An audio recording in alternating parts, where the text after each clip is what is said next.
Every single time, every single crime, every single lie, early lie. Every single hour, every single day, every single night, early lie. I know it's hard to believe it's the whole forest, not one tree, and it's every branch and leaf. They're born to deceive, but I'm telling you the truth. It's not just one or two, it's every single Jew. They all hate you, and it really breaks my heart. But their lies are off the charts, and they only bring us harm. You gotta get smart. So if you want to be safe and don't want to get replaced, it's best you start being based, or you'll get erased. Every single time, every single crime, every single lie, early life.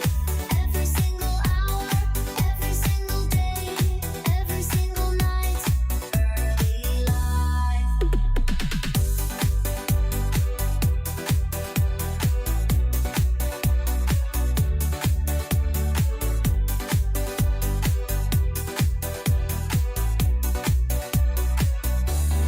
I know it's hard to accept that all the ones you've met lie with every single breath. They want you dead, but you must not be weak. Just open your eyes and see they always exploit the meek. See their party, and it can make you cry to learn your life was full of lies and their face was a disguise. But you must fight. So if you want to live and protect all of your kin, you have to grow thick skin, or we won't. Every single time, every single crime, every single lie, early life. Every single hour, every single day, every single night, early life.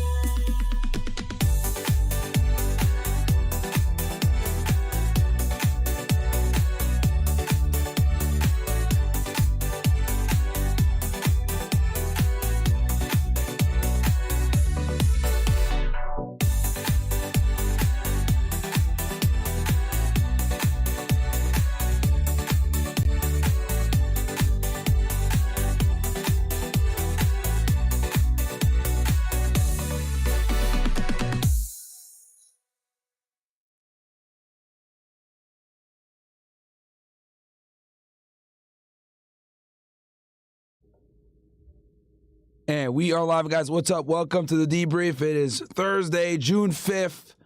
Welcome to the stream, ninjas. Welcome to the stream. Welcome to the stream. Welcome to the stream. We got a crazy day for you guys here. I go to walk Frank, and I see freaking Elon and Trump are going at it. I see DDG and his chick going crazy. You know, we still got the Iran nuclear deal that we didn't get to talk about. So we got a lot of stuff going on. Wow. And actually, there's a Twitter space right now, Elon versus Trump analysis. You know what? Let's go ahead and jump into this Twitter space real quick. What the hell is going on, chat? Wow. Oh, man, we're going to have a good one today, ninjas. We're going to have a good one today, man. We got a lot of topics to cover, man. We're going to be covering DDG's drama. We're going to be covering Zion Williamson. We're going to be talking about, you know, Nick Fuentes versus Tim Pool and Kyle Kulinski. We're going to be talking about the ADL and Dave Portnoy trying to censor people.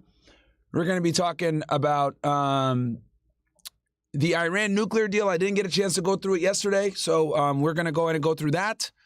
We're going to talk nuclear weapons a bit. So, guys, literally, you guys are going to get everything today. You guys are going to get the news. You guys are going to get the culture stuff. You guys are going to get foreign political affairs, because you guys already know there's only one man that can really do all of this. Oh, and then on top of that, we're going to cover the fucking Diddy case too, day 17. Let me ask you this, chat. Who else on the internet, okay, can go through all of these different topics and speak about it from an educated perspective and give you guys the news, the entertainment, the culture, all of it in one place? True crime. I don't think there's anybody else. I'm not trying to toot my own horn, but the multitude of different stories going on today and things going on, and the fact that I can literally cover all of it in one location, hey, man, there's only one, baby. So, yeah, bro, literally, the only one that could probably do this shit is me. Cover all these different topics from an educated perspective and aware you guys of what's going on. But let's go ahead and jump into this Twitter space because these guys are fucking fighting right now, apparently. So let's go right to Elon versus Trump, and then we'll go ahead and cover academics and DDG and all the other stuff as well. So we got a longer stream for you guys. It's going to be a good time. Smash that like button on your way in. Subscribe to the channel if you guys haven't already. And let's get into this thing. So let me go ahead and go into Twitter real quick. Mario Newfall is running a space right now with 8,000 people in there, which is huge for Twitter. Let's see. See if we get a speaker spot, chat. Elon Musk, he's new to government. He's new to how the system works in D.C., just like Trump was the first time around. D.C. is not a private corporation the way that people like. So the other thing I want to let you guys know as I'm waiting here in this space. So Mario here, he runs a lot of Twitter spaces, especially when we're doing the waiting for the election. So there's quite a bit of people here. So we'll see what happens if we can get a mic on here and talk with these guys. But yeah, this is crazy. And I kind of saw this coming, chat, because while we wait for these guys to give us a mic here, this all started, chat, with the big, beautiful bill. And for the big, beautiful bill, as you guys know, I covered it yesterday, right? And I went into the details of what that bill is going to do. And obviously, you know, I showed you guys all of Elon Musk's like tweets of him being very dissatisfied and not happy with the bill. And the reason so was because, and by the way, we just hit 290K on Twitter. The reason why is because obviously he was the head of DOGE, and DOGE's entire mission was to stop government spending, was to lower government spending. And this bill is effectively going to increase government spending, which is completely antithetical to DOGE's mission. So Elon must probably feel some type of way because Elon, right? You know what? Let's go through all the way through this, okay? Let's go all the way so you guys really understand where this beef started from. Okay, let's go ahead and go through this. 2024. As you guys know, Donald Trump was campaigning to become president of the United States, right? It was a do or die situation. If he didn't become president, he would effectively be in prison right now as we speak. He was indicted in 4 different jurisdictions, and it was literally a matter of life and death, right? So during the Trump campaign, he went ahead and stopped and delivered a speech in Butler, Pennsylvania. During the course of this speech, he was talking about immigration, interestingly enough. And he was looking at a chart, right, to his side. And as he was looking at this chart on his side, talking about his immigration policy and how he's better at immigration than the Democrats and all this other stuff, several bullets whizzed right by his head. Him turning and viewing this projector or this image to discuss immigration is what saved his life. Bullet trajectory experts were able to craft how close the bullets came to his head. And had he not had his head tilted that way to look at the chart, he would be dead. So we're talking about a miracle. This occurred sometime in mid-July. After Trump survived the assassination attempt, he stood up and threw his fist in the air and said, "Fight, fight, fight." Probably one of the most iconic moments in American history. It will go down in history with all the other iconic historic events, right? Whether it be Martin Luther King marching in Washington, D.C., John F. Kennedy saying, ask not what your country could do for you, rather ask what you could do for your country. Just an iconic moment, right? This will live on for centuries. And they got the iconic time photo. After Trump survived that assassination attempt, there was an enormous amount of people that circled around him to support him. One of those people was a guy named Elon Musk, a South African businessman and richest man in the world. So when Elon started supporting Trump heavy, right? Because keep in mind, guys, he was not a Trump supporter before. He was a Ron DeSantis supporter. And then prior to that, he was pretty much like a Hillary/Democrat voter, right? After that, we saw a surge in Trump's popularity. Huge surge. And I'll never forget because I was there at the Republican National Convention, okay, out in, I think it was in Milwaukee this year, right? I remember being there last summer, shortly after the shooting. And he delivered his first speech after the shooting at the RNC. A lot of people don't know that. And I was there to witness it. And when he walked out and the crowd erupted and he delivered that first speech after being shot, it was something like historic. I can't even explain it. You would have to be there to understand, right? He's there. He's talking on the microphone.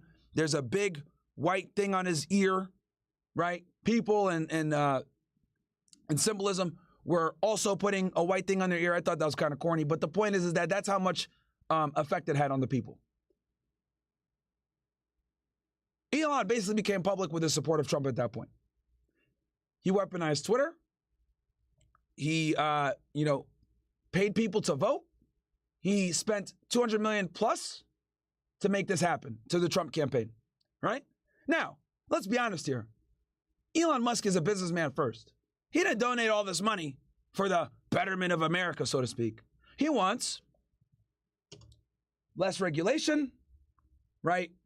More ability to be profitable, corporate tax cuts, etc. What Republicans typically vote for anyway, right? Because Republicans typically believe in the trickle-down economic theory, right?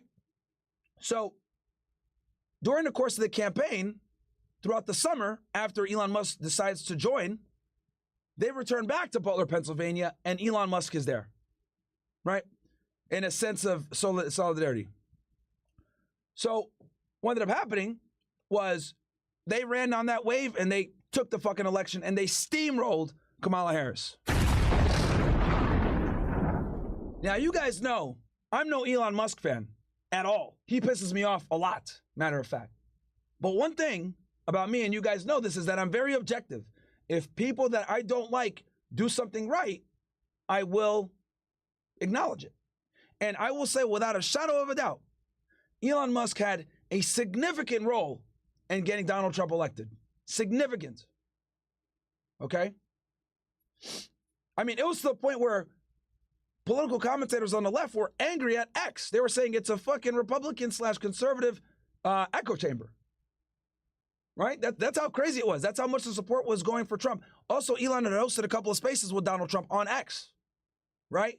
Now, if you guys are in the political world and you guys enjoy political commentary or you guys enjoy the news or anything like that, Twitter's your app, bro. Let's be honest here. Right?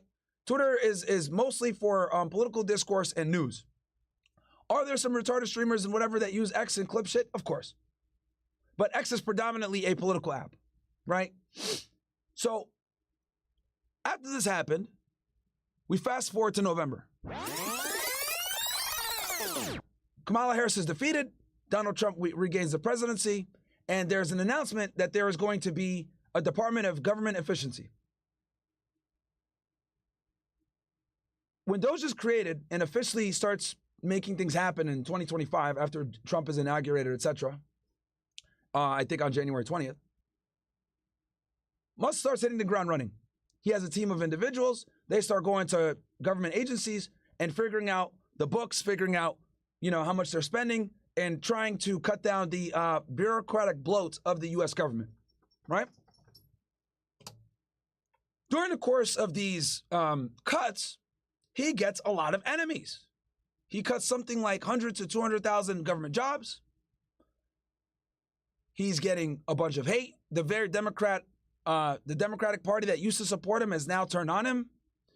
People are angry. People are pissed off, right? Because nobody likes the guy that comes in and cuts budgets, right? Nobody likes that.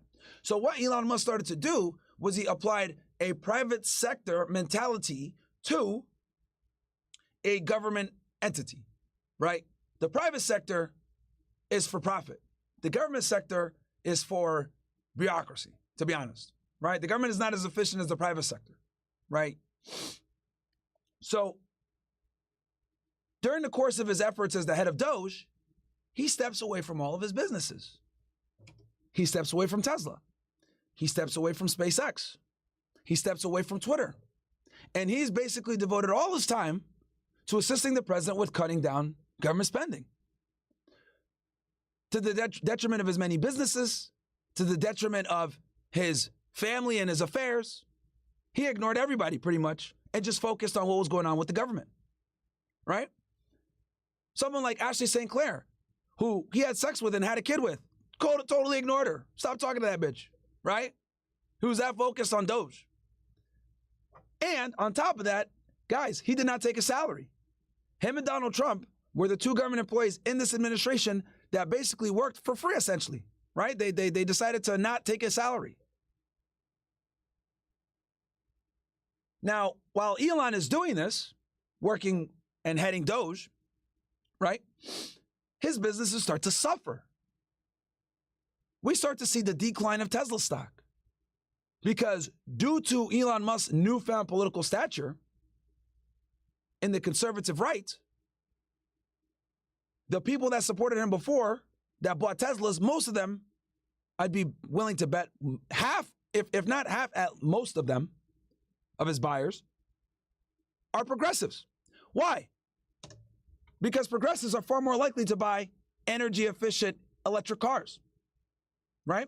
Which is completely antithetical to Trump's stance on renewable energy because Trump signed a climate change bill. Well, he signed an executive order to get us out of the Paris climate change agreement. And we talked about this yesterday. In general, conservatives and Republicans really don't give a fuck about global warming. Let's just be honest. Let's call a spade a spade, guys. Okay? Let's just call a spade a spade. Conservatives, right-wingers, whatever you want to call it, they don't give a fuck about climate change. All right? So that is why on Trump's first day, one of the many executive orders he signed was to basically pull out of this Paris agreement, which, prioritized climate change. Now, with doing stuff like that, that kind of tells you guys where Trump stands politically when it comes to climate change. Now, this is hurtful to Tesla. Now, on top of him aligning with Trump and devoting a lot of time to DOGE, Tesla stocks decrease, and more importantly, radical leftists start destroying Tesla dealerships. Multiple instances of individuals firebombing Tesla dealerships, destroying vehicles, vandalizing them, destroying them when they see them at parking lots. This makes the Tesla stock sink even more. It gets so bad that his investors say Elon needs to come back to work and he needs to work 40 hours a week. That's how bad it got. The investors started complaining and saying Elon needs to come back. On top of this, SpaceX is losing money. Twitter is having issues. The algorithm's been fucked for the past month or two. Anybody that's on X understands this, right? So what ends up happening is under an enormous amount of pressure, both politically and personally, in his personal life, you got girls like Ashley St. Clair coming out saying that, he's the father of the baby and suing him, all this other shit. Then all the political headaches that he has to deal with where he's getting hate everywhere and death threats, etc. He decides to step away from the government. And after stepping away from the government, Donald Trump proposes his big, beautiful bill. And here we are today. Welcome, punch! This big, beautiful bill that we discussed yesterday basically is going to increase spending and bring us into more debt, which is completely against what Elon Musk worked for over the past months. Elon Musk risked his reputation, spent millions upon hundreds of millions of dollars. He lost probably billions in his company's stock.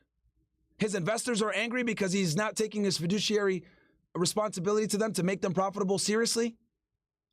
In other words, as much as I dislike Elon Musk, there is no argument that he sacrificed a lot to help Donald Trump. That's just the fact. You don't have to like Elon Musk to understand that his impact in getting Trump elected was absolutely critical. And he sacrificed a lot to do so. His businesses started to be burned to the ground, quite literally. His reputation got burned to the ground. His personal life went into a fucking spiral downfall. He's got more public attention than he's ever wanted and lost wealth in the process. So clearly, he's angry that Trump has basically undone everything he's worked at for the past several months. So all of yesterday, he was complaining about the big, beautiful bill, saying that it's going to create problems. It's going to increase the debt. We're going to get to a point where we can't even pay the principal balance. We're paying the interest only. And obviously, this bill is getting a lot of attention, and Trump already has enough on his plate. He's got a war in Gaza that he's got to deal with, a current genocide. He has a conflict in Ukraine that just escalated with drone attacks by Ukraine into Russia. He's trying to prevent Putin from nuking Ukraine. He's trying to keep the Israelis from doing airstrikes in Iran. He's trying to battle the world with tariffs. The last thing he needs is someone that was basically a member of cabinet going on Twitter saying, yo, what the fuck is going on? So why do I tell you guys all this? I tell you guys all this because I want you guys to understand the full story of how the fuck we got here. And again, as much as I don't like Elon Musk, I understand what he sacrificed and why he's angry. But on the Trump side, I also understand why he's frustrated. He's trying to prevent 2 world wars from happening, quite literally, with nuclear powers. He's got a tariff war with China going on. And then on top of that, we have all the other stuff going on with the cultural and the political discourse going on every single day. So that's how we finally came to the bombshell that is today. So let's go back into this space here. They didn't give me a mic, I don't think yet, but let me see. I don't know if they gave it to me, but let's listen a little bit what they're talking about. It absolutely does, because if you see Elon is doing a fight against Trump with the small influencers, Ian and this girl, and he's... Give me O/ in the chat if that all makes sense so you guys understand the lore now. Give me O/ in the chat if that makes sense. I went over a lot there, but I really want you guys to understand the history here and why it's acting like this. Why this is going on. All right, let me check what other Twitter spaces are going on. All right, you know what, guys? It might be, oh, wow, we got a whole bunch of shit going on Twitter. Yeah, okay. Let me, yeah, because I don't know what the fuck is going on. I can message Mario on the side, but let me just leave this shit. Let's go into Mario's space. All right, I mean, sorry, Suleiman's space. Bruh. All right, let me refresh this page. Give me one sec, chat. Give me one sec, my ninjas. All right, I see a bunch of O/. Awesome. Glad. Yeah, I know I spent quite a bit of time talking about it, but I really want you guys to understand that this beef didn't just come out of nowhere. And both parties do have a right to be angry at each other. All right, let me unmute this shit for you guys. To not only wake up, but call him out. And today, give me one sec, chat. I'm gonna get an energy drink. There was this letter that was signed by everyone from Catherine Austin Fitts from the Solari Report to many other renowned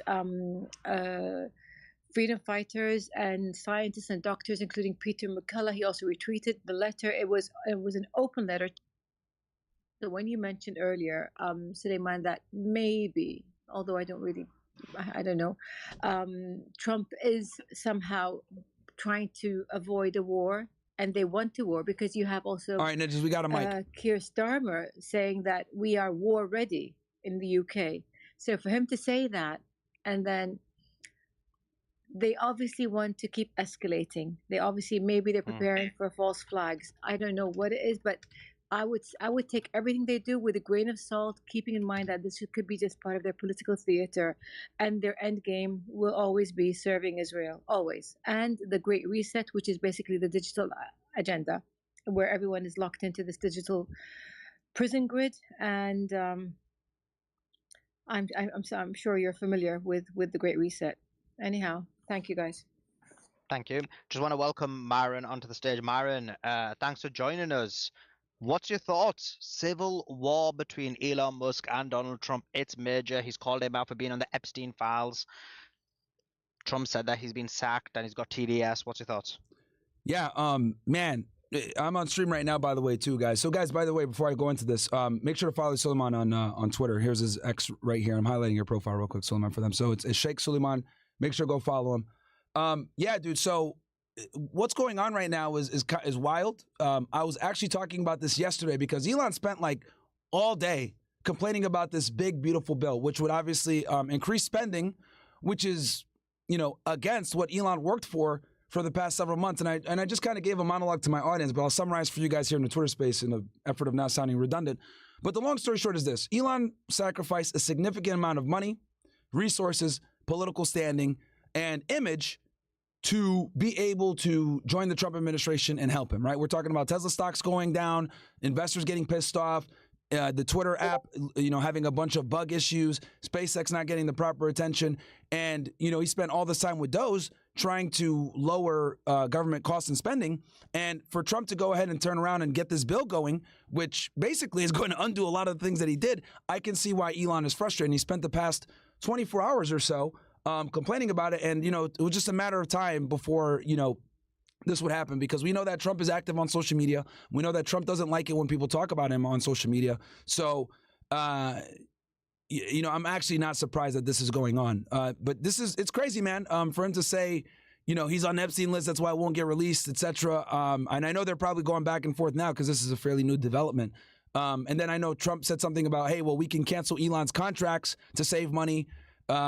I don't know if there's anything else besides that I'm missing, but yeah, man, this is crazy to see them go at each other like this, especially when they were inseparable in late 2024.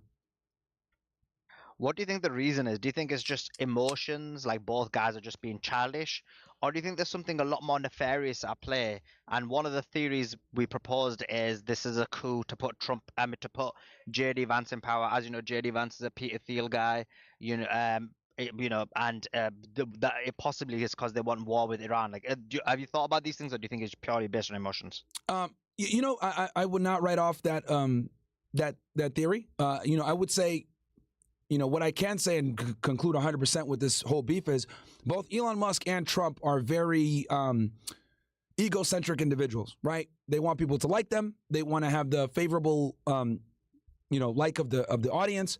They're both basically kind of public figures with a social media presence. So obviously ego plays a role into it. But I do think also, and I think it's important to understand why each party's mad. So on the Elon side, he's looking at it like, Trump, I spent hundreds of millions of dollars to get you elected. I pushed you on X like crazy in late 2024. I'm sure all of you guys remember late 2024. You couldn't go on X without being pro-Trump somewhere, right? He hosted multiple X spaces with Donald Trump. He gave him a platform on here. And he really he kind of took the momentum that Trump had after he survived the assassination attempt. It just skyrocketed. They went back to Butler, Pennsylvania. They had that rally over there. Elon was paying people, basically running like this giveaway where he was giving out like millions of dollars to ensure that people went out and voted. Elon basically threw his money, his platform, and his entire backing behind Trump to ensure that he got elected, right? And then obviously the kickback for that was, hey, you get some government power, you now can run DOGE, you have influence within the cabinet, you're at the meetings, you're sitting there giving your opinion despite the fact that you weren't confirmed by the Senate, right? You're not an elected official, but you can basically circumvent that and be sitting at the table with the rest of us because of what you've done for this campaign, right? But Elon suffered a lot of economic and financial loss from doing that, right? His personal life spiraled out of control with Ashley St. Clair. His, he neglected his children. He lost a lot of political points. Tesla's burning down. They're destroying Tesla dealerships all over the country. So he took a lot of hits financially to be able to do this, right? And the Democrat Party, which he used to be a member of, basically has shunned him. Now, on the Trump side, I can see why he's frustrated. Hey, why the fuck is a guy that was in my administration talking about this bill that I'm trying to get passed, which is something I've been working at? We know that we're going to lose the House in a few months, and it's probably going to be the last big bill I can get pushed through until people start making it harder for me to get things done. Then on top of that, Trump is dealing with really serious things going on right now when we talk about foreign policy. I mean, we just saw Ukraine launch a successful operation that destroyed several expensive aircraft that have nuclear capability in Russia, right? We know that Trump is trying to stop this conflict in Ukraine and Russia and bring peace, and it's very difficult because, the Ukrainians are being hard-headed about where they stand and what they want, and Putin is like, we're winning, so we're not going to go ahead and concede. So he's dealing with a, foreign affairs nightmare when it comes to the Russia-Ukraine effort. Then on top of that, we got the Zionist lobby and Netanyahu constantly threatening to attack Iran, which would put the United States in the middle of a very dire situation that would hurt us economically with oil prices and what's going on in the Middle East. So you know, and then he has the tariff war with China. So Trump has a lot on his plate right now. So for Elon to come in and get mad at him over this big, beautiful bill, he probably looks at it like, what the fuck, bro? Like, you know, we had you in administration. Why are you doing this now when we're in a very sensitive time where, you know, one wrong move can literally lead to potential nuclear warfare? And I don't think we've been in such a dire situation before, even under the Biden administration, where, you know, we have significant escalation on the Russia-Ukraine front. We have significant escalation on the Israeli front because Iran is weaker than it's ever been before. So I think from Trump's perspective, he's looking at it like, this is the last thing I fucking need is someone that used to be close to me attacking me on some fucking bill. And then on the Elon side, he's looking at it as kind of like betrayal because he put so much money and time and effort into the Trump campaign for him to undo it with this big, beautiful bill. So I see the gripe from both perspectives. But right now we're just kind of witnessing as the outsiders because this is obviously a very complex situation between the two. Myron, one thing is what we've seen on this whole issue is with this war, first of all, it's massively blown up, like Colin blaming him for the Epstein files. I mean, I don't think that I think Trump would have won without Elon, because remember, Elon backed every single person that wasn't Trump until Trump beat them all, whether it was DeSantis, whether it was Vivek Ramaswamy, and it was only after the assassination attempt where after that he was going to guarantee to win anyway that Elon jumped on board. But separate to that, what's your thoughts about these MAGA influencers? So you basically had MAGA influencers who used to be MAGA, and what happened was Trump kind of gave up his base, went more towards the Elon Musk pro-Silicon Valley corporations position, lost a lot of his base, and then a lot of the MAGA influencers basically became pro-Elon. And if you look on social media, a lot of them, you know, don't want to lose their blue check marks, don't want to lose their monetization, and so a large number of them have just stayed quiet on this. Either they've stuck to the fence or they're pro-Elon.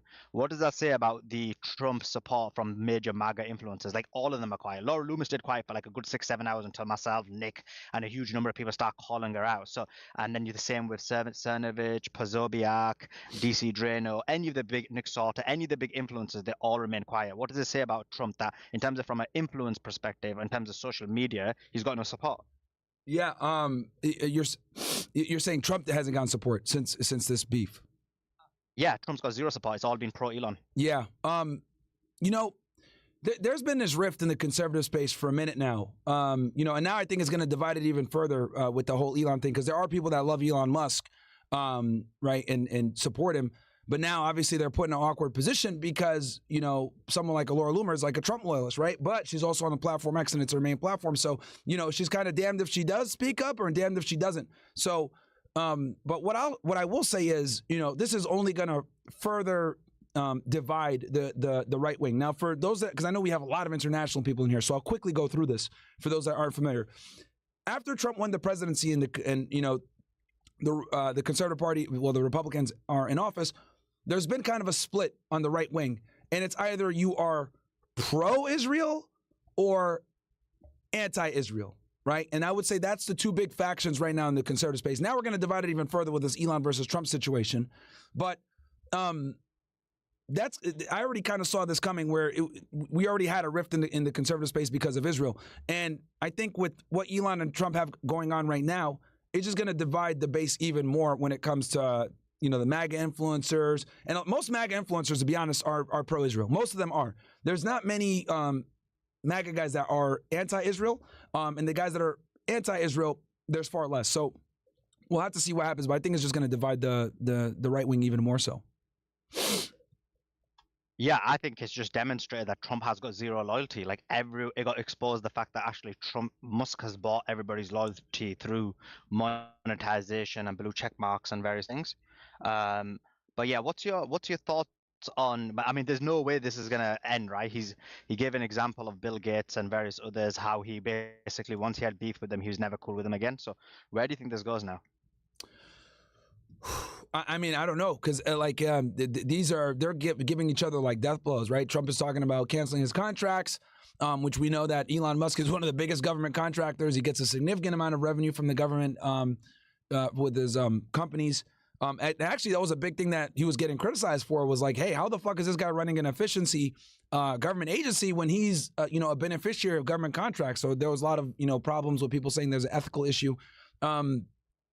Yeah, I think I don't know if they could go back at this point. You know, Elon made a very serious accusation, we know, saying, oh, yeah, he's on the Epstein list. That's why it hasn't been declassified. We know that that's a pain point for a lot of the conservatives that have wanted to get the deal on what's going on with Epstein, right? We got guys like Dan Bongino and Kash Patel going on Fox News saying, oh, you know, we can conclude that, you know, Epstein killed himself.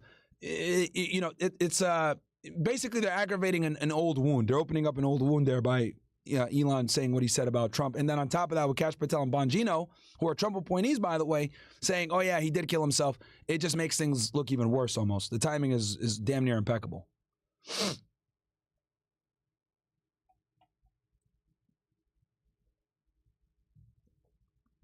I don't know if you're talking. Yeah, it's okay. Yeah. Sorry, no, I was just getting checked by the security.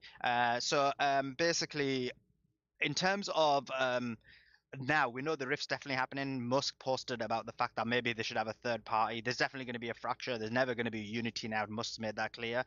Although Trump did seem to be bending the knee slightly a little bit on his last tweet, he wasn't as aggressive. From Musk's perspective, he also attacked him about the tariffs. I always said that they disagreed on that, and basically he's been attacking him on a number of issues.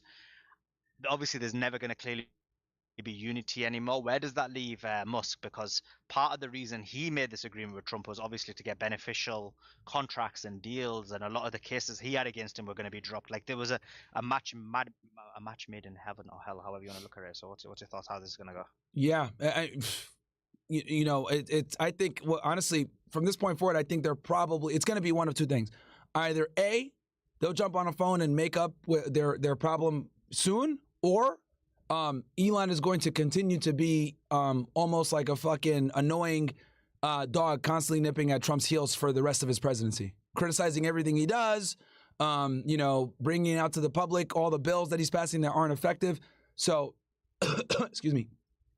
So I think it's going to be one of those two things. Either they kiss and make up and put this behind them, or, which is very probable, Elon and Trump will continue to go back and forth with each other on social media for the next 4 years while Trump is in office.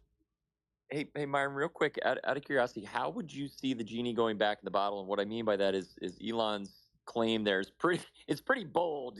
Would he have to just kind of double back and say, oh, no, I was just kidding? Or how would you see that playing out? It would be tough, man. I mean, I'm looking right now on Elon's timeline, and he's over here like, you know, putting, you know, videos of like Trump hanging out with Epstein and all this other stuff. So, you know, it's crazy. And we know that Elon is on Twitter all fucking day. I don't know how the hell he's on Twitter. Dude tweets like 50 to 100 times a day. But we're looking at this right now with, yeah. I don't know if they could put the genie back in the bottle at this point, man. I don't know. Especially since both of them have enormous egos. And we know what Elon, right? He's petty as fuck, right? I mean, Suleiman, you and me know this personally. You know, we got into the whole H-1B visa debate thing. And what did he do? He removed everyone's fucking blue checks and demonetized them and everything because we said things that he didn't like and he didn't agree with when it came to the H-1B visa. So we know that Elon has the capability of being a petty asshole. And, you know, a lot of the times when you have money to be able to be a dickhead and not really face your problems head on and just throw money at it, he's in a position where he can do that. I mean, we look at the Ashley St. Clair situation. He totally, completely ignored her and just pays her money and tells her shut the fuck up, right? So this is kind of how Elon deals with problems. Just throw money at it and hope it goes away. But I don't know if he'll be able to do that with this one.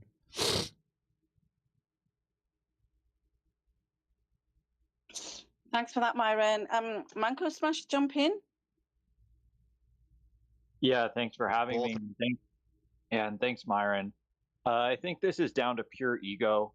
Elon has a history of crashing out. When that guy in Thailand said his sub idea when those kids were trapped in the caverns, said his sub idea was bad, Elon called the guy a pedophile. He has a history of lashing out emotionally. It's funny because it's so similar to Ashley saying. So, guys, let's go through his timeline real quick here. So you guys can see, look, man, it's like he's just going hard, talking shit, retweeting stuff, people talking about the bill, right? Anything that's criticizing the bill, Elon is retweeting, right? Kill Bill, he retweets this thing. The Senate is losing confidence in the reconciliation bill, right? Talking about, let's see here. Some politics get into politics and enrichment. Maybe that's why they can't imagine someone would judge a bill based on what's good for the country, blah, blah, blah. This article from December shows Elon wasn't in it for EV tax credits, right? So look, Thomas Massey supporting Elon with this. You know, we got the big ugly bill increased the deficit by 2.5 million, right? When did this happen? Hold on. Let's see what's going on here. I've been very consistent just stating facts. Elon Musk in 2021 on the federal budget, you can't spend $3 trillion more than you earn every year. Boom. Right. So he's like just showing, going through. I fully agree with Elon. I simply hope this doesn't create long-term damage between Elon and Trump. Wise word, I cannot believe the Republicans are extending a bill. Yep. That's from 2013. What a waste of time by our presidency. People are going over this. Like, this shit is crazy, man. Here, let's see here. False, the bill was never shown to me even once and was passed in a dead of night so fast that almost no one in Congress could even see it. So he's calling Trump a liar here, right? Hold on, let me get that. Irrelevant until he joined MAGA. And now he's going to be pushed out of politics again. He's going to be irrelevant again. Elon is not Silicon Valley. Elon does. All right, let me leave and come back. So let's play this. About it. He had no trouble. But if they picked him, I would have won Pennsylvania. I won it by a lot. But I'm very disappointed because Elon knew the inner workings of this bill better than almost anybody sitting here, better than you people. He knew everything about it. He had no problem with it. All of a sudden he had a problem. And he only developed the problem when he found out that we're going to have to cut the EV mandate because that's billions and billions of dollars. And it really is unfair. We want to have cars of all types. Electric, we want to have electric, but we want to have a gasoline, combustion. We want to have different. We want to have hybrids. We want to have we want to be able to sell everything. And when that was cut, and Congress wanted to cut it, he became a little bit different. And I can understand that. But he knew every aspect of this bill. He knew it better than almost anybody. And he never had a problem until right after he left. And if you saw the statements he made about me, which I'm sure you can get very easily, it's very fresh on tape. He said the most beautiful things about me. And he hasn't said bad about me personally, but I'm sure that'll be next. But that must have been from earlier. So, and he's been doing this all day, guys. Been doing it all day. So let's go ahead and go to the most recent tweet here. So this was an hour ago. Elon stands. Okay, so he's retweeting somebody else. And then look at this. This is an hour ago. And he has a little emoji with, of a Mar-a-Lago party shows Trump giving Epstein his... Look, see what he's trying to infer here? He has this little emoji right here. And this was just an hour ago. Shows Trump giving Epstein his personal attention. The footage, shot in November of 1992, before Trump opened the resort as a club, shows the future president surrounded by cheerleaders for the... Hey, W Trump, baby. Hey, man, you gotta womanize these 304s. Let's go. My man was out here going crazy in the early 90s, bro. Buffalo Bills and Miami Dolphins, capturing Trump's fun-loving bachelor lifestyle for an appearance on Faith Daniels' NBC talk show. We're going to get great ratings in your show. Trump is surrounded by women as music blares in the background. After a while, Trump goes to greet 3 new guests, among them the financier Jeffrey Epstein. More than a decade before his... That's crazy. They pulled out the old file footage, man. Holy. Hey, yo. But look, hey, man, I got to give Trump credit, man. This nigga was a womanizer back in the day. I fucking love it, baby. I love it. Falcon punch. That's the Trump I want to see, baby. His guilty plea on state prostitution charges. Later in the footage, Trump is seen talking to Epstein and another man as women are dancing in front of them. Yo, look how MSNBC's trying to make Trump look bad. Oh, look, he's with women. Woo! Bro, hey, man, he didn't make the hoes. He's just dealing with them. Alternates between dancing and pointing out women to Epstein and the other man.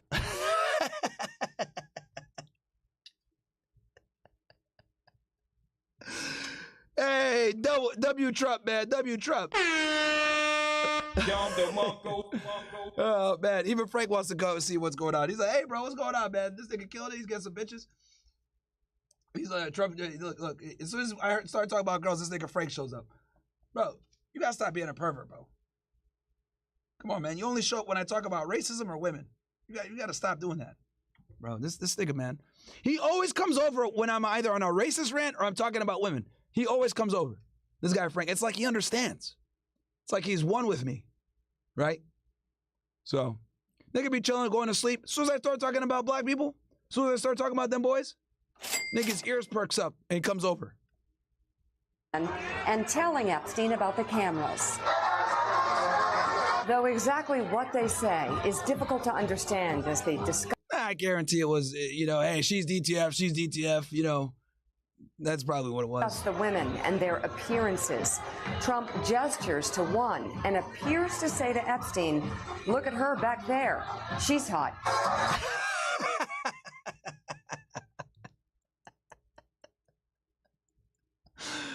Oh, man.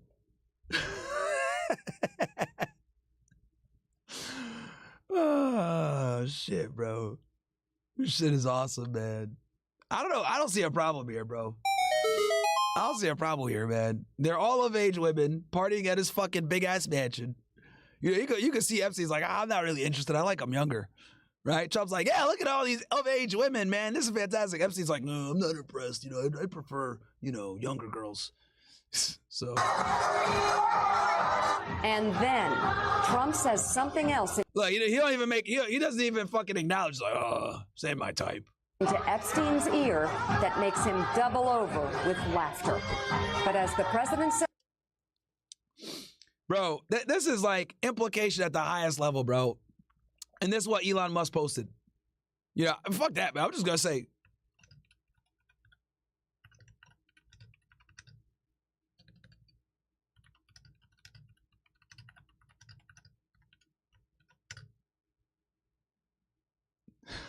of a Mar-a-Lago party shows Trump giving Epstein. W Trump, niggas. W Trump, man. Nigga had the host back in 1992. Here's a link if you guys want to like it. You know, I'll drop it in the chat for you ninjas, man. Let me give y'all this. If you guys want to go ahead and like that shit, we just hit a quick little ratio. But yeah, bro. That shit is funny, man. Let's see what else. All right, let's go check Donald Trump's Twitter. Let's see.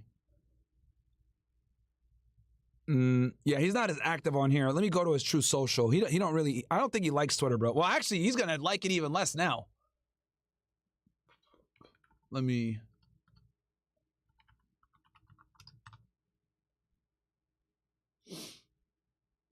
All right, I got to make an account on here. So here's his latest tweets. The Don.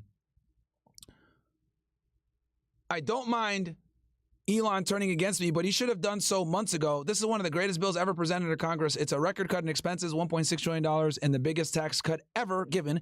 If this bill doesn't pass, there will be a 68% tax increase and things far worse than that. I didn't create this mess. I'm just here to fix it. This puts our country on the path to greatness, make America great again. That was at 4:06, so roughly 2 hours ago. The easiest way to save money in our budget is billions and billions of dollars is to terminate Elon's governmental contract.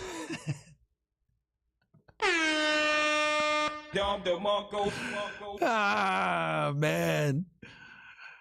Yeah, I guess he said enough is enough. You saw Elon complaining about the fucking the government spending. It said, "Fuck it, man. The easiest way to save money in our budget, billions and billions of dollars, is to terminate Elon's governmental subsidies and contracts." You know, I was always surprised that Biden didn't do it, bruh. Elon was wearing thin. I asked him to leave. I took away his EV mandate that forced everyone to buy electric cars that nobody else wanted, that he knew for months I was going to do, and he went crazy. Below, regarding my phone call with President, I think this is probably from Xi Jinping. Let's see here. In honor, welcome Friedrich Merz, the Chancellor of Germany, to the White House. Obviously, that's being overshadowed with this drama going on. Let's see here. Okay, so he talks about his phone call with. Okay, I got to make a True Social account now, bro. Because Trump does not really go on fucking Twitter like that. Well, now he's definitely not gonna. So okay, so that's kind of the latest with that. Let's see if we can go ahead and find. Let's see if we can find. What's it called? The Let me go back on Twitter, see what we got before we move on to the next topic here. Bear with me, chat. Actually, you know what? Let me read some super chats, and then I'm going to go back and we'll reassess what's going on, because this thing is moving fast. Okay, so let's go through some of the chats here. So we got Jake the Mullet, David Levy, 1999. What's the name of the can you executed when you served in the IDF? Oh, shit. Mario says, WD Brief. Shout out to you. Durag Myron says, where else do we get this true information, WFNF? I got y'all, man. I got y'all. Also, guys, I got something special for you guys that I might launch, but it's going to be for Castle Club members only, okay? It's going to be for Castle Club members only. Kind of refining it a bit, but we'll see when I'll launch it for y'all, but it's going to be only for Castle Club members. Also, just so you guys know, we are running a huge fucking sale. Castle Club right now, $17 to get in. CastleClub.tv, guys. Get in now. CastleClub.tv. $17 right now. As you guys know, it was $35. We brought it back down to the legacy price. You guys get weekly Zoom calls. You guys get all your super chats read on air, right? Regardless of how much you donate, pretty much, like I do here on the debrief, whether it's on Fresh and Fit or on the debrief. Shout out to DPG with the 50 gifted subs. DPG with the 50 gifted subs. Thank you so much, bro. I appreciate you, man. I'll see you tomorrow when we do our debates out in the street, which we're also going to be debating tomorrow on the fucking streets as well. Falcon punch. So if those bitch ass niggas show up and try to start some shit, Every single time. we're going to go ahead and cook them in debate, all right? Right in front of the fucking synagogue. We don't give a fuck. This is America. This ain't Tel Aviv, all right? So anyway, so I have something special for you guys planned, but it's only going to be for Castle Club members. It's not going to be for the general public. So you'll have to be a Castle Club member to take advantage of it. But it's kind of maybe something for the OSS guys, but you got to be in Castle Club to get it. So yeah, guys, price point is $17 right now. We're going to be running this promo for a bit. Get in there while you guys can before the price goes back up. And, you know, you get the Zoom calls, you get the community, you get the obviously your chats get prioritized, right? You get exclusive content on there. So Castle Club is where it's at, guys. It's going to be where it's at, and it's for a fair price. And you guys get to talk to us once a week. That alone in itself is way more than justification for the $17 price point. We got you, niggas. Okay, Myron, can you settle this? Is your boy Lem funny? No, he is not, Wayavic. Audacity says, hey, Myron, check out the T app. It lets women spread lies about men with no proof. Men can't defend themselves. It ruins their reputations. It fames them. Everyone should report it if you may be on it. You know what? I'm not surprised. They did the same shit with Facebook. I remember, Are We Dating the Same Guy on Facebook was a huge thing. Bro, these thoughts always get away with a bunch of bullshit, man. It's fucking ridiculous. Freshest Dog, $1. Appreciate that. Your boy Lem. I found this clip on Instagram. Shit is hell. You're funny as fuck. The shirt says just pick it. Okay. The Way of Vic. I used to work at SpaceX and that costed over $3 million a day to operate. God damn. That's just one facility in South Texas. Brandon, subscribe. Shout out to you, bro, for joining Castle Club. Donna Monk and you. Also, just so you guys know, every person that joins Castle Club, right, today, I am going to shout you ninjas out. So let me go ahead and go here. I got to put like a filter in or some shit. But we've got over 100 guys that have joined so far. We want to get to 10,000 strong on there, chat. We want to get to 10,000 strong on there. That is how we stay up. This is how we stay making content for you guys. This is how I'm able to go on, go to New York and fund my my filming, because I think I'm going to go to New York Sunday, guys. I'm leaning towards going to New York on Sunday to go ahead and cover the Diddy trial next week, and as well as cover the news with you guys. So I'm leaning towards doing that. But the only reason we're able to do that stuff, guys, is through Castle Club. Castle Club is how we stay independent. Castle Club is how we're able to circumvent the YouTube demonetization, because obviously what they're doing to us is fucking criminal. It's been 2 years that they got us demonetized. We reapply. They fucking deny it. They never tell us why. They just give they never give us explicit answers. So at the end of the day, if we never get demonetized if we never get remonetized on YouTube ever again, this is what keeps the show running for the past 2 years. You know, we've pretty much, I don't want to say we've given up, but like we're very comfortable, or we understand that getting remonetized might not happen, because there's clearly fucking biases over at YouTube, as you guys know, because there's people out there that make the same fucking content we do, copied our shit, and they're totally monetized. So we'll see what happens. But can't stop, won't stop, baby. No Diddy. We're going to keep trucking on, right? We're going to keep trucking on no matter what. So Castle Club is what allows us to stay independent and do the things that we do, right? Let's see here. Let me finish reading these chats. So, guys, shout out to you, Brandon, for supporting. Again, sale is going $17 a month. All right. Waylo says, "What's up, Myron? Longtime CC member and supporter. I'll be out there tomorrow for the street debate in case the bundles of sticks or early lifers want to do something stupid. What time are you thinking? 7 p.m.? Yes, I'm thinking 7 p.m. or so. I'll have Josie make a chat. So that you guys, like a Telegram chat, so you guys can go ahead and all coordinate. But yeah, I'm thinking we're going to go out there and start somewhere between 7 to 8 p.m. start time. International assholes. Did you notice Diddy making weird stares at, and it's only for Castle Club members, by the way. It's going to be, this chat is only going to be for Castle Club guys. We want Castle Club guys in there.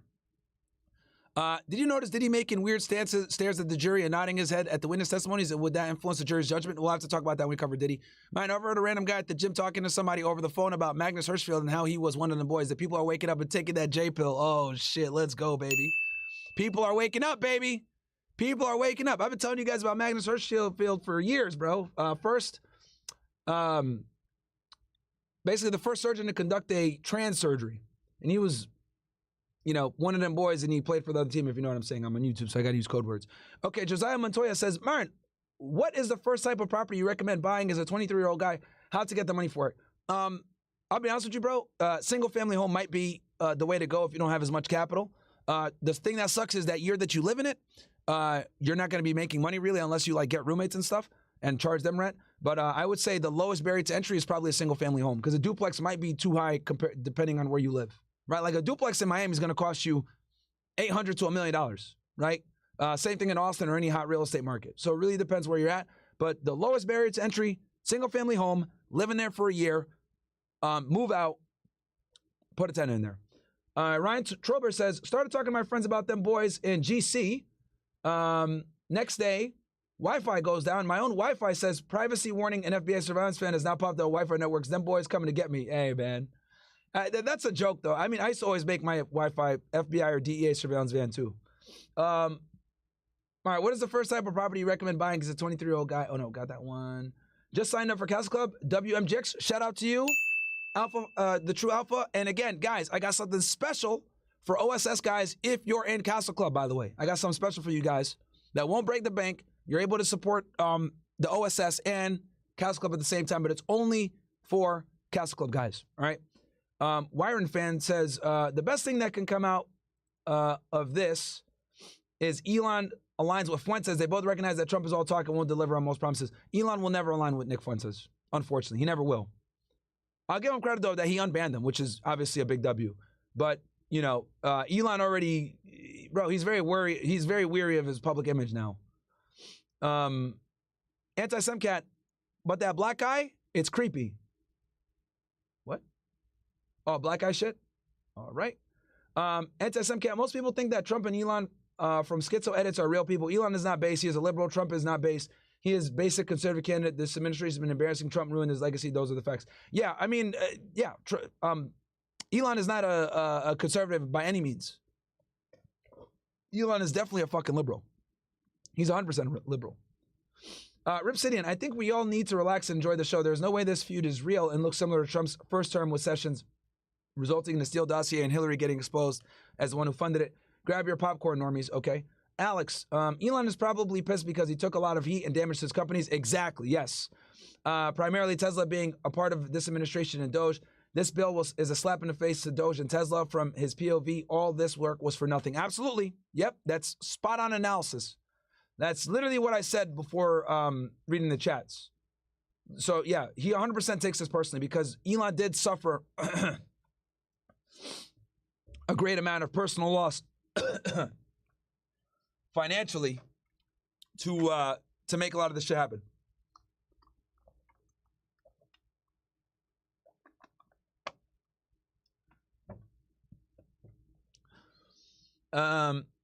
Let's see here. Let me make sure I didn't miss any chats from you guys. Hey guys, we're going to be reading 5 and up from this point forward. Anti-Semcast says, them boys are attacking Pierce and saying he is anti-Semitic after he's been shilling for them for a year now. Trump and Elon beef, plus all these MAGA bots captured other assholes. Don't know what to do. It's been funny week, although never closer to W. Yeah, I mean, yeah, bro. It is interesting. A lot of the Trump loyalists on Twitter don't want to say anything because it puts them in a very, very awkward position. I asked a few days ago about fitness and smashing lip chicks, if you remember. However, I'm now confused because you say guys should get in shape, but most women don't like guys with developed muscles or good physique. What workout if they doesn't get chick? No, they don't like overdeveloped guys. They have the steroid look, right? Like that's what they don't like. Like the Abercrombie and model physique is what women like. The lean and athletic, not the bulky and bodybuilder type shit. Myron, I got a raise at my job from 33 to 43. Okay, I read that one earlier. Let me make sure I didn't miss any of your guys' chats. And again, guys, Castle Club sale going on right now. $17. Get in there. All right. Get in there. Take advantage of this price point. So get in there, guys. Get in there. You guys have been asking us for this discount for a very fucking long time, and you guys got it now. Matt D'Souza says, both Trump and Elon clearly baiting the public into making Trump the bad guy to bring out Epstein. You don't give the golden key to the White House to everyone. Very symbolic. Give it another week or two, and Epstein news will be flooding even more. We'll see what happens, bro. Keep in mind, guys, that Donald Trump, I don't want to say he had to make a deal with the devil, but he kind of did, bro. If he did not win this last election, guys, it would have been game over for him. I don't think you guys understand the, right? It's 2025 now, so like his prosecutions and his indictments are kind of like a distant memory. But make no mistake about it, guys. Last year, right around this time, Trump was being charged in 4 different jurisdictions and was looking at spending the rest of his life in prison. Don't forget that shit, chat. He was literally in a very bad situation just 1 year ago. So yeah. Okay, let's go back to X, see what's going on, and then we'll go into the DDG stuff. Because I know this is obviously hot right now, so obviously we're hitting it because it's the news. So let's see here what we got here. Oh, so Nick tweeted. He goes,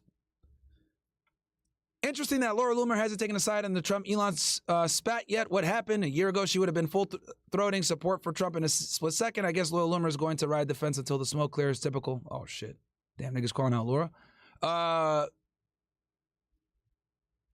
thought they were cool, man. I guess they probably still haven't reconciled some things. Let's see here. There's zero doubt in my mind that Trump is named in Epstein files. Elon is telling the truth. Okay. I did a lot of it. Would you declassify the evidence? Would you declassify the 9/11 files? Yeah. Would you declassify? Bruh, let me be, look, and obviously this before he became president. Let me tell you guys something, all right? Look at me. They are not going to declassify those 9/11 fucking documents within the next 50 years. And you could take that to the fucking bank. They are never going to fully declassify those fucking 9/11 documents within the next 50 years. Mark my words. They will not do it. They held on to the Kennedy files for 60 fucking years. 60 plus years they held on to the fucking Kennedy files. And we had to fight tooth and nail to get them, chat. They had to establish a fucking declassification squad with Anna Paulina Luna, a 304 stripper, right? Putting enormous amount of pressure on the Department of Justice to get those fucking JFK files. You guys think we're going to get the 9/11 files? Fuck out of here, man. Fuck out of here. A lot of those people are still alive, and it 100% implicates Israel.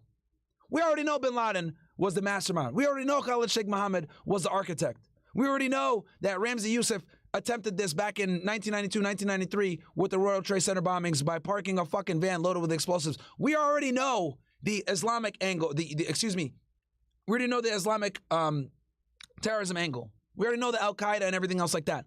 But what are they keeping from you guys? They're keeping away the Israeli angle as fucking always.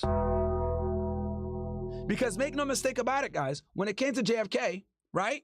We knew that the mafia wanted him gone. We knew that the CIA wanted him gone. We knew those two components wanted him dead, right? We knew about his stance with the Vietnam War, etc. But the one thing that would get you banned or get you in trouble, prior to October 7th, of course, right? Because after October 7th, 2023, that's when the Great Awakening started to happen, and you can actually talk about these topics finally in American political discourse. But prior to that, if you talked about JFK and the Israelis, or JFK and the Israeli intelligence components, oh man, you were fucking cooked. It was a wrap for you, my friend. Absolutely cooked. Now, why do I tell you guys about the JFK files? I'm telling you guys that because we already have precedent on how the United States operates when it comes to declassifying documents that not just implicate our deep state, but implicate the foreign government of Israel. So I would be shocked if we got any 9/11 documents of significance. And when I say significance, the documents that identify Israel. I don't give a fuck about the Saudi Arabian connection. I don't give a fuck about the Osama connection, the Al-Qaeda connection. We already know these guys were involved. We already know that. But what are they keeping? They're keeping the Israeli angle gone. Now, can you find Israeli angle documents? Of course, you got to go to FBI here, pull up the dancing Israeli shit. You got to go to the DEA, pull up those executive summaries that talk about them spying in buildings, right? You got to go to state documents and look at, the case that came out of the Midwest with the ring of Israelis that got caught for document fraud, right? But as far as like the government releasing the full unredacted line of 9/11 that implicates Israel and the American government, no fucking way, bro. You ain't gonna. I don't know if we'll live to see it, chat. They couldn't even declassify JFK, and I would argue the JFK situation was a cover-up, did have Israeli involvement, but not as significant as 9/11. 9/11 was worse. So if it took 60 years just to get JFK, when everyone's fucking dead, what do you guys think is going to happen with 9/11? JFK files. Yeah. Would you, I did a lot of it. Would you declassify the Epstein files? Yeah. And keep in mind, guys, this is before he became president. I would. All right. I guess I would. I think that less so because, you don't know. You don't want to affect people's lives if it's phony stuff in there because there's a lot of phony stuff with that whole world. But I think I would.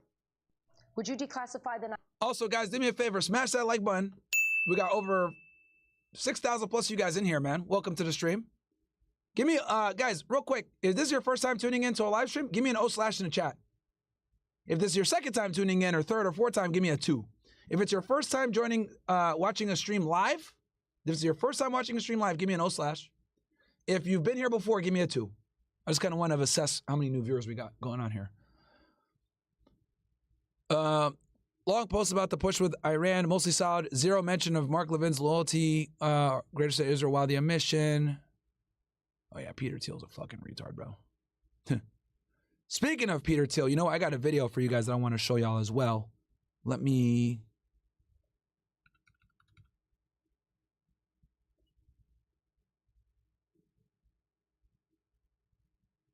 And this goes into Palantir a bit more, which we'll cover this as well towards the end of the broadcast because I definitely want you guys to know what's going on there. Okay, let's see here. Alex Jones is live? What's he talking about? Let's see. Great reset, and they're willing to have a nuclear war to maintain control. Globalists are. So we're at the most dangerous inflection point. So you see the headline I say. 2 seconds in, I already hear globalists.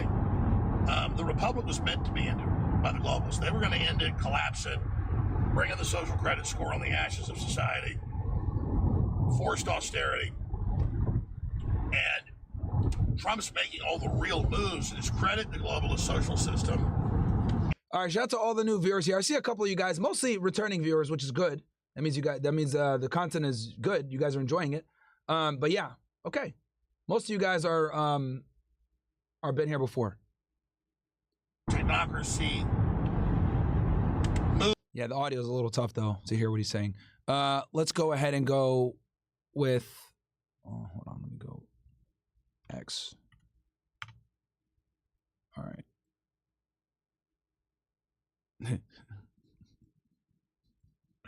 My Clipper guy already made a shout out to Wire Gaze, bro.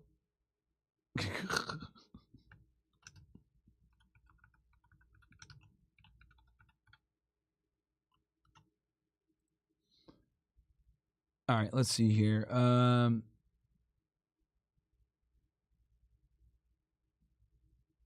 right, let's try to see if we can get in here. Again, if not, there's like 8,000, 7,000, 8,000. Who's running it? What are they talking about? What are they planning? What are they thinking? I'll tell you exactly what's going on. I mean, right now, Trump is sitting there, and thank you, Mickey, and every single one of them is giving him plans, ideas of how to silence this, how to whatever each plan would be, from going after Musk to talking to Musk. And right now they're throwing basically shit at the wall, and Trump is sitting there and listening to each and every one. But all of them, right now, that's what's happening right now, because you gotta understand, what Musk is not a regular person. This is somebody that was extremely deep and during this whole campaign, and after he won, until this day, and by Trump gave him the reins to DOGE, and that's a lot of information, a lot of things that happen. And what I'm saying to you, this is major control that they're trying to do right now, damage control. And this is not just a regular thing, folks. I'm telling you. I'm just from knowing them and understanding what the conversations are, and is how they could and the only way they could silence him is if they go after him in a legal way. The only power Trump has to corral this, in my opinion, and I could be wrong. We'll talk. This is not fact. This is my opinion. Different from facts. Is that he's going to use the DOJ to shut him up, because otherwise, this could be the biggest shit show Trump has. I mean, Musk knows more than you could even imagine, guys. Lev, do you not think they've capitulated somewhat already? Because you've seen a statement coming out from Trump, sort of almost dialing down the rhetoric, which indicates that he is open to concessions on the bill. All right, give me 1 sec, guys. I'm organizing some stuff right here, and then if we don't get in on here, we'll go to another space, then we'll move on to the DDG shit. If this was just a bill, it would be different rhetoric and conversation.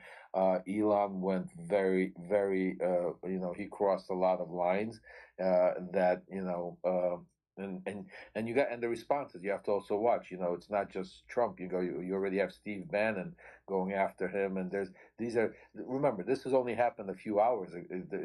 Give it 24 hours. This is one of those fires that like in California that we've watched that spark somewhere. Now this is a spark. The fire is going to be, and the fallout is going to be big. There's no way there's not going to be a fallout. There is going to be a fallout, guys, and it's just a matter of which way it's going to go. You just have to understand. You have to use common sense. We don't live in a normal world right now. Elon Musk is one of the most powerful men in the world, and he's the richest man in the world. And he was aligned with the most other powerful man, Donald Trump, and was dealing in his administration.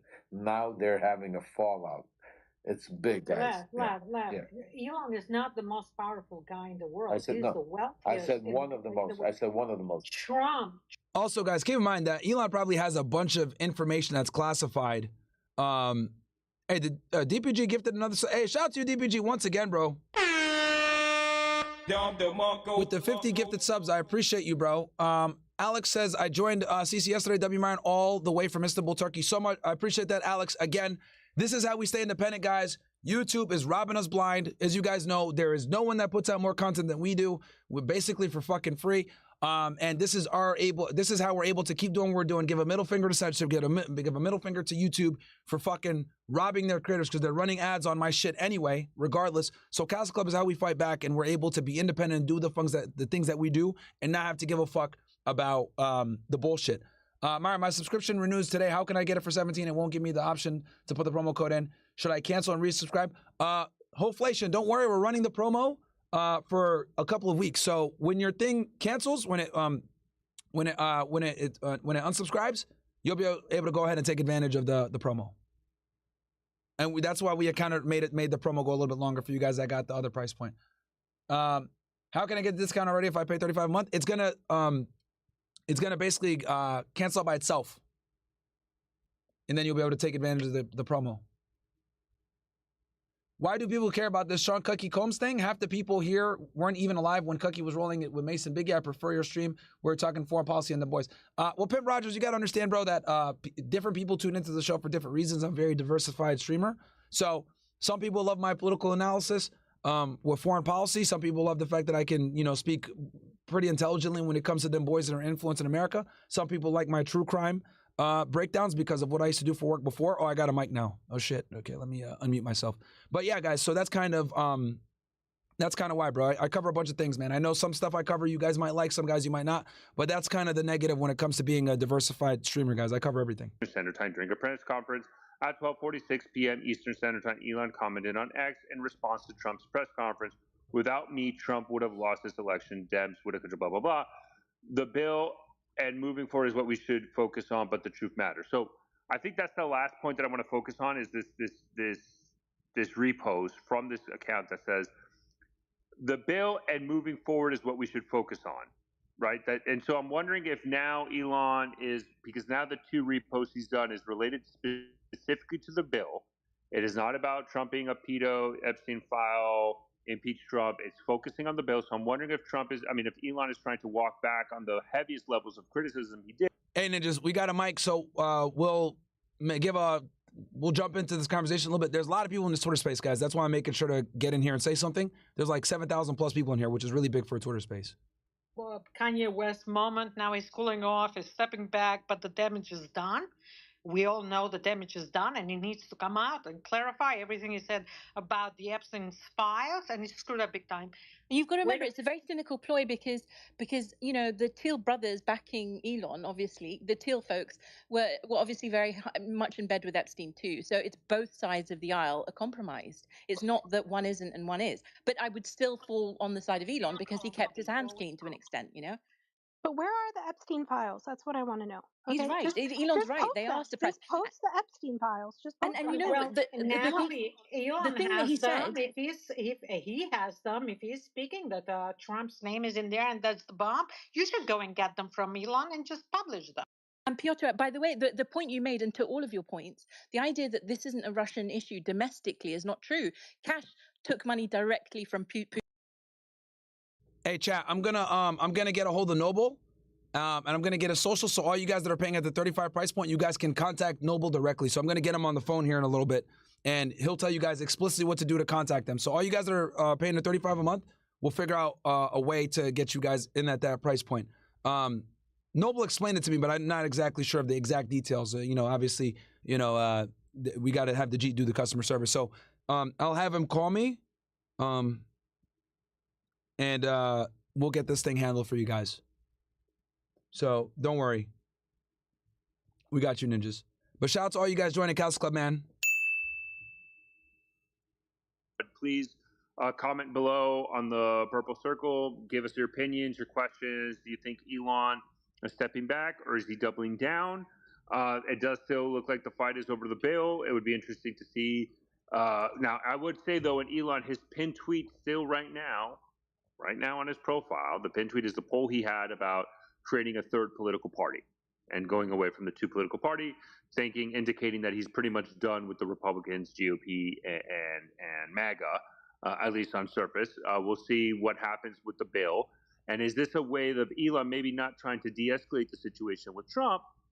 Because let's focus something that's pretty important, and that is if this bill dies and does not get through, that would be a huge blow to Donald Trump's second administration and his political legacy, and it would be really hard to see what they can move forward with the midterms being so close. David, now you're the co-host. You don't have to wait and raise your hand. Wow. Please go for it. We'll see. 3-minute rule applies, AOP. See, I told you.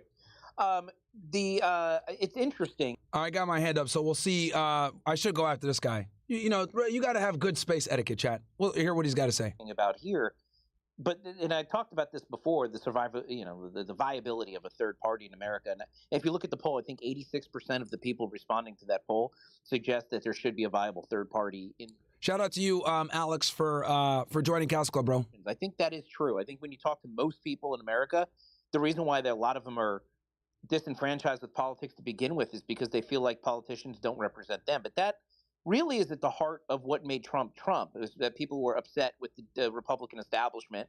And if you remember the 2016 debates where Trump was in the center of the stage and he had literally all of the biggest names in Republican politics at both of his sides, Jeb Bush and Chris Christie and Marco Rubio and fill in the blank.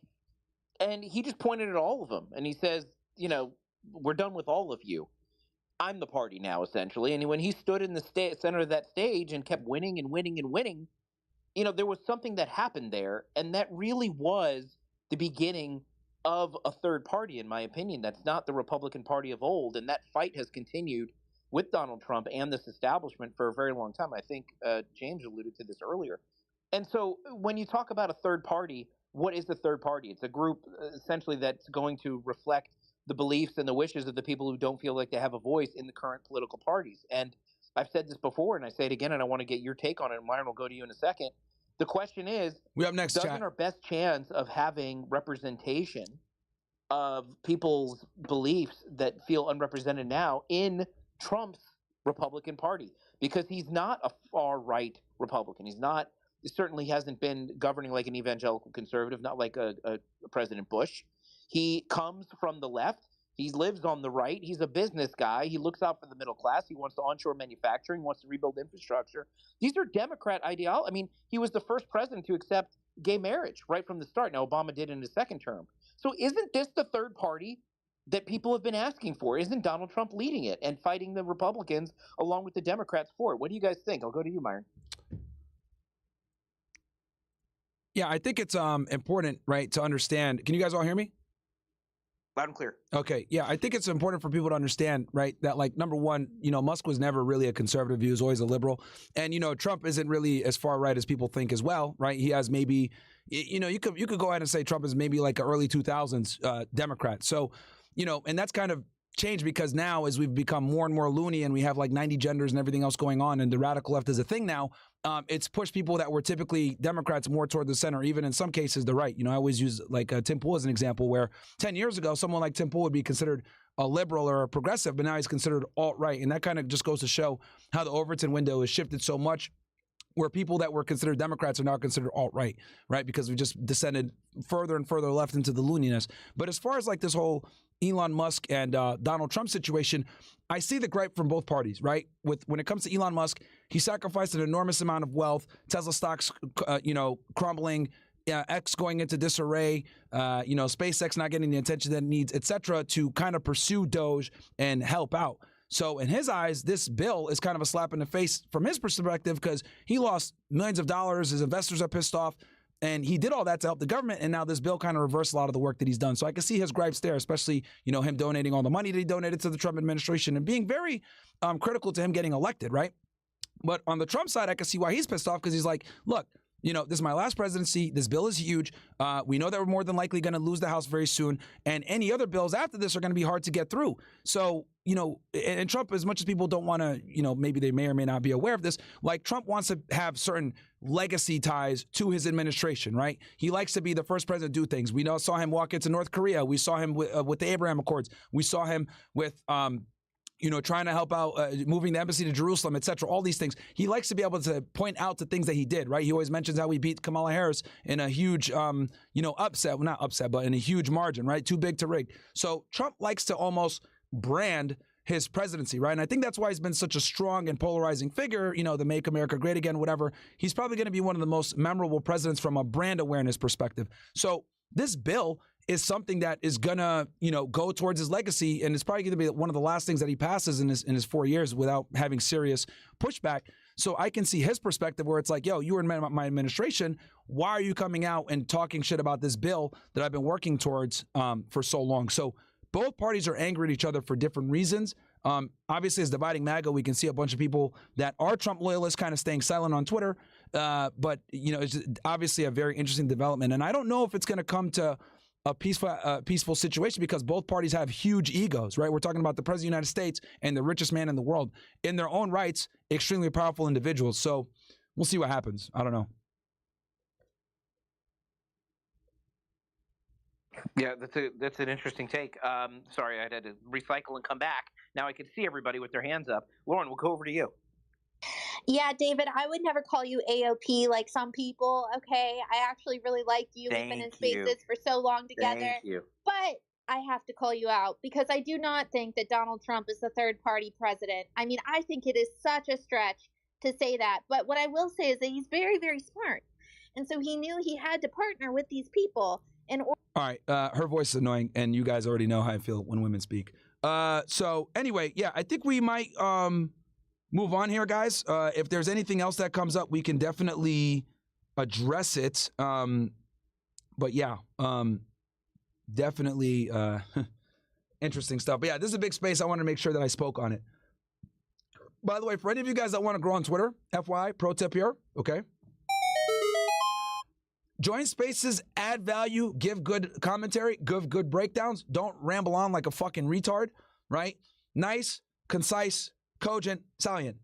That's the words you guys need to know, all right? When you go in and you give your spiel, especially big spaces that have a bunch of people, if you get a mic, and, you know, the ability to convey your ideas in a understandable yet concise manner is super fucking important, right? Don't be like dumbass Alex Karp, who literally is the worst speaker ever, just uses a bunch of fucking big ass words to make himself sound smarter than he really is without saying anything. Word salads. Don't be a word salad nigga, right? Go in, give your points, have it bulleted out. Hell, even write your shit down if you guys want, right? Have your bullets written out. You know, that's how I started actually, guys. Whenever I would, you know, go into spaces or I'd go into certain situations where I had a quick amount of time to speak, I'd have all my points bulleted out and then go point by point. And people really respect that, chat. And it makes you a better speaker. So, pro tip, want to be better at speaking? Write down all your points, have them ready to go, be concise, and get your points across, and you'll be good, man. You'll be good. You know, you'd be shocked at how being an eloquent speaker can open doors for you guys. And if you want to grow on Twitter, that's one of the ways of joining spaces and adding value, right? And then you guys that want to be, you know, influencers or anything like that in the future. But anyway, I'll leave this space now. Let's see here. Is there anything else? Here's another space with the Trump situation. Maybe we'll join in here. Let's listen to them real quick. See what they're yapping about. We'll request a mic because we're cooking right now. And this is what you guys got to do. Jump to space, get in front of different audiences, right? This is how I was able to build my Twitter following. You guys see, I got 290,000 on Twitter, right? I made my account in 2023, late 2023, basically in 2024, and I was able to grow it pretty well, right? By, you know, being consistent, tweeting a lot, and making shit happen. Dollar amount of cuts over 10 years. The bill aims to cut government spending by approximately $6.6 trillion over a decade, according to estimates from its supporters. Major Niggas got the fucking Grok thing talking? SNAP, $300 billion.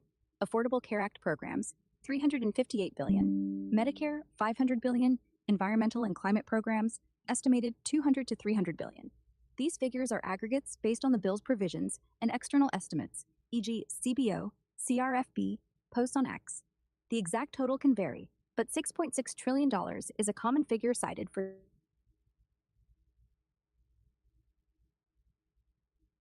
Diligent, I can't hear anything. I'll drop and come back. the bill. Yeah, she's rugging. Ask Grok when the cuts kick in. What year? Includes extensions of 2017 Tax Cuts and Jobs Act, TCJA, making permanent lower individual income tax rates, increased standard deductions, and state tax. New tax breaks like no tax on tips, overtime, or car loan interest, and deductions for seniors over 65. Debt limit increase. A $4 trillion increase in the federal debt ceiling to accommodate these costs and prevent default. New spending includes border security and immigration enforcement, $45 billion for ICE detention, $14 billion for deportation, and billions more for hiring 10,000 new agents. Web sources. Defense spending. Significant investment. All right. Here, I might get Noble on the phone with you guys here in a second. So give me 1 sec. Let's see if I can call him so we can answer your guys' question on that.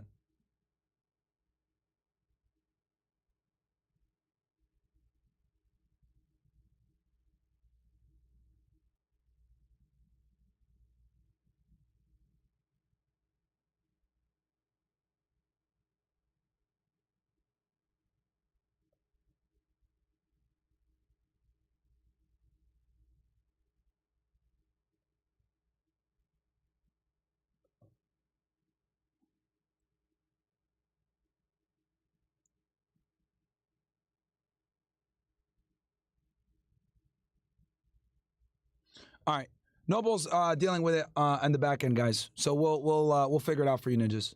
We'll figure it out for you guys. All right. Are these niggas still using Grok? So, no new entitlement funding is allocated in the bill. Right, I'm leaving this shit. All right, let's go ahead and transition, guys. I'll read some chats, and we're gonna go ahead and transition into the DDG stuff. All right. So let's see here. Okay. Chalk says, You have 7K views by yourself. You need to leave fresh, please. His podcast with Gary is so low IQ and low quality compared to you. He only gets 100 viewers. You would so successful alone or get a better partner. He has Snake and will stab you in the back for the Jays. Chalk, the only reason I'm where I'm at right now is because of Fresh's help, man. So no, my friend, I will not bail on him. You must be new here, but no. I appreciate your concern, though. Bruh, Trump and Elon clearly baiting the public. Okay, cool. Yeah. Let's see here. And guys, just because we don't like numerology doesn't mean that other people don't fucking love that shit, bro. There's a lot, bro. You guys see how much money they make on their stream when they do the fucking numerology, bro? A lot of people like that shit, man. Yo, since when did CC start accepting EBT? We got black women in here. Oh, bro. Goddamn. Joy CC yesterday, all the way from Istanbul, Turkey. I appreciate that. Myron, my subscription news today. Okay, cool. We'll figure this out with Noble, obviously. So stay tuned, guys. We'll get that squared away for you guys. So, all right. As you guys know, right? There is, and guys, get into Castle Club right now. CC17 is the code. Capital CC17 is the code. Get in there, guys, now. You get in for $17. Get in that, the good price point. So, basically, as you guys know, DDG, rapper, me and him have had our little tiffs and shit like that before. You know, I was making fun of him, calling him, dumb gnome. Because, I think he's, I've made jokes about him not being the most intelligent guy or the smartest streamer. Because let's be honest here, the top streamers nowadays, it's not about being educational or helping guys out with becoming better. It's more about just mindless entertainment. But anyway, there's been a significant escalation between him and his girlfriend, okay? Now, why am I covering this? I'm covering this to aware you guys to the red pill truths, okay, when it comes to women, right? Yesterday we discussed Offset and Cardi B. I'm not concerned really with the celebrity drama. Rather, I'm here for two main reasons to cover this. Number one, it gives a lot of red pill truths that you guys need to learn. Number two, I told you fuck it so. I predicted that Halle Bailey, whatever the fuck her name is, was going to be a problematic girlfriend, and that DDG was making a mistake by getting with this girl, though I do understand that he probably did it for career perspective because this girl is a A-list celebrity pretty much, or a B-list celebrity. She played the mermaid. Obviously, she's an actress. Here she is right here. Right. She's an American singer-songwriter. I didn't even know that she fucking made music, too. But yeah, what she's mostly known for is being an actress. She was the mermaid in one of the Disney remakes, right? So DDG ended up filing a motion, right? And this was just a day ago, and an emergency motion against Haley in a very ugly custody battle between him and his kid. Right? And though I have made fun of DDG before, I do understand what Halle is doing to him is bad, right? You guys know that I've been very critical of our family court system, how it destroys men and allows women to leverage, their victim status to basically keep the kids away from the father, destroy the father financially, and ostracize the father from his kid. And obviously DDG wants to have access to his son.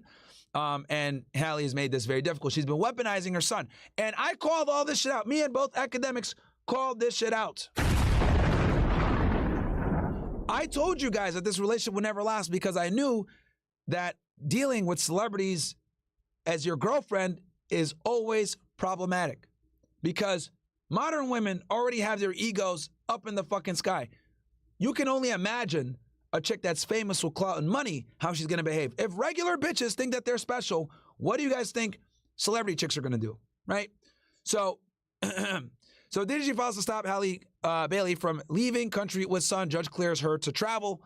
So DDG's temporary restraining order request against Halle Bailey has been denied. Halle is free to leave the country with their child for business or personal reasons. Halle Bailey has filed to deny DDG's request and instead grants her permission to take their son out of the country so she can work. Halle is requesting orders to stop DDG and his family and his friends from posting about their son. This litigation and Halle on all platforms. Halle also points out that DDG waited until today, June 4th, to file a request to block her from traveling and ask for new custody orders when he and his attorneys have ignored all of her efforts for him to have monitored visits with their son since the issuance of a TRO on 5/13/25. Now, what is a TRO, guys? A TRO is basically a temporary restraining order, okay? And she filed this back against him last month, okay? To go back in time a little bit,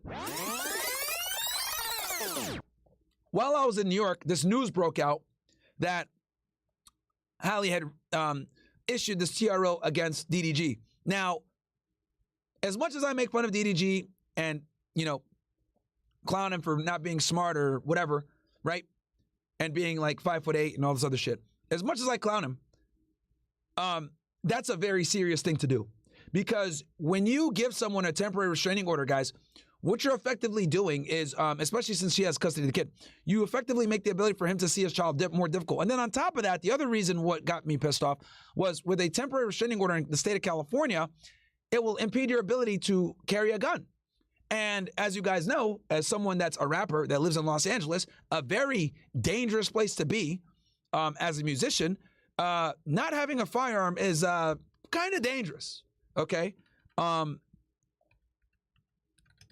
let's go ahead and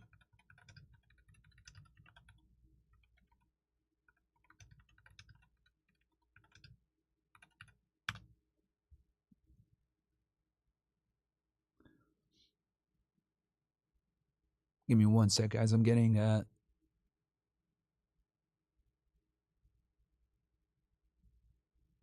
something for you guys. So look at this.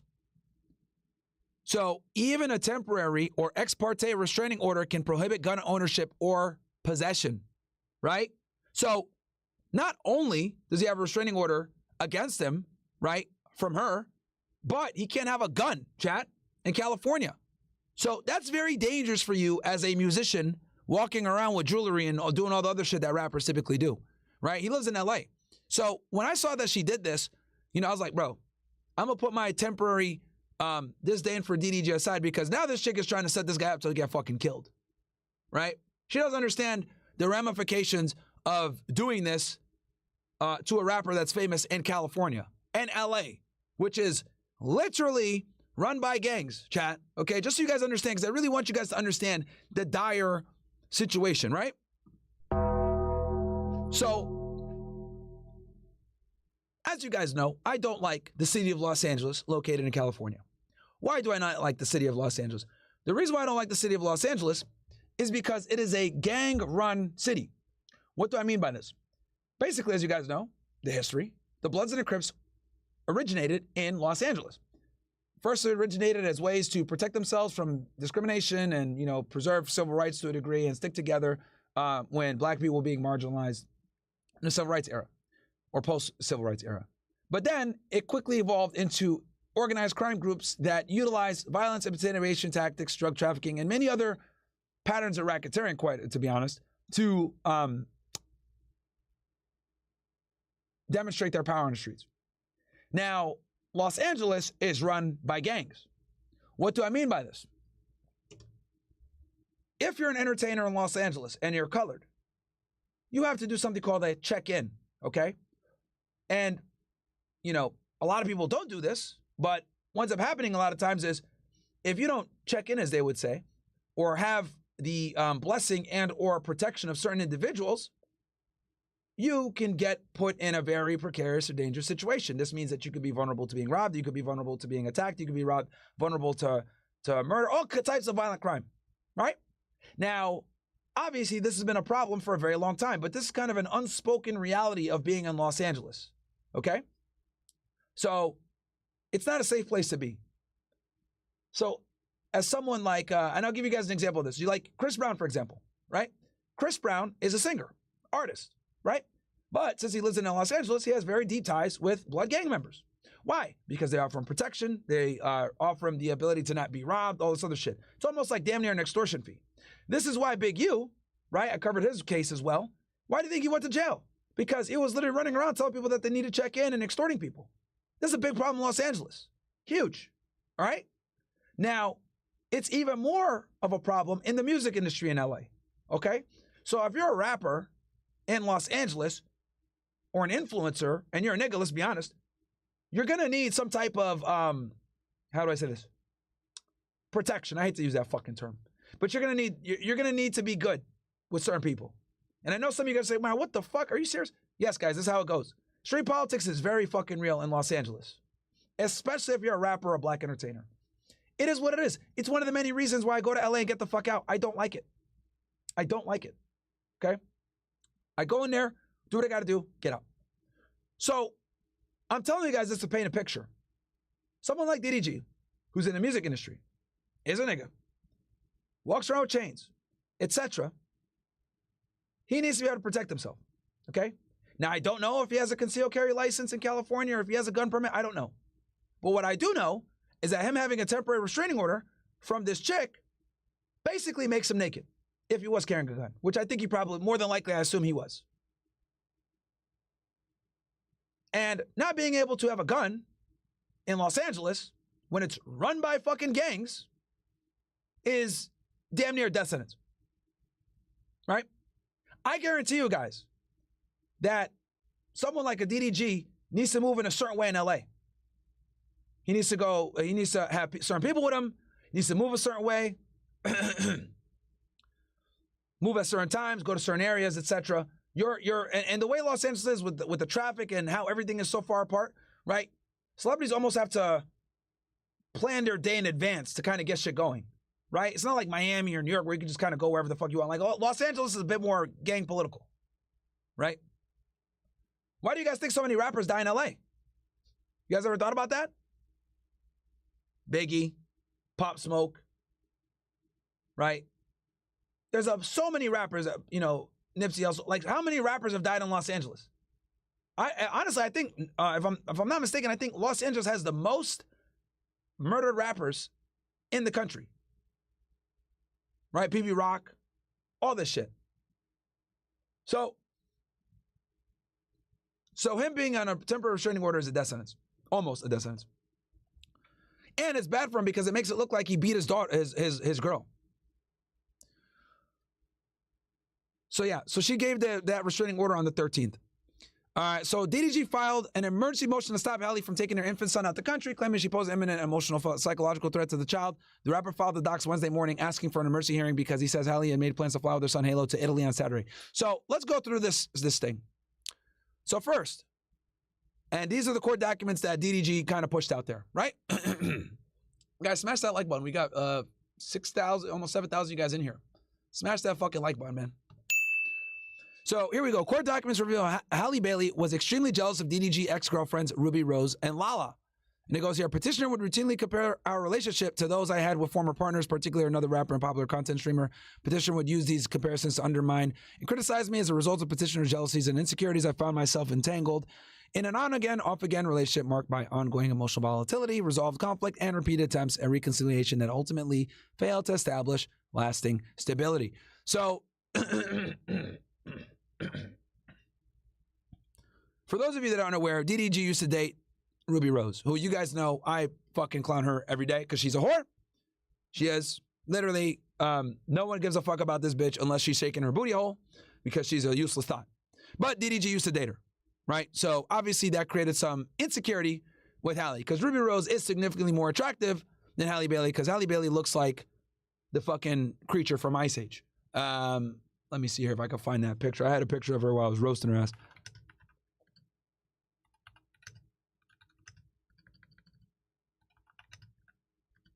Let me see if I can find that picture for you ninjas. I was using it when I was making fun of DDG. Hey man, I ain't gonna lie, bro. I was cooking on that shit. I'm trying to find the photo for you niggas real quick. Bruh, I have it somewhere. Yo, Castle Club, can you guys put the picture up for me? Castle Club guys, put the picture up for me. I know some of y'all got the picture.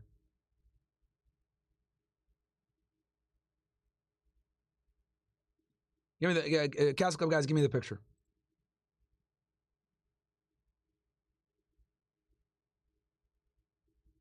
All right. While I wait for Castle Club to get me that picture. Shout out to all my Castle Club ninjas. And MJ the King, Myron, how do I join back? I did went to WAP and I tried to put the code. It's not working from Castle Club 17 a month. Oh, you got to put capital CC 17. Capital CC 17.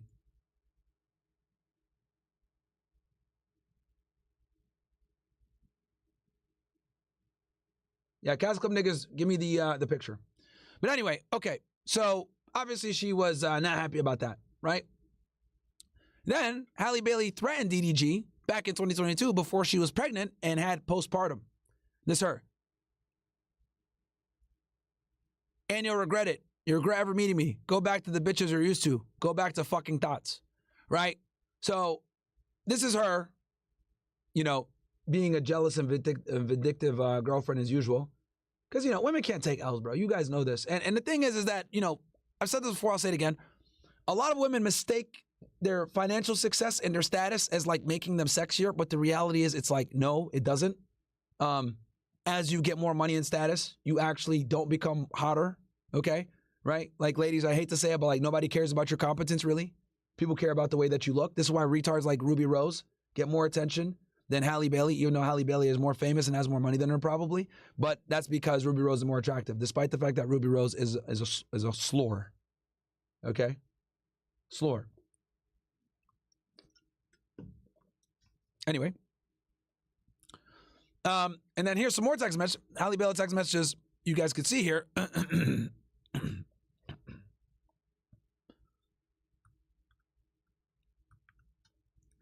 It's a bit hard to read here, but it goes, he goes, I think this is DDG messaging her. The trust issues are becoming overwhelming. Maybe that's for the best. I put too much time and effort to making you happy to have to deal with this bullshit every other day.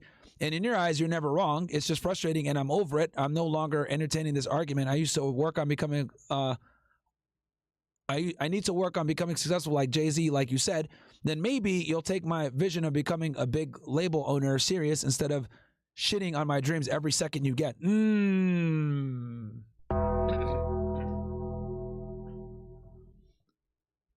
don't want to be with me, that's okay. I'll never beg anyone. I'll be successful. I don't need to be someone who is going to demean me. I don't need someone who is going to demean me. You like that I'm insecure. It makes you feel good about yourself. I'm not doing this anymore. Keep your phone on airplane mode, but when I die, don't say shit. Oh, boy. Okay. Don't come to my funeral or anything. Fuck you. Be happy that these are the last texts you get from me, right? So what do we got here? We got threatening of self-deletion.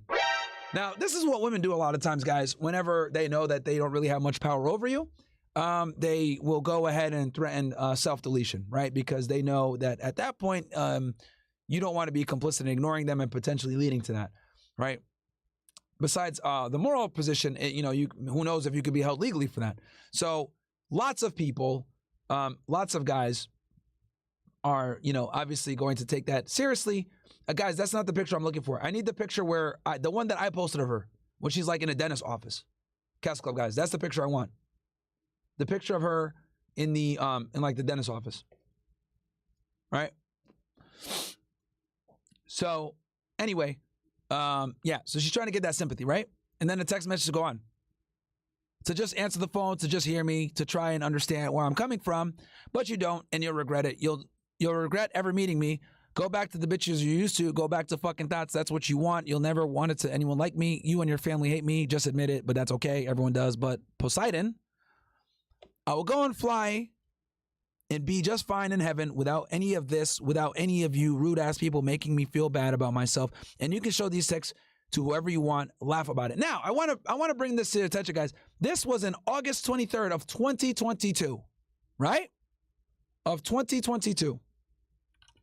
Let's do a quick little time check, right? DDG Fresh and Fit, right? When did we stream this? What's up? We streamed this January 16th, 2023. So, when we streamed this and he was in the middle of the relationship with that girl, right? And he was so reluctant to say anything because he had that girl and he didn't want to come off bad and all this other shit. They were having fucking crazy fights like this. So I hate to say it, but I was right yet again. Yet again. Okay, guys, here's the picture. of her, by the way. That is the picture that I would always roast her on. I mean, bro, I ain't gonna lie. She looks awful there. I can see why she's jealous of Ruby Rose. Even though Ruby Rose is a stupid whore, at least Ruby Rose is attractive. This, not so much. This is a big fucking L. Looks like Sid from Ice Age, bro. This shit is wild, bro. I ain't gonna lie. DDG, man, look. I'm taking your side here because I want you to have your son, but bro, why would you have a kid with this thing? Why? Come on, man. Come on, bro. You got all that money and shit. You a rapper. You smash your girls like this, bro. Come on, man. You can do better, bro. And now that I know that how crazy she was behind the scenes, nigga, you can't be ugly and crazy. Like, what?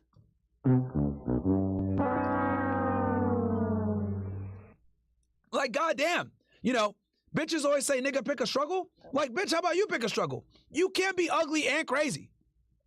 You can't be talking about self-deleting yourself and being ugly. Like, bro, like, what's going on here, bro? Like, you can't be crazy.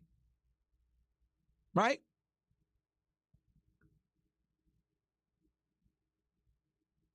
You know, this crazy bitch shit only works with hot girls. You can't look like that and then be crazy, bro. It don't make sense. And we all know that this was just an attention grab, by the way. Right? She's not serious about this. So it's just an attention grab because this happened 3 years ago. So we know definitively that it was all a lie. It's 2025 right now. These text messages were 2023. But I find it interesting that back in 2023, when we had him on, January 16, 2023, 4 months prior, they were fighting like this. Do the math, chat. Do the math. 4 months prior to this, and I guarantee you the fighting was still going on in 2023 as well.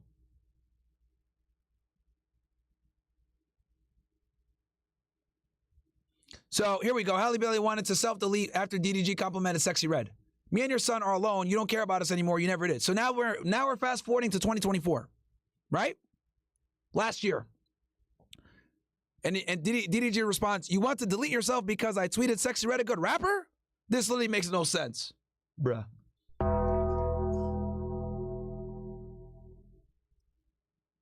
Right? So, look, and here's the thing, guys. During this discussion, bro, DDG didn't say shit, bro. He didn't talk at all. This whole stream, he didn't say nothing, man. He just stood back, let his guy talk most of the thing. Like, you could tell DDG just wanted to give his guy promo, so he didn't really say too much. But he didn't say too much. Now it makes sense. Why? Because he was with this crazy chick. See how we're connecting the dots? See how we're connecting the fucking dots here? Now it's all making sense, bro. Because I was like, yo, why is this nigga so quiet? You got no charisma. But now I know why. Sid from Ice Age was extorting this nigga, bro. Not financially, but emotionally. If you don't do X, Y, Z, I'm going to self-delete. If you don't do this, I'm not going to be with you. So this nigga was like, bruh, I'm just going to shut the fuck up, man. Now I know why he didn't say shit. Now I also know why he was talking about, oh, I love y'all women, blah, blah, white knighting. Now it all makes sense now. Bro was trying to keep things stable at home, bro. Nigga didn't want to have to come home and deal with the fucking headaches of her saying, I saw you talking to that bitch on the president. But now we're connecting the dots, chat. Now we're connecting the dots, bro.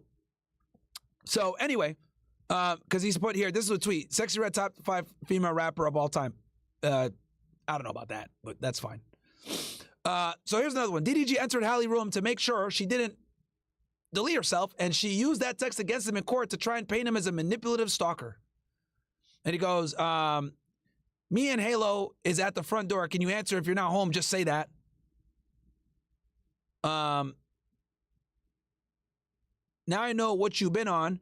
You can pick Halo up from George. I have to go to work. Right? So she used this text message against him in her filings. And then also I want to go ahead and so bro, look, man, y'all niggas know why. You guys look. I gotta get another fucking. I gotta take a piss and get a monster. I'm about to cook. Give me 1 sec, guys, because this shit drives me up a fucking wall. This next part here. Give me 1 sec, ninjas. I'm gonna take a quick piss, and we gotta continue the fucking chef session. All right, we are gonna continue this shit. 1 sec.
All right, niggas.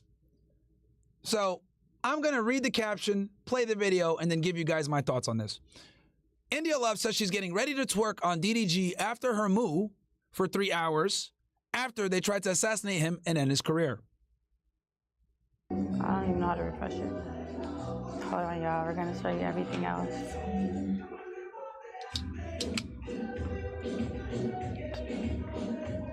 Prom coming up, I'm gonna be like, I'm gonna hit a wall. Moose said 3 hours. I gotta make sure I work out, cause I'm definitely hitting that wall for 3 hours. Fucking, let's do it. These are so nice, yo. I don't even know how to refresh it.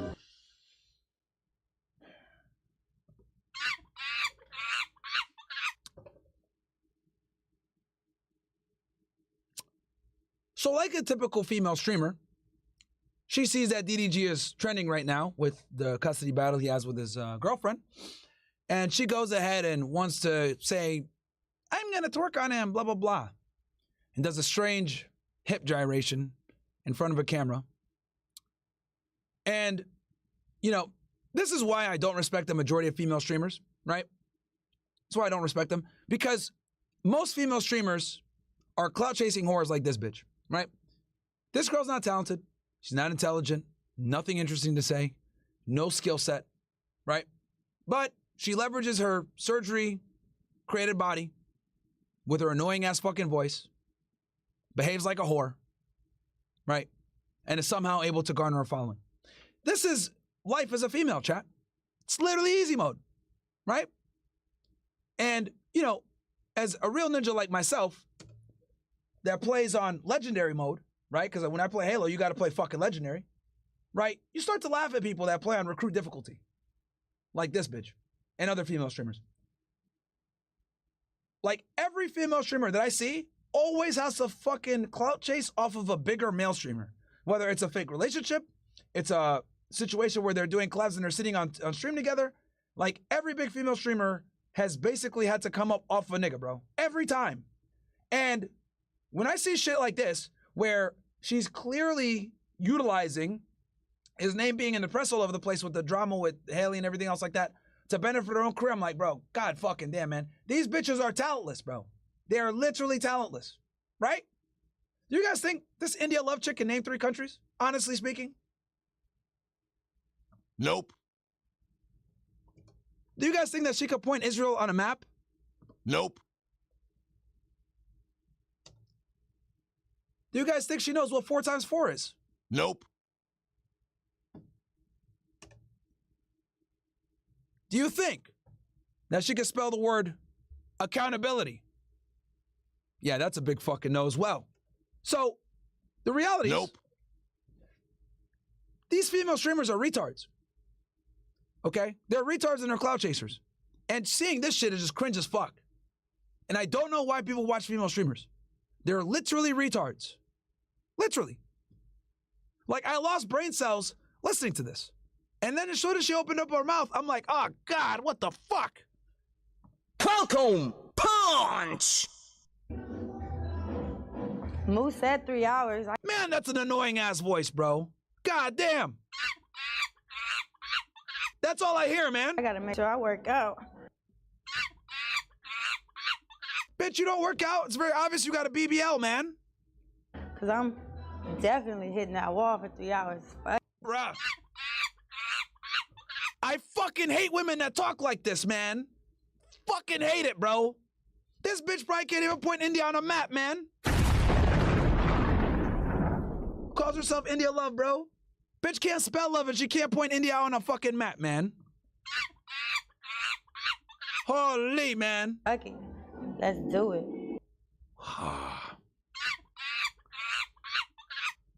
Weave warrior, ghetto as fuck, tattoos, annoying voice. It's like the trifecta of annoyingness. These are so nice, yo. What? I don't even know how to refresh it. Hold on, y'all. We're gonna show you everything else. Bruh, these talentless fucking whores always cloud chasing is so annoying, bro. It is, I'll be honest with y'all, bro. Like, it is one of the most annoying things. When I see whores like Sam Frank, when I see stupid bitches like Demi Sucks, when I see retards like India Love, right? When I see absolute fucking 60 IQ bitches like Sophie Rain or Bonnie Blue or Lily Phillips, all these bitches are retarded. Right? Like, I'm still trying to figure out, right?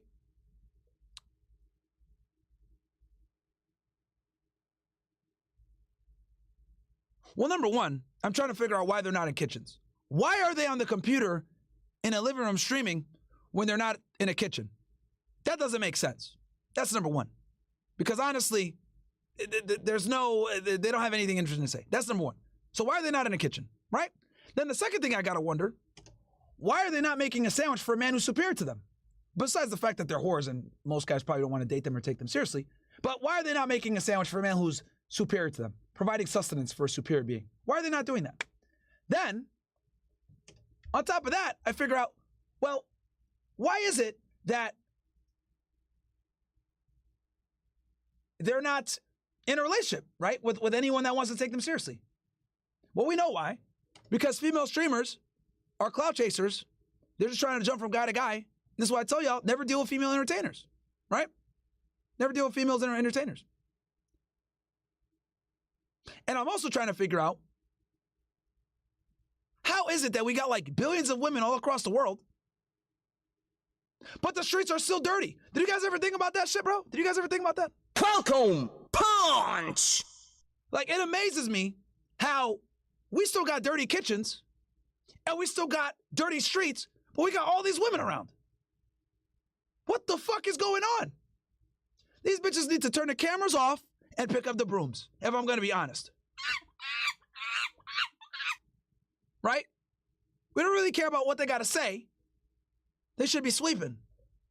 Vacuums, right? They should be cleaning. How is it that even men, we're better than women, like that's their job, is to clean shit. They can't even do that, bro. Useless. Bro, literally. You guys ever thought, like, I'm being honest here, man. Let's just keep it a million, man. Let's come on, man. Let's be very real here. Right? What are women supposed to do? Cook and clean, right? Why is it that all the best chefs are men? Why? How's that possible? Why is it that men run all the sanitation companies and operate all the sewage to keep the world nice and clean and sanitized?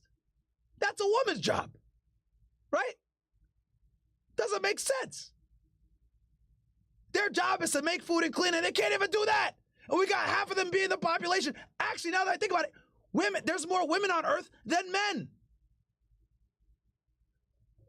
But the world is still dirty. Why am I walking around New York City and there's trash all over the place when I see a bunch of able-bodied women walking around? It doesn't make sense.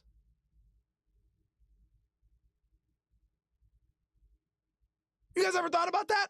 Why is LA so dirty? Why is New York City so dirty? Half the population is women. Why do men gotta run all the sanitation companies and keep shit clean? Well, it goes back to what I told you guys before. Most women are fucking useless. Let's be honest. Let's be very honest here, guys, right? Hypothetically speaking, in a dream world,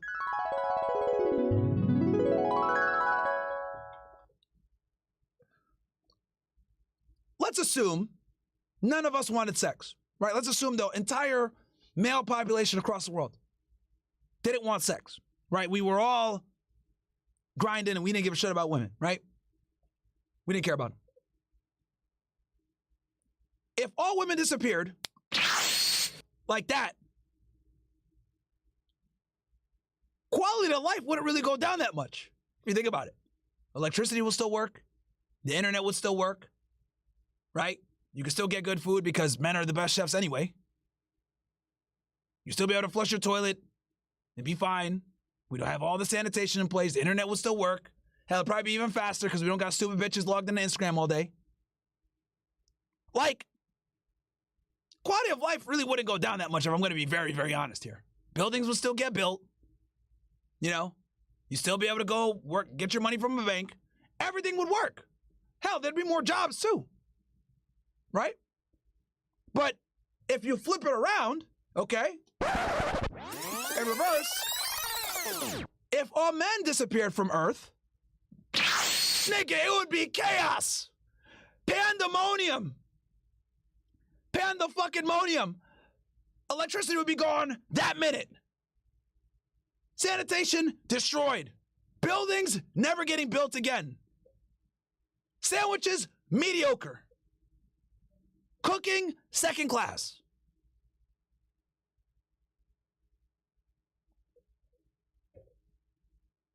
Crime would spike. These bitches would start to hate each other. They'd be fighting every 2 seconds. Because contrary to popular belief, women are actually far more violent than people want to admit. It's just that women don't have the ability to actually kill each other. They just beat the shit out of each other because all their hits don't actually hurt each other. Right? Women fight like, ah! They don't cause no real damage though because they're weak. They're inferior. Right? They beat each other, ah! Pull each other, ah! Right? They can't even beat each other up properly. Niggas gotta hire fucking Sean Connery to teach them how to do it. Welcome, punch! But civilization would crumble within minutes. If all the men disappeared, civilization would go down immediately, damn near like an atomic bomb. And then to make it even funnier, the women would go nuts. Who's there to simp on them? Who's there to give them attention? No one's gonna like their post on Instagram. Cooked. Absolutely cooked. They'll melt. No attention, no.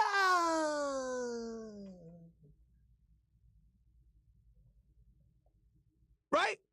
They're not getting DMs from random thirsty niggas anymore. Be over. Be fucking over. But if we had all men, right, and we weren't slave to our sexual urges, bro, we'd have a utopia, nigga. That should be crazy. We'd have flying cars. We'll be having abundant food.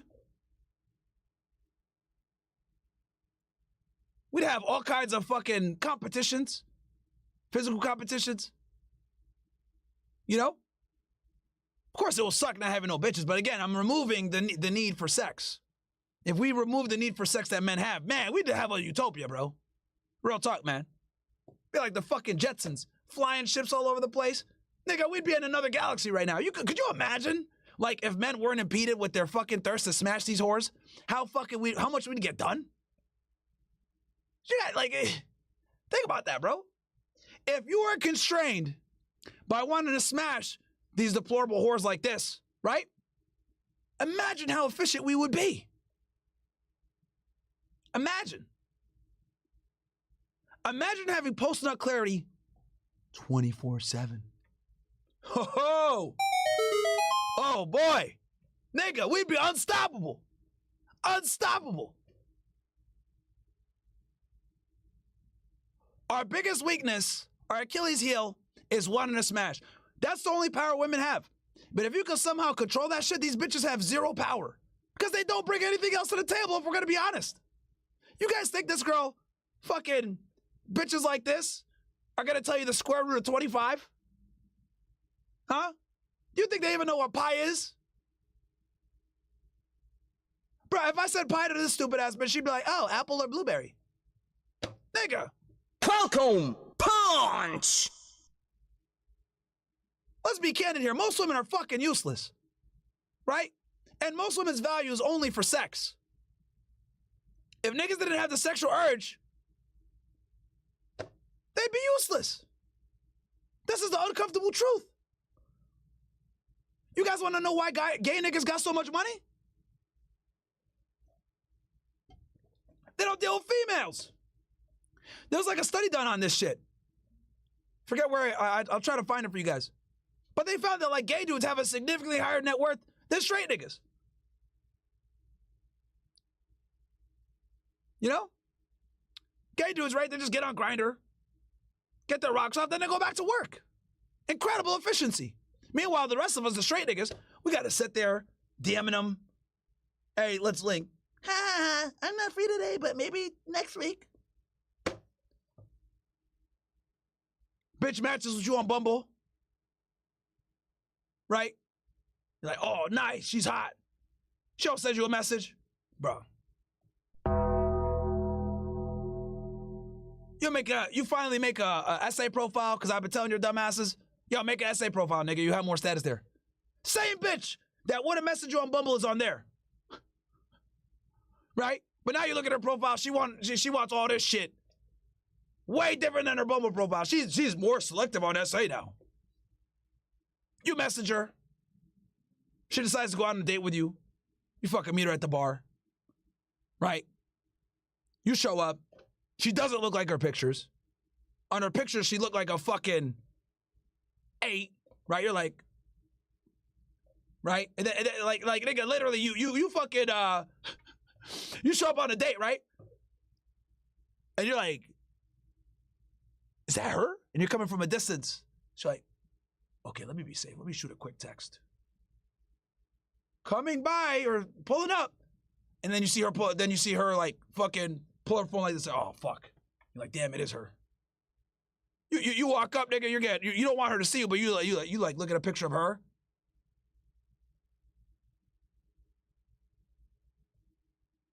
You disappointed. She a solid 6 in the daytime. You're like, oh. Fuck it. My horniness is too strong. You go meet up with her anyway. You fucking go into the bar. Hey, so tell me about your life. Meanwhile, in the back of your mind, like, oh my God, I don't give a fuck. But let me pretend. She's over here telling you about her fucking shitty ass hobbies and interests, which she has none of, by the way. So what do you do for fun? Well, I like to go to the beach and hang out with friends and, party, yeah. Oh yeah, that sounds really cool and interesting. So like, what do you do for work? She has some boring ass fucking office job. Some random in some fucking city. I'm a clerk at a law firm. Okay, cool. Awesome. So tell me more about yourself. What do you do? Oh, well, I hang out with friends, yeah. Okay. Where'd you go to school? She named some fucking shitty ass random university in the Midwest somewhere. Okay, cool. So like, when you're not working or at the beach, like, do you have any hobbies? Hobbies? What's that? Right? You're like, God damn, man, here we go. But you want to smash. Right? You want to smash. You're like, oh, man. So you drown out your fucking boredom with some vodka. 2 vodka sodas, please. Right? Make your shit a double so you can get through the pain. This fucking boring ass bitch is driving you to the edges of alcoholism. Then you ask her about prior relationships. Oh yeah, I did NBA player before. Right? Or I had a little fling with a rapper one time. And in your head, you're like, damn, that nigga fell for the same picture that I did. Fuck. Right? So it's like, God damn, man. And then you waste all night hanging out with her. You bring her back to your place. Right? One of 2 things happens. You either smash and it's successful, but then you spend all this money and time. Or B, you don't smash, you're like, oh my God. Right? Gay niggas don't gotta deal with this. They just go on Grindr. Hey, I got a 20-minute break for a lunch break. Let's smash. Niggas do their weird shit. And then they just go back to work. Efficiency, man. Meanwhile, the rest of us straight niggas are over here cooked. We're over here spending time with these stupid bitches that are retarded, that don't add no value. We're spending hours and hundreds of dollars hanging out with them. No wonder gay niggas make more money than us. You look at every major city, right, in America, San Fran, LA, New York City, Miami, etc. All of them have like a gay neighborhood somewhere. And that gay neighborhood, for some odd reason, has the highest rent, is the nicest area, is the cleanest area, safest area. Go figure. Right? What do women self-type? Oh, men are violent, the patriarchy, the evil. All right, bitch, why are all these fucking gay neighborhoods fucking pristine? Explain that to me, whore. Explain that to me. I don't agree with their lifestyle. They're degenerates. But for some odd reason, these niggas' neighborhoods are always on point. So like, what the fuck, man? But yeah, the point I'm trying to make here, so bring this all back full circle, right? This rant full circle, is if all women disappeared, right? And men can control their horniness, nigga, we'd be in a utopia. But if all men disappeared, women would be in pandemonium within minutes. Power grid would shut off. Electricity would be gone. Bro, if we had to rely on female ingenuity, nigga, we would still be rubbing sticks together to get fucking fired, man. And that's a goddamn fact. Bitches don't create nothing. They really don't. 90% plus of the inventions, all men.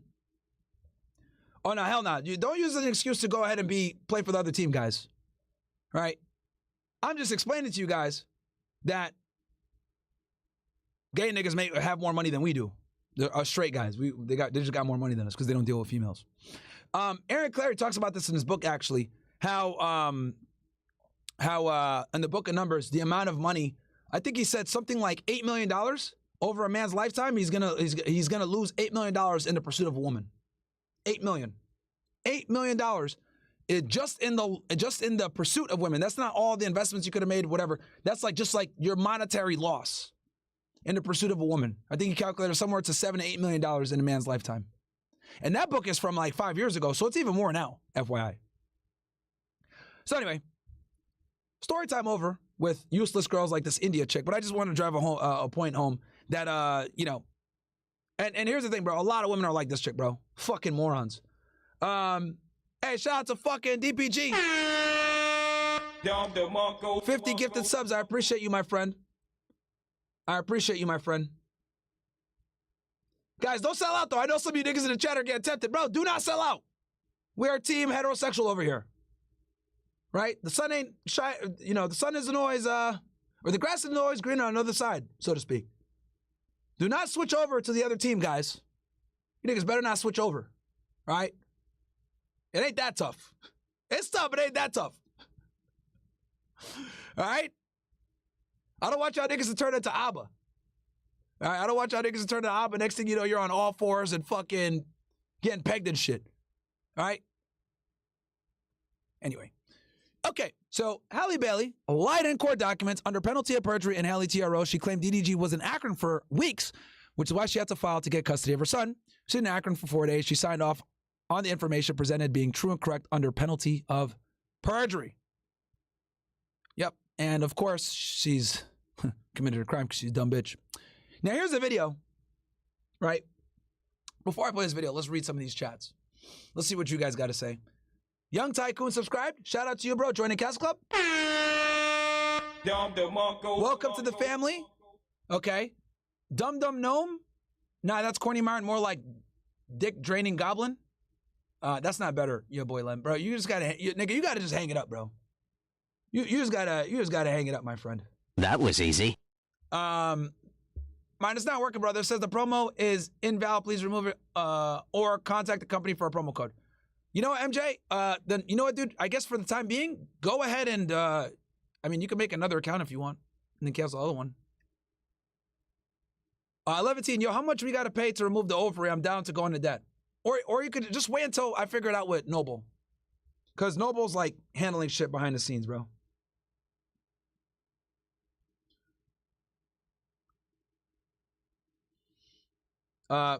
Bill's just messaged me saying charge the generators. Yep, absolutely. I'm way ahead of you.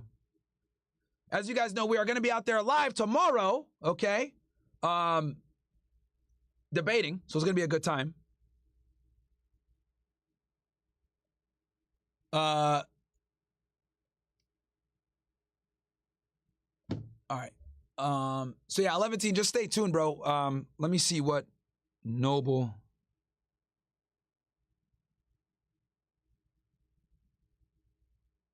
Okay, also, guys, Fresh is starting a Zoom call with Zach if you guys want to jump in there where they're going to talk tech. So feel free to jump in on that Zoom call. You guys can keep me a tab open and go jump on that Zoom call. So all Cast Club guys, there's a Zoom call right now if you guys want to go in there and learn about tech. It's right now. Zoom call right now on Castle Club. Squat says, thank you, Myron. Changed my life. I just closed on a new property today in the Bay Area. On track to make $250K this year, and I got a virgin girlfriend who's a keeper. You changed my life in just 4 years listening to you. Shout out to you, man. Squat like cat, like up. Squat like app. Okay. Congratulations to you, bro. Hazards.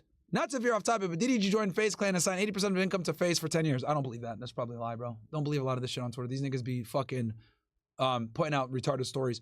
Myron, how do I join back? I went to WAP and tried to put in the codes, not working from Castle Club. Okay. We will, I'll figure that out with, Noble. MS Verse, Ohio Department, Youth Services. Okay. I think we got all that. All right, and then let me see here. Guys, to get involved in the show, MyronGainsX.com, Super Chat over there, or Rumble Rantan, or Castle Club. I love the content. I'm a longtime supporter of WStream. Have you talked about or looked into or talked about the 400 plus Chinese transformers in our power grid? Just curious because it will take 9 substations to cripple our power grid. Interesting. No, I did not hear about that. Bro, you're cooking, broiling, grilling, bacon, etc. Hey, man, I'm that ninja, bro. I'm telling you, bro, most diversified streamer on the internet, bro. By far, I am the most diversified. I could do it all, baby. Alex says, thank you for everything that you do. Big $100 super chat. Thank you so much, Alex. I appreciate that. This is how we fight back against the censorship regime, these bitch-ass niggas. Hate these fucking losers over at YouTube, bro. All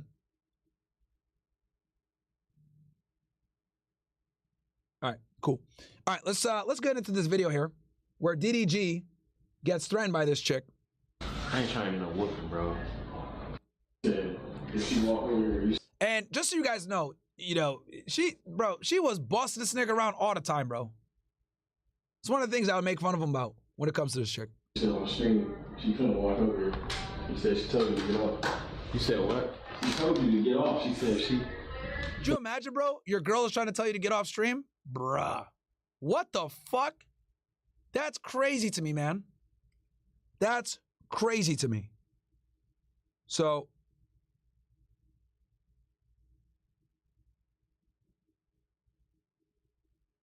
And guys, I want to do a shout out to all the people that joined Castle Club. I'm going to shout all you niggas out on stream.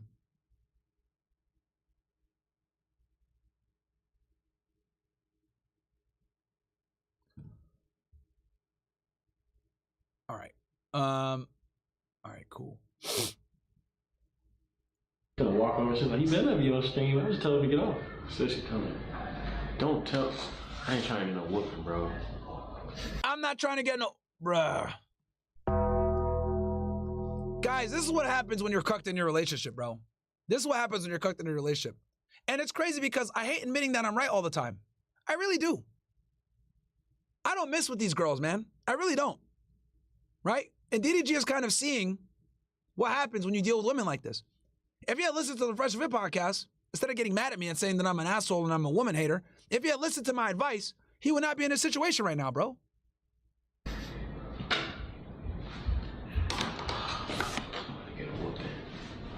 Bruh, I'm gonna get a whooping? Nigga, what? Bro, like you're over here, like this is the problem. Like, see how we've like totally commercialized and socially accepted females being violent towards men? Have you guys caught on to that? You guys see the propaganda here?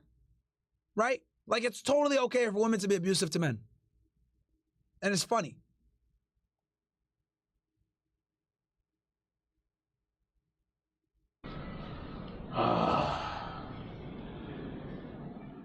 Yeah.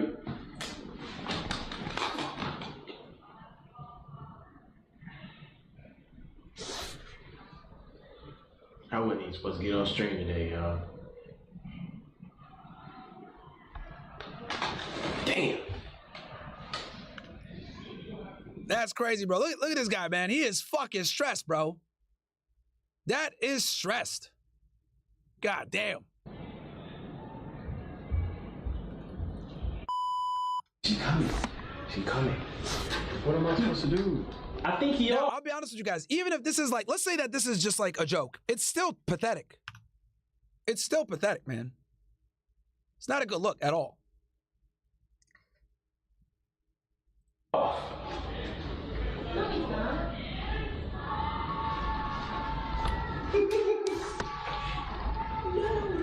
You want me to get up? I mean, you're still on. We gotta go get some food. Okay. I'm about to get up. Okay. She got a knife in her hand. Bruh, like, how do you let it get to that point, man? Like, that's just crazy to me. Like, how do you let it get to that point, man? Absolutely nuts. Absolutely nuts.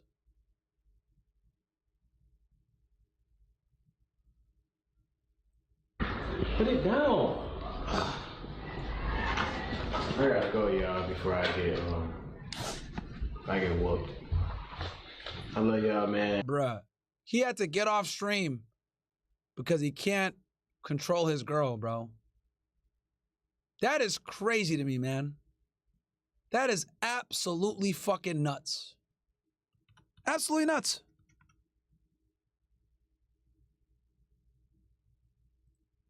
Appreciate y'all tuning in to the stream. I'll see y'all next time. Okay, so in today's video, guys, we got some breaking news. We got some new information on DDG and Halle Bailey situation. Now, we posted a few videos when everything initially kicked off between DDG and Halle Bailey. If you guys missed some of those videos, Here, you know what I'll do? Let's go to Poetik Flakko because he talks about this. We'll go to him. Let's see here. Bam. A couple of weeks ago, Halle Bailey dropped a petition with the courts for a restraining order in an attempt to ruin and destroy DDG's career. DDG finally responded back to that restraining order, and not only did he prove that he's not the aggressor, but that Halle Bailey is actually a monster. I can't be the only one who noticed this trend. The women who are in scandals for being accused of lying on their spouses all have connection to the same group. And we're going to talk about Zion as well with his situation, bro. Like, this shit is crazy, man. Who that group is, figure it out yourself, because apparently they the boogeyman, bro, that you can't speak about on YouTube or else your channel get deleted. Her and whoever is managing her plans almost worked. The world... Wait, is he talking about them boys? Let me find out Poetik is finally starting to grow some balls and talk about them boys, bro.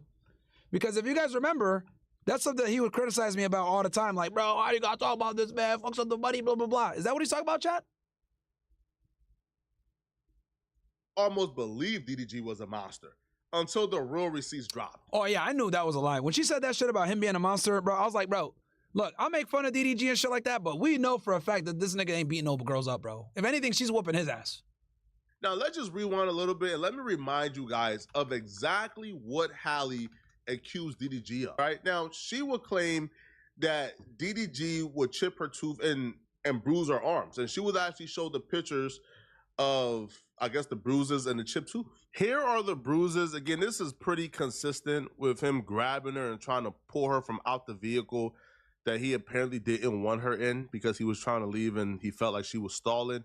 She also showed the chipped tooth, which you can see, yeah, there's parts of it, but these don't come across as bruises where, yo, he was like just wailing on you. Like, this come across as bruises that was occurred in a tussle, right? Like a tussle, like it was a violent tussle, but this don't come across as if, yo, he was Chris Browning you, because that's a different level of violence. But nonetheless, though, men shouldn't be putting their hands on women. Call the police. She's also in the restraining order painting DDG as an absolute weirdo. On top of the physical incident, she's painting DDG like he's like Jeffrey Dahmer's, bro. Like, he's doing some weird stuff, bro. Like, he's like creeping through like the cat hole, trying to get into the home, taking pictures of an empty bed. Like, he's doing some weird stuff according to her. Now, again, this is her view of the situation. This is her account of what happened. DDG hasn't spoken yet, but she's painting this man like a weirdo in this restraining order. She would say in March, before DDG filmed the video that we shown earlier in this video of him claiming that Halle is keeping his son away from him. So she would claim that DDG actually creeped her out when he showed up at her home entered without permission, went to her bedroom and texted a pic of Halle's empty bed to her along with a text, "Now I know what you've been on." So apparently the bed was ruffled up a little bit, so DDG thought she was getting her cheeks clapped up. Halle says she interpreted text. Oh yeah, and she's like been messing with like this rapper or some shit like that as well. You know, which is like another big L. I'm telling you guys, bro, like, it ain't worth it, man, ever dealing with these fucking celebrity chicks, bro. It's always gonna be an L, man. Always. As DDG accusing her of sleeping with other people. Now, I'm not sure what her response was. She don't say. All right, she don't deny it, so I don't know. 4 days later, she claimed he really exploded when he came back to her house. Halle told him she and the baby were sick and she didn't want Halo to leave the home.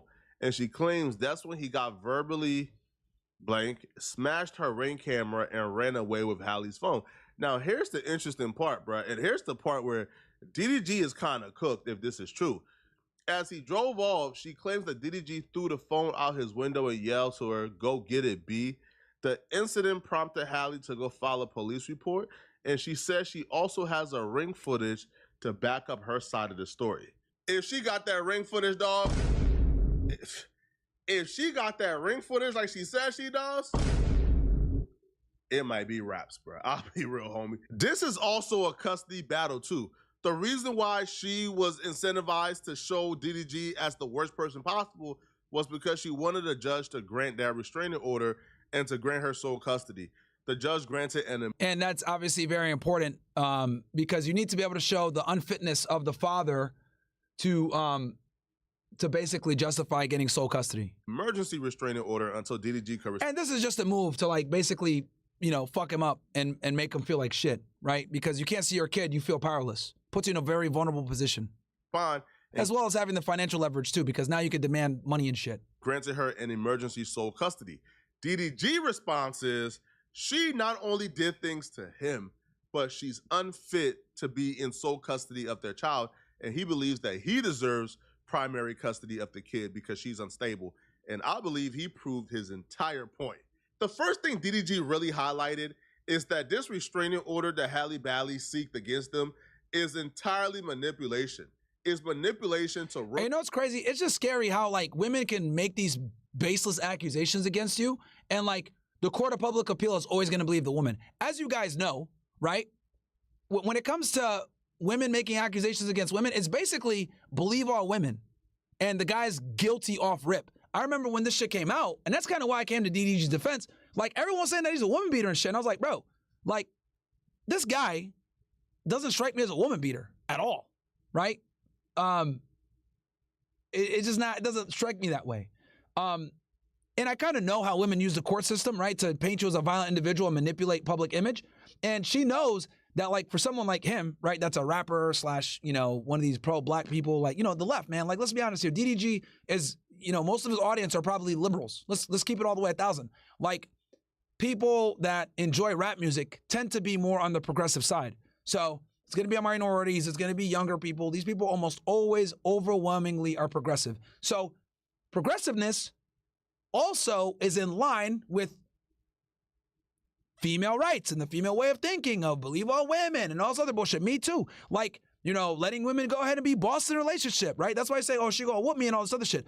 This is all progressive propaganda to keep women from being held accountable for their bad behavior. Let's just be honest. And progressives let women get away with everything. Annie's in Hollywood, etc. So the point I'm trying to make is she knows that most of DDG's audience are going to be progressive people. Whether they vote or not is irrelevant. The point is that they're going to be progressive. Blacks tend to be more progressive, right? There's a reason why blacks almost always vote for Democrat, right? So with that said, people are going to believe her over him, right? So she used that to her advantage. Ruin his career and to get sole custody of the kid.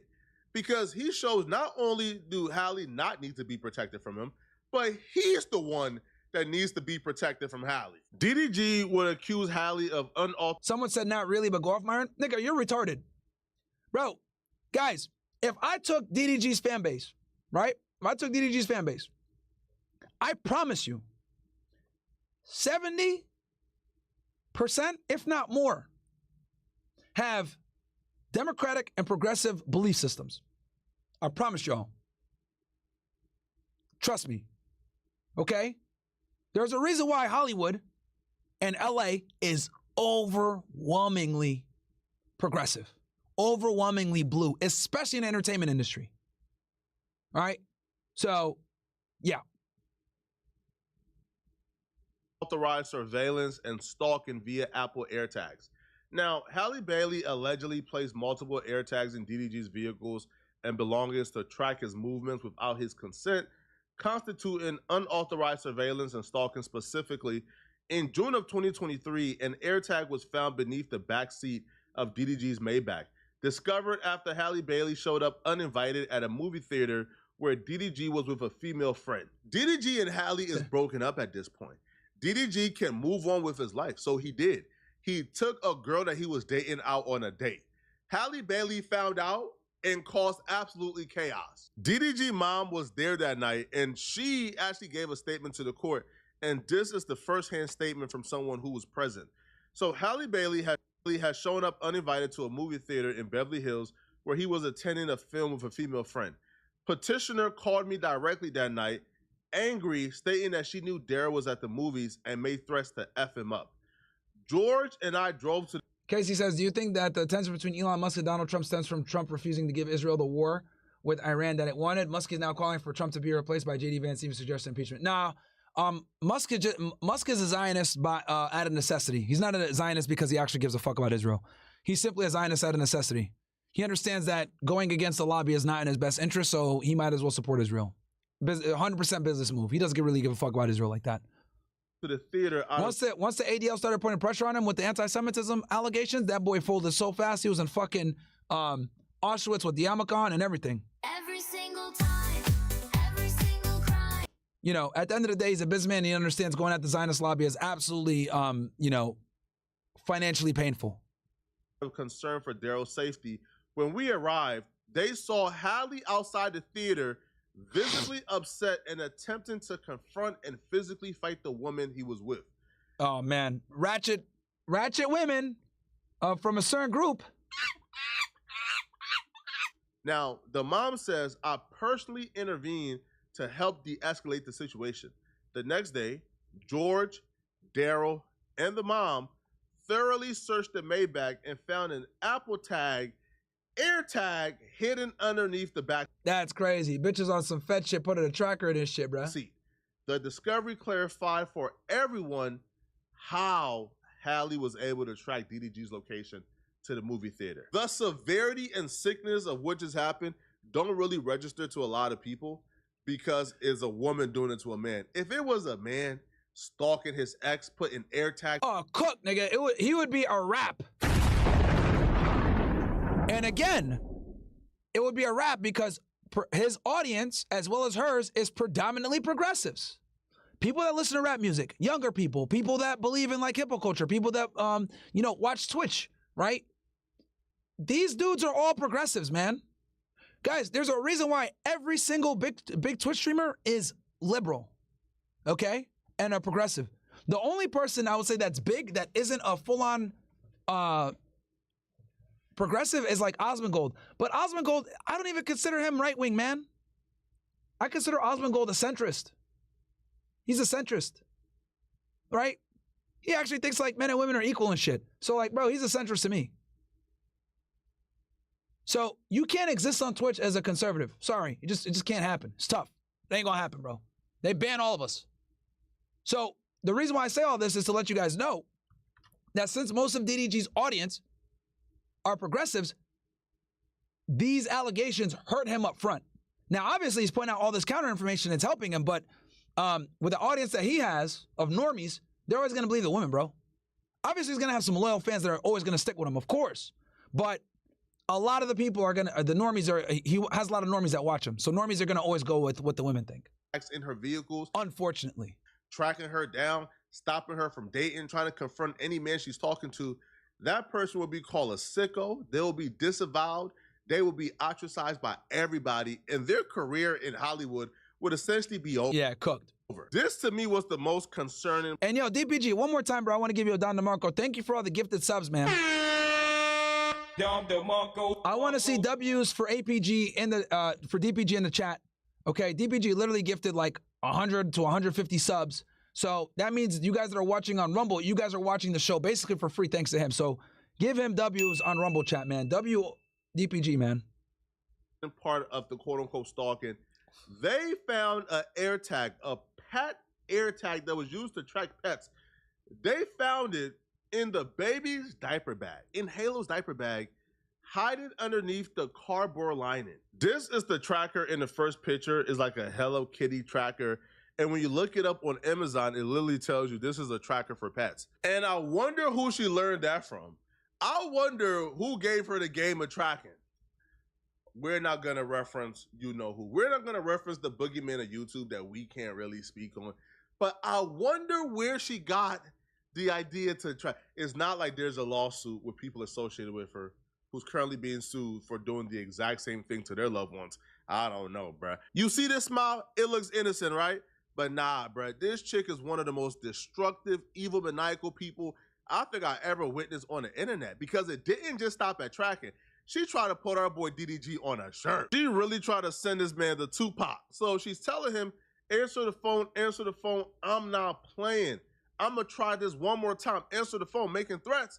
He responds back with, I just wanna be left alone, please. She responds back with, I'm calling for help, I have a knife. So she begins to threaten him with the knife. And you know what happens, bruh? DDG asks, you have a knife for what? Why do you have a knife? He soon found out why she had the knife. He would allege that Halle attacked him with the knife, and he actually suffered a pretty deep cut on his hand. The only thing going through my head as I'm reading this is the nerve. The nerve. That woman really went to them folks' courthouse and wasted their time, bruh. She really went to the LA courthouse, filed an emergency restraining order with these quote-unquote receipts that DDG was this horrible person who was stalking her and putting hands on her, only to find out that you are the culprit. It's as if she was confident that he wouldn't respond, that he was just going to sit back and allow her to ruin his career. She must have known these receipts existed.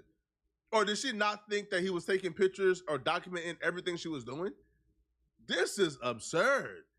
Now, she's just not a danger to DDG, but she's also a danger to their baby. May 12th of 2024, an incident took place that I believe after this incident, Halle should never have primary custody. Like DDG needs custody of their kid before something go horribly wrong. So on the 12th, she's texting DDG because apparently she wants to spend time with him. She says, I just thought we'd do what I wanted to do today since it's Mother's Day. But if you really want to go, you can. I'll just go home and pack. Hello, question mark. Now it's Mother's Day, but they're not together. They're not in a relationship. She wants to spend time with him. He's not obligated to spend time with her. It's Mother's Day. So he says, if you don't come back here, I'm going to call the police. I don't want you to do something stupid. That's because he realized that she took his gun when she was leaving. DDG writes, I'm going to give it 5. What the fuck, bro? So he does have a gun. Obviously, because we know that as a rapper, you need a gun. Bro, this chick is wild. 5 minutes. You have a son. I know you took my gun. That gun has no safety. If the first thing you do, it's probably a Glock, when you're an emotional wreck or you don't get your way or you become sad, is you go for a gun to do something stupid to yourself, that son, this Halo should be in DDG's custody, bro. DDG should have 100%, bro. Like, and you know what the crazy part is? If this was the other way around and he was taking her gun and shit like that and sending these fucking erratic ass sex messages, bro, this nigga DDG would have lost his kid immediately, bro. But when it comes to Halle, she still has custody of the kid. Why? Because she's a woman. Which goes to tell you guys what I've said before. The family court system is an unbalanced, asymmetrical legal process that puts women in a position of dominance where men can't even fucking have a chance. Like, even with crazy shit like this, she still has the kid somehow, bro. This is crazy to me, man. Crazy. Full custody of his son. Because one parent is obviously an emotional wreck. One parent obviously have no self-control. So the father deserves to take over. This is insane. It sucks. And DDG is begging her, please, don't do something stupid, please. And it's not until I think he threatened to call the police like about 5 times before she finally answers. He said, put it down. That's nothing to play with. She responds back with, You have ruined me. These chicks be having your baby and think you owe them everything. They have your kid and think that your life is now centered around them. No, your life is centered around that baby. So when she says, in all my happiness, your happiness ain't his priority. Yo, she's out here going off, bro, talking about you're the only help I used to have. And that's kind of crazy because she had a crazy support system when it came to tearing down DDG. Yeah, all the fucking simps came out and believed her immediately. All of them were like, oh yeah, DDG's so evil, he's like beating her, ah. Like, you know, women always get an army of simps whenever they, you know, come out with anything accusing a man. Always.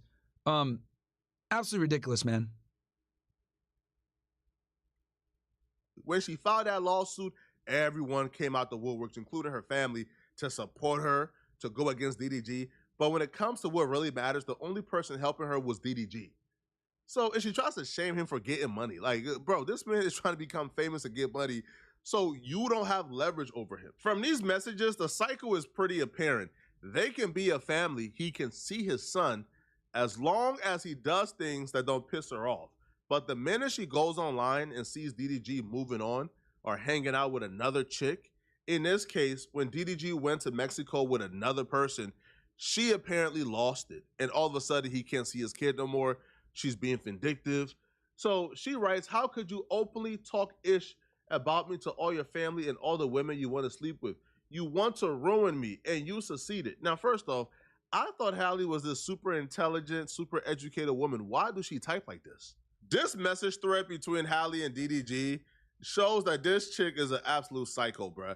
So she's going on, I called because I needed help, because you've shown time and time again that you just don't care. Whatever I decided to do is none of your concern. Just leave me in peace. And just so you guys know, like I said before, this was all going on right around the time he came on our pod. So these are like dog whistles for, oh, I'll do something to myself. So then he writes, I came there to check on you. For you to act like you're gonna do something to yourself to make me feel some type of way is manipulative and selfish. I never thought you would do nothing like that. She puts, I never thought you would leave either. Guess I didn't know you at all. So she's equating him leaving her to live his life but still want to be in his son's life. He just don't want to be with her anymore. She's equating that to apparently the logical solution for him moving on and dating other people is, I'm gonna manipulate you with harm to myself so you can't sleep well at night because you're worrying about me. This chick is psycho, right? So it continues, bro, you can see where he says, you literally told me to leave. This push and pull ish you keep doing is childish. You keep threatening to leave me alone and saying you can F with somebody else. I'm not sticking around for that. So you see, again, is more messages, okay? Again, more threats. I'm gonna call you one more time. Just how she talks, like she speaks as if she's like the authority in his life. As if That's a fact, and I've been saying this for a minute that she's been bossing him around. Chat, isn't it crazy to see all these messages behind the scene? Like basically confirm what I've been saying for a year or two when I said, yo, she wears the pants relationship. She's the famous one. She's the actress. She's the one with the connections to Hollywood. He's got to walk on eggshells dealing with her. Like she's bossing him around. Like you guys are literally seeing what I told you guys was occurring behind the scenes. And here's the other thing too. You guys want to know why she's acting so crazy now? Because she lost the power, right? So she started to realize like, oh, damn, I'm starting to lose the leverage in the relationship. He's talking to other bitches now. I can't really do too much. That's why she's crashing out doing all this shit, because she was used to having power over him. Once she lost the power, then she starts crashing out doing all this dumb shit. But had he had the power from the rip and had her under control, he wouldn't be dealing with all this bullshit. Right? They could have broke up amicably, still have the kid, all that other shit. But since she wore the pants and she lost leverage, that's why she's being so crazy now, chat. And this is the importance of getting your girl in line early, okay? When you don't have your girl in line early, you're gonna pay for it in the back end, right? Let me explain, right? Let me really give you guys some sauce here. So,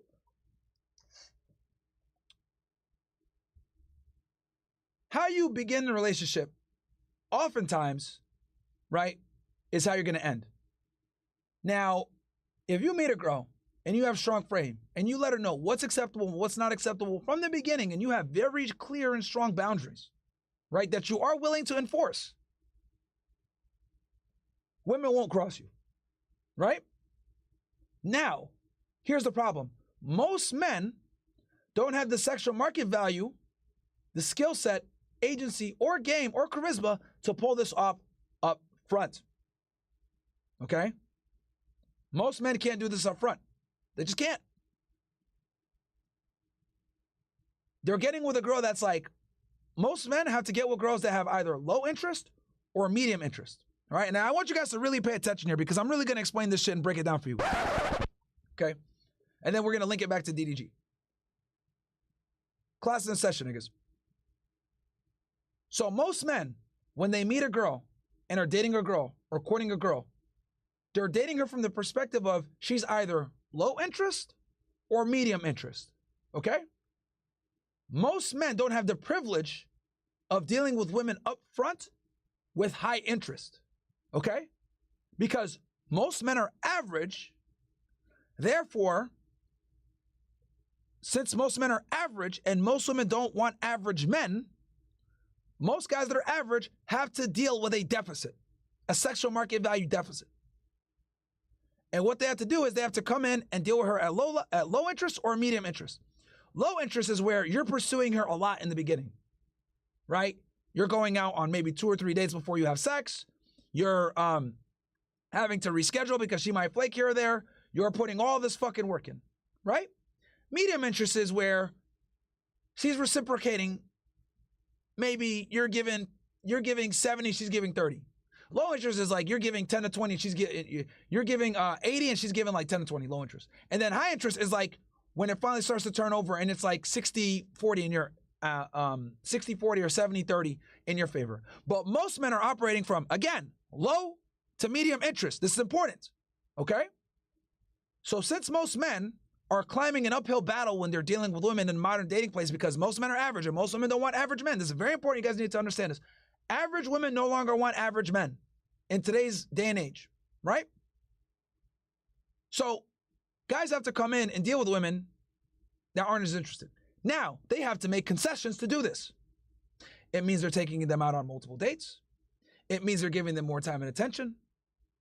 It means that they're maybe not listing out all of their intentions up front, right? They're selling the girl a boyfriend dream, right? Selling a dream of, monogamy, right? They're selling her a future. And this is how less attractive men or less desirable men are able to go ahead and pick up women that are significantly more attractive than them. They offer a lot more upfront in the relationship to counteract their low sexual market value. I'll give you an example just so this really makes sense because I need you guys to understand this concept before I move back over. Let's say you are a regular guy. You're a plumber. You make $40K a year, right? You make $40K per year. You know a girl from high school, the hottest girl, right? You're 22 years old. You guys went to high school together, whatever. You meet up at a party with her, right? You go to a reunion and you see her there. You start talking to her and you try to initiate something, right? She doesn't seem too interested, right? You're an average guy, average looking, making 40, 50K per year. She just came back from college. She has her little job. So you're texting her, sending her good morning messages and shit like that. You're giving her attention. Maybe you brought flowers to her one time. This is how most men have to court women, by the way, which is why I'm explaining this. It's how a lot of you niggas end up meeting. This is how most men have to court women, right? Giving flowers, phone calls, texting, FaceTime calls, all this shit, right? Normie guy game. She's not as interested in the beginning, but he slowly builds up interest, right? Now, since he's an average man, he can't come in and be like, hey, bitch, I want to have multiple girls. I need you to obey me. I'm the fucking man. And this is how it's going to go. He can't do that. He doesn't have the sexual market value and the capital to be able to dictate terms like that to women up front. He's operating from a deficit, low to medium interest. So he's got to court the girl the way normies court girls. Giving her attention, long time phone calls, FaceTime calls, flowers, shit like that. 3 to 10 dates. 3 months passes. He finally has sex with her and now they're hanging out and they're seeing each other. Now, they're finally on equal footing. But how did he enter the relationship? He entered the relationship by courting her, being a nice guy, and white knighting. right? So in her mind, he's looking for something serious. She played games with him. She left him on red in the beginning. She made it very difficult. So in her head, she's playing hard to get to force him to put more effort in to get her so that she knows he's serious. Now, they've been dating for a year or two. He's making more money. He's making 80, 90K a year now, 100K, right? His value is going up. Her value is going down. He has an affair with another girl, right? With his newfound status and the fact that he has a girlfriend, he's pre-selected. So he's become more attractive to other women. He may or may not be aware of this. He has this affair for 2 years, 3 years. She finds out. Panda-fucking-monium. Why? Because when they met, she was low interest. When they met, she was the boss. When they met, there was a sexual market value discrepancy. When they met, he sold the dream of them being together and being monogamous. So he entered the relationship from a deficit, but actually inadvertently increases value where now she's at a deficit. Does that make sense, chat? I really want you guys to understand this shit. So he entered in the relationship with her from a deficit perspective. He slowly brought up her interest, got in a relationship, but his value also went up alongside it while hers went down. With this newfound value, being pre-selected by having a girl and making more money, other women want him. He goes ahead and gets other women. She finds out and she's livid. Why? Because in her mind, because women are keenly unaware of this, she actually lost value while he increased value. But in her mind, we started this relationship at a deficit. I am higher than you. How dare you fucking cheat on me? And that's where the fucking issues arise. Okay? Now let's bring this to DDG so this all makes sense. Because this concept is very important. Give me O/ if that makes sense. The concept of disparity in sexual market value when men meet women. Give me O/ if that makes sense. Ones or O/. So that I can move on to the next thing. Because I had to explain this concept to you guys. Now we're going to go ahead and apply it to the current situation.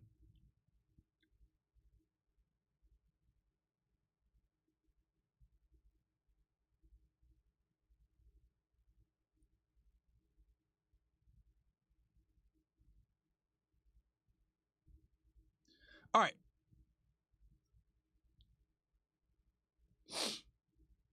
Cool. Cool. All right. Now that we understand this concept of men meeting women from a sexual market value discrepancy, or disparity, disparity, now we can apply it to DDG. When DDG met this girl, right, he was a rapper, YouTuber. She, on the other hand, was an A-list celebrity actress. Now, let me explain something to you guys on Hollywood, the dynamic, and this is very important for you guys to understand as well. Traditional celebrities don't respect YouTubers, okay? I'm going to say that again. Traditional celebrities, musicians, actors, actresses, comedians, talk show hosts, mainstream media celebrities, traditional celebrities, do not respect influencers in Los Angeles. They don't. They just don't. Okay? It goes athletes, actors and actresses, comedians, musicians, etc. Traditional celebrities are the most respected in LA. Influencers come behind that. Now, with that said, influencers have more influence, so to speak, than traditional celebrities, right? We proved this with the Donald Trump presidential run and him going on regular podcasts versus with influencers versus Kamala Harris getting A-list endorsements. But the fact is the fact. YouTubers and influencers are not respected in Hollywood.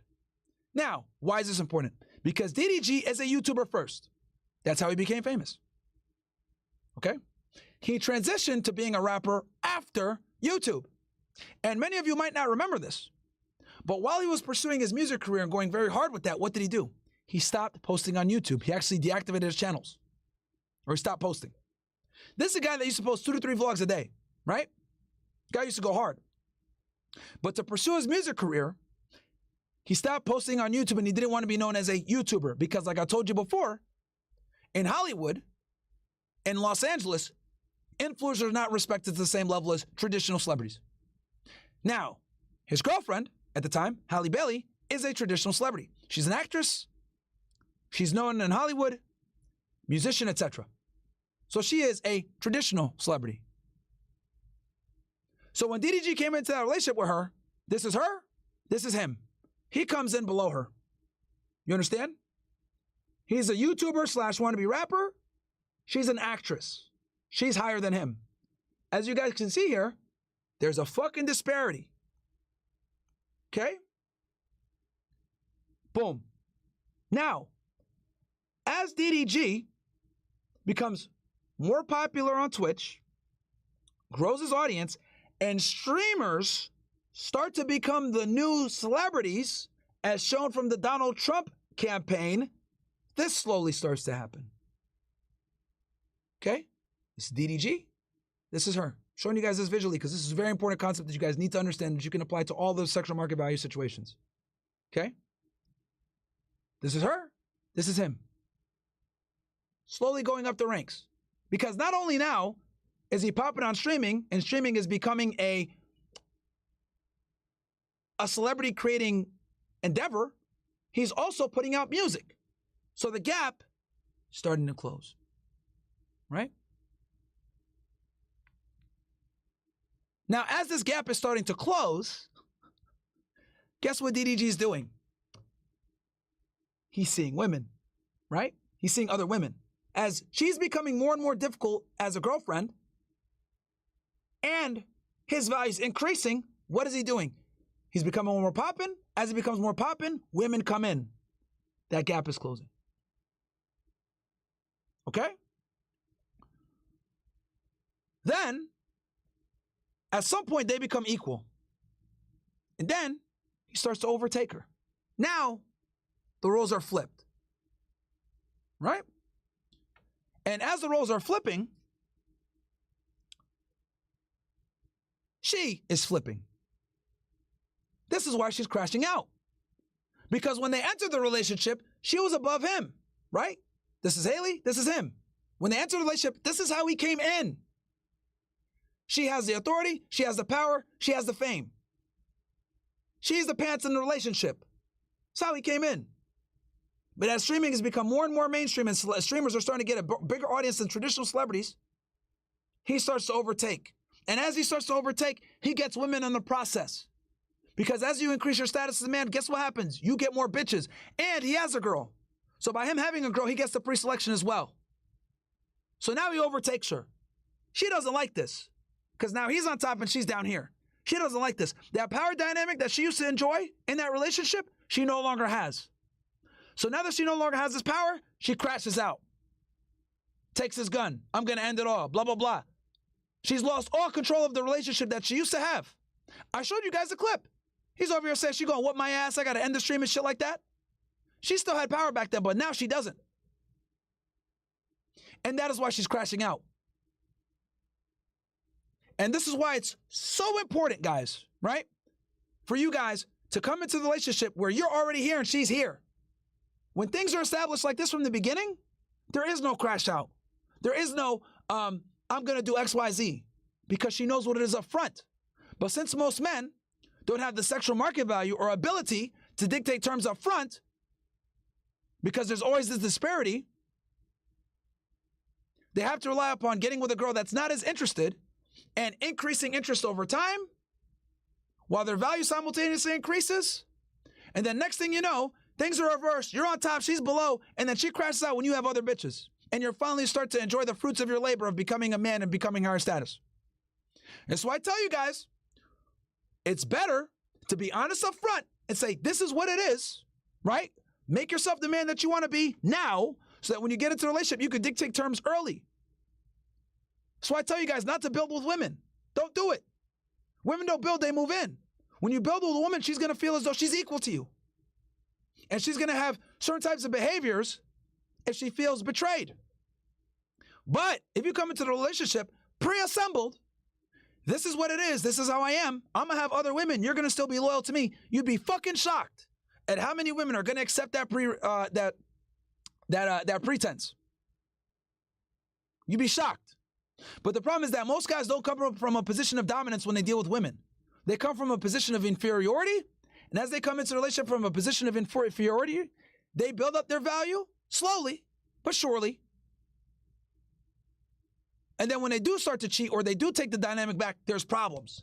Because when you enter the relationship, she was higher than you. And then as you overtake her, she's not used to this. She's not used to being fucking submissive to you from the beginning.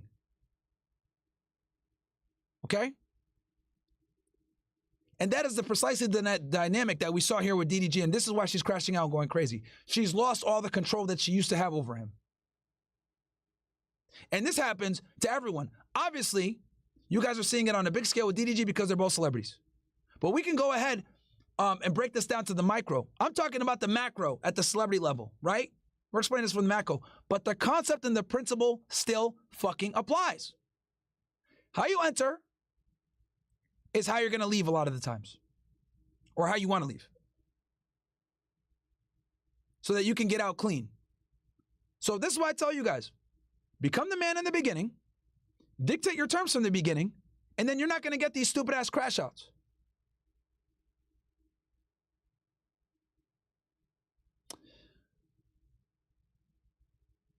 Give me O/ in the chat if that makes sense for you guys.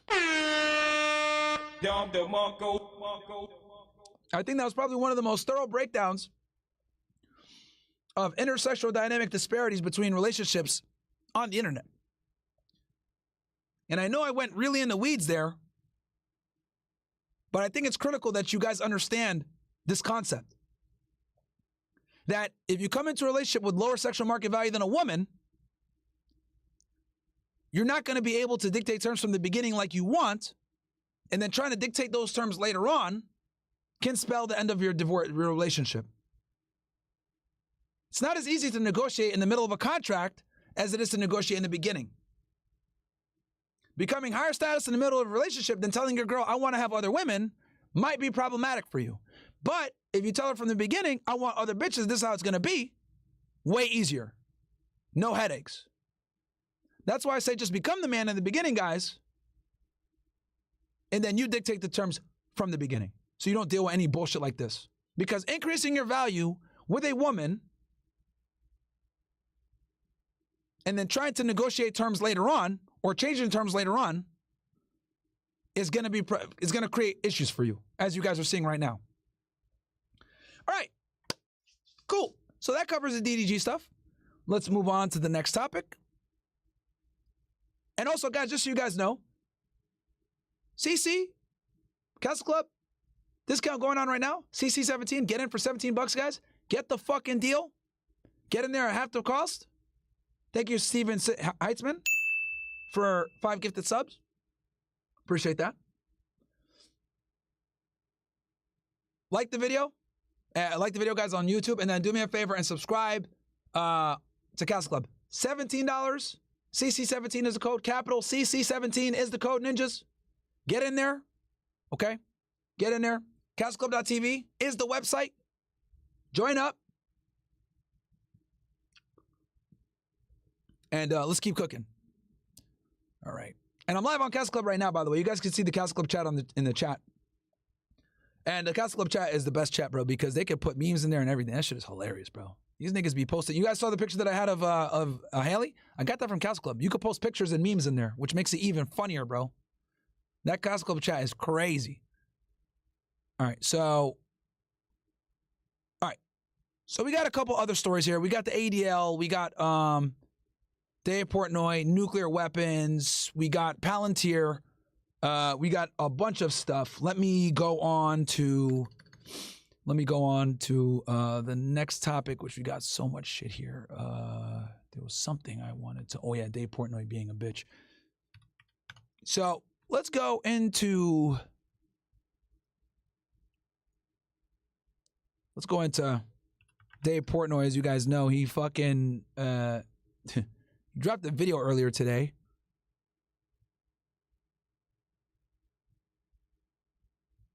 Let me see here. All right. So he dropped this 10 hours ago. Mama, there goes that man again. People love clipping and taking what I say out of context. So here it is for everybody in the back. If you hate Jews, you can skip this rant. Let's see what this thing got to say and go over. And then we'll also cover the ADL as well. We'll cover the ADL and we'll cover this thing. So we're going to transition over into them boys here in a second. So let's go ahead with Portnoy. Got a conference, but this rant, I'm going viral per usual, trending on Twitter. That's what this guy does. I open my mouth and it just goes everywhere. I know it, clip, that's the deal. The latest one, me and Kirk from Unnamed, me yelling at Kirk, and you got everyone, oh, how could Dave ever talk to his employees like that? And fat boy Jason Whitlock, oh, he's evil. And Des Bryant, well, is he run like an offshore gambling company or something? He's like, don't ever, how can you talk to your employees like that? These guys just shut up and mind your business. Welcome to Barstool, all right? This is how we talk to each other back and forth, especially Kirk and I. So just shut up. Shut up. Those people don't know what the fuck they're talking about. This is about the bigger thing. And again, clips, what we talk about, taken out of context. Now I'm seeing, oh, Dave wants to throw people in jail for Jew jokes, and Dave wants to, like, regulate Jew jokes. He's been this free speech guy. And remember, he sang that Ja Rule lyric like 10 years ago and shit. Like it's crazy. So let me set this.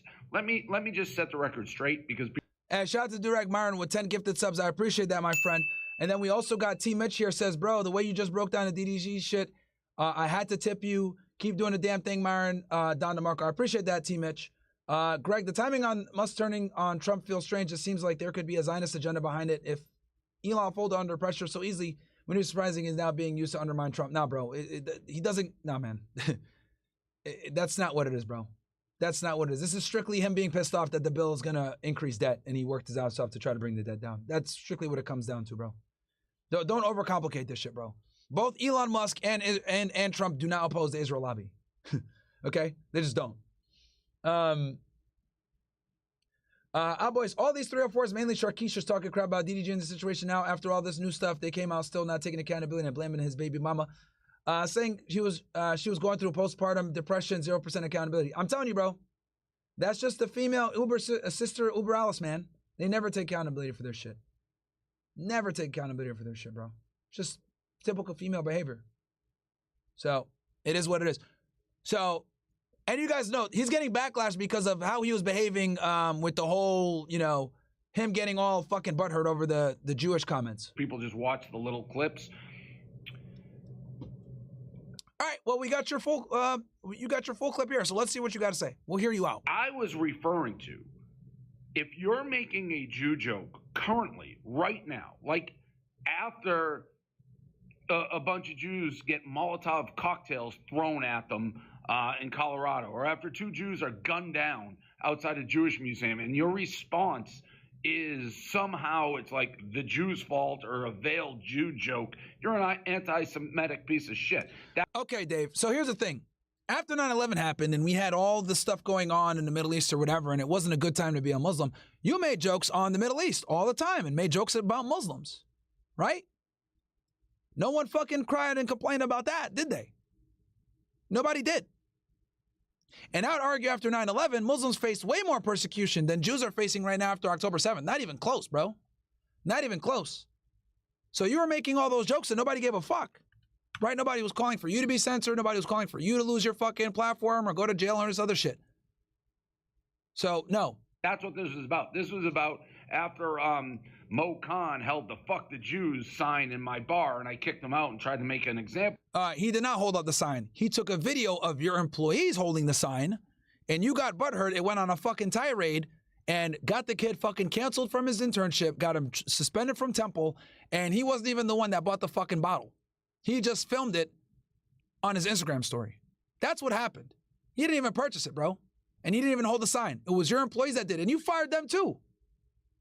Of them, a troll basically was saying, like, I have no right to talk about that or be mad about that. It's just a joke. I make jokes when a joke's illegal. Well, that's an anti-Semitic piece of shit. Okay, you're the guy that also said that rape is funny, right? So let me get this straight. So you talking about rape being funny and making jokes on it is nothing, but then you're getting mad about people making jokes on Israel? And you want to go ahead and say, this is an anti-Semitic piece of shit. And this is the problem, right? Like with a lot of these Zionists that push for fucking censorship. Like these guys have no like moral consistency whatsoever. They don't stand on nothing because the problem is that if you criticize them, it's anti-Semitism. It's a problem, right? But if they go ahead and talk shit about Muslims or other groups of people or Christians or whatever, nobody cares, right? So let me go ahead and show you guys right here. So this comes from my guy Sully right here. And he goes, Dave Portnoy was screaming about how he wants to ban jokes about Jews, but he thought it was funny to be racist against Arabs. Jewish supremacy. Watch this. You can be called a racist. What you're But saying? Colin Kaepernick not standing for the national anthem has become a huge story. So I'm going to say something that's racist. But I don't think it's racist. I don't think if you think something and don't say or act upon it, you can be called a racist. What you're But I'm saying? gonna tell you, But you're gonna say it. I'm going to say it. When I heard this story, I didn't read it. I didn't know why he was saying there. I was like, oh, he's an ISIS guy. Like, that was my original thought. Because He's an ISIS guy. he kind of looks like...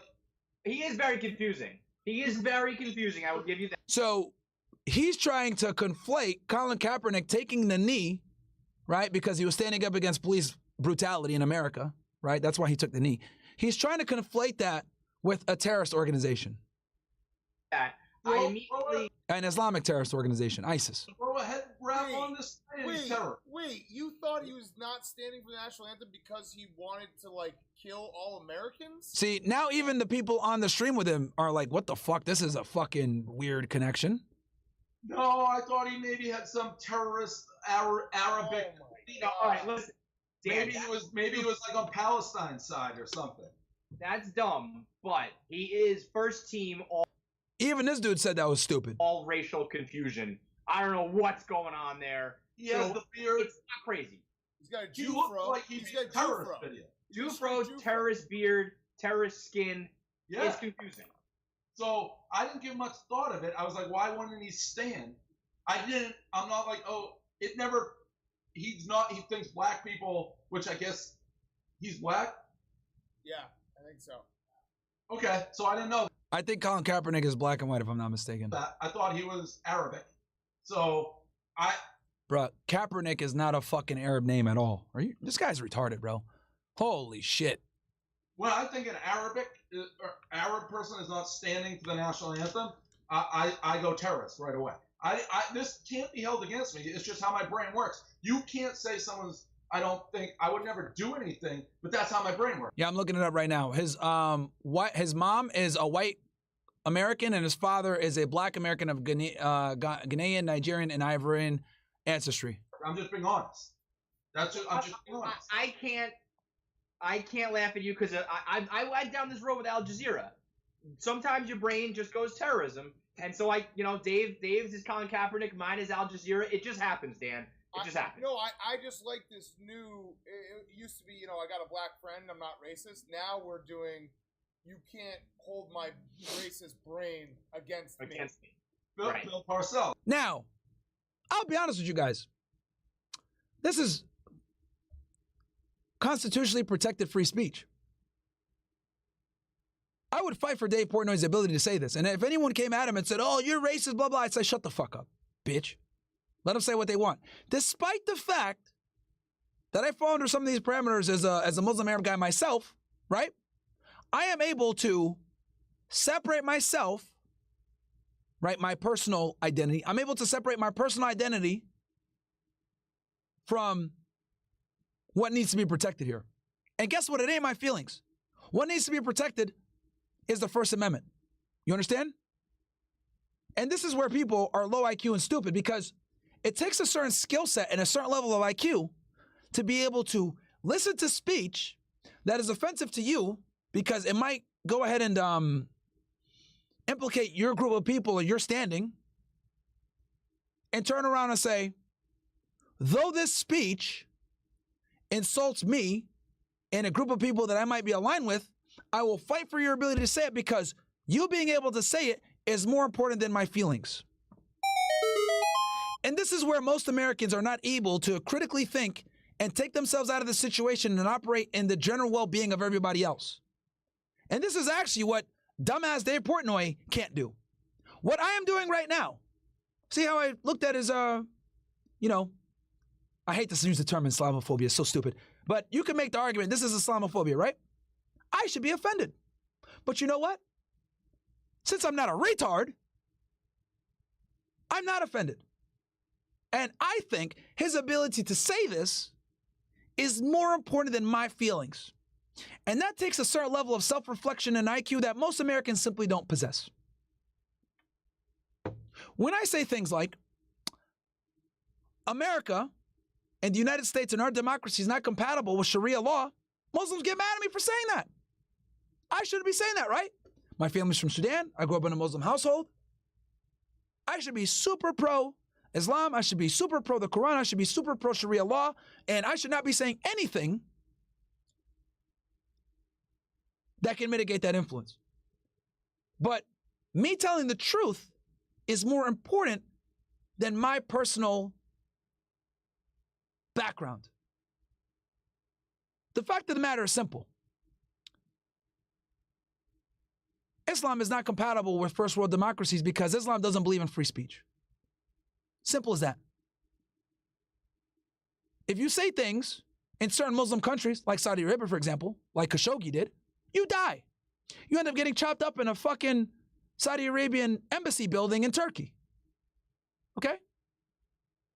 There is no democracy in Muslim majority countries. They're all dictatorships or monarchies for a fucking reason.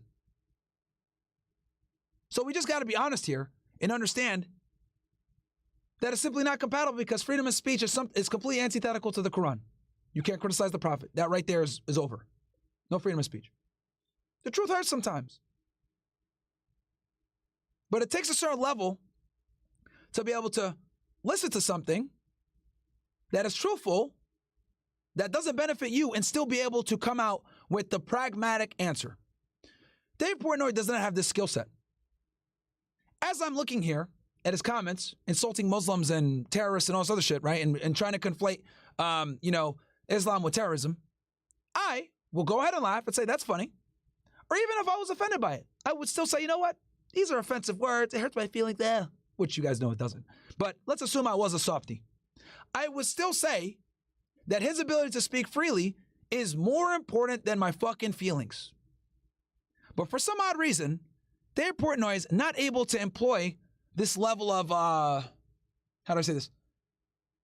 This level of IQ to his assessment right now with what's going on with the Jews. So it's a glaring hypocrisy.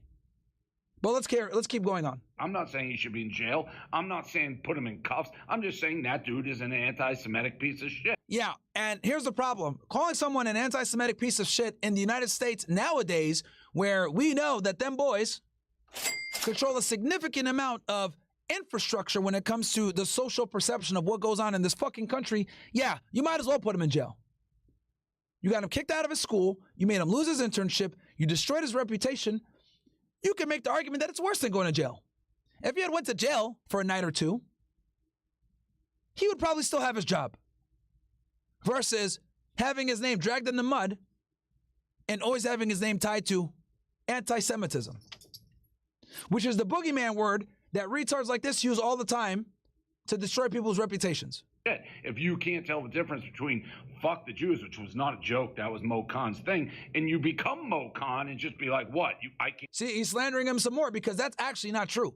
Mo did not hold up the sign, and Mo did not fucking purchase the sign or get the bottles. So he's just slandering this fucking kid all over the place. Can't joke anymore. Either way, freedom of speech. I'm fine with it. I've dealt with Jewish jokes for 20 years. Have you ever seen me talk about, oh, don't make Jewish jokes? No, I got thick skin. I don't give a fuck. Clearly you don't, because you're complaining right now. People joke. People say dumb shit. People say sometimes funny shit. 20 years, I haven't mentioned it not once. Suddenly I'm mentioning it because I've noticed and the Mo Khan thing brought it to a head, a real change in this country where it's just open season on the Jews. Now, where I do think freedom of speech, freedom of religion, is you have these protests where they're like saying, what is it, global jihad and globalize the intifadella, whatever that word is. This guy's a retard. The Intifada? And they're saying from the river to the sea, and they're holding Hamas-like flags and headbands and all this, saying kill the Jews and kill all Americans and all this shit. And guess what? People are starting. They're not saying that, bro, but that's fine. To kill. Let's go ahead and let's see what he's got to say. Jews in America, American citizens. They're throwing Molotov cocktails at them. They're gunning them down outside the Jewish Museum. There's two. Well, there's also Israelis running around shooting shooting other Israelis that he thought were Palestinians, right? That just doesn't get attention in the media. I talked to you guys yesterday about Miami Beach. What happened a month or two ago, where we had this fucking guy run and shoot at two Israelis that he thought were Palestinians. He literally shot at two fucking other Israelis, but they looked Arab. So he shot at them. That didn't hit the main news. Two other examples. I wonder why, because we know who controls the media in America. No wonder. One guy was outside a nursery school and was saying, I'm going to kill all these kids. Went to a gun store to buy a gun, all in the same motion to go back. And he actually, thank God, they didn't give him the gun. He didn't pass the background check. And the clerk is literally like, this guy's muttering how he's going to go kill all these. Yeah, look. There's violence on both sides. I mean, are we talking about how many people Israel has killed? Literally, Israel is killing people every day. They kill innocent Muslims every day. These Jewish kids at a nursery school in America, in the United States of America, American citizens. So, yes, colleges and people and even politicians have coddled this speech, be like, well, it's speech, it's context. You literally, the University of Columbia, MIT, Harvard, I see there's a fucking flyer for a protest at like Bard College, which I guess is part of Columbia, literally had a guy throwing a Molotov cocktail on the poster. And it happens like 2 weeks later. So yeah, I am a free speech guy. At what point when people are literally saying, let's go kill the Jews, Jews start to believe what they're saying in America, American citizens. So I have a problem with that. Don't confuse the two things. Yeah, what about when the Israelis are running around saying, "Yo, we need a nuke Gaza. We need to turn it into a flatland." Or when people like Jordan Peterson are saying, "Give them hell, Netanyahu," or when they're saying we need to eliminate every single Gazan. What about that? Huh? What about that? We have American politicians that are literally saying there we need a fucking nuke Gaza, like fucking what's the guy's name? Fine, from Florida. With some fucking troll be like, hey, Prez, you have a big nose or this or that. Yeah, if you're saying that right now, I think you're an anti-Semitic piece of shit in light of everything that's going around in this country. Oh, so freedom of speech for him applies depending on when you say it. Okay, got it, Dave. We appreciate that. We got it. Go look at my comments on Twitter. Go look at Stool President and read under my name. You'll see how much fucking hate. Yes, you're getting a lot of hate because you're a fucking retard, dude. That is why. You signed to Rumble, which is a free speech app. You've talked about freedom of speech. But since your feelings are getting offended because of the political climate that your fucking country created, by the way, FYI, Israel did this to its fucking self, okay? Because of the political climate that Israel literally created for itself, killing innocent fucking people. They have no one to blame but themselves. That is why you're getting the heat that you're getting right now. Because you support a genocidal fucking ethno-state, and in doing so, you are basically trying to suppress American voices critical of this, which is completely antithetical to the First Amendment and Rumble. That is why everyone is shitting on you. You can't sit there and say, I'm a free speech guy, and then get mad when someone insults the Jews or makes a joke on the Jews. You make jokes and insult Muslims, I don't give a shit. I would actually go to war to fight for your ability to make fun of Muslims or to insult them, regardless of my personal background, because I understand that the First Amendment and freedom of speech overrides my feelings. But you, on the other hand, because you're low IQ and stupid, you don't understand that. And you also don't understand the greater political forces as to why we're even in here. The reason why there's been a rise in disdain for Israel and Zionism is because of Israel's actions. Israel has systematically exterminated the Gaza Strip.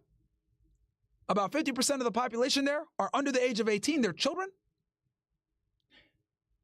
And they're using AI from Palantir to do it.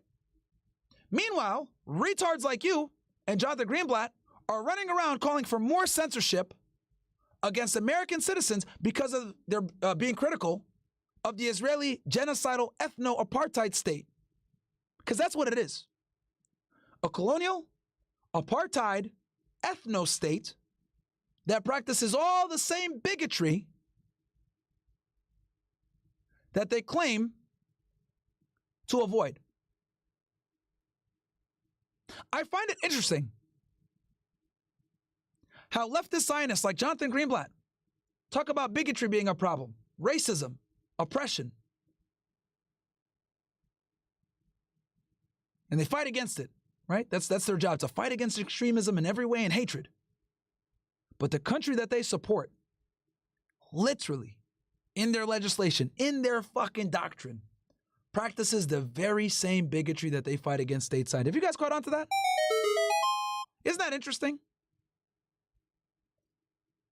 Most moral army in the world. The only democracy in the world, in the Middle East, excuse me. The only democracy in the Middle East. Meanwhile, Benjamin Netanyahu has been in power since like 1996. He was about to be involved in a corruption trial, but well, that just got kind of averted because they're in the middle of a war. Democracy, my fucking ass. It is an apartheid ethno-state that will ensure that the majority is always Jewish. That's why they call it a Jewish state. That is by definition racist, bigoted, exclusionary, and fits the parameters of everything the ADL and other left-wing ideologies fight against.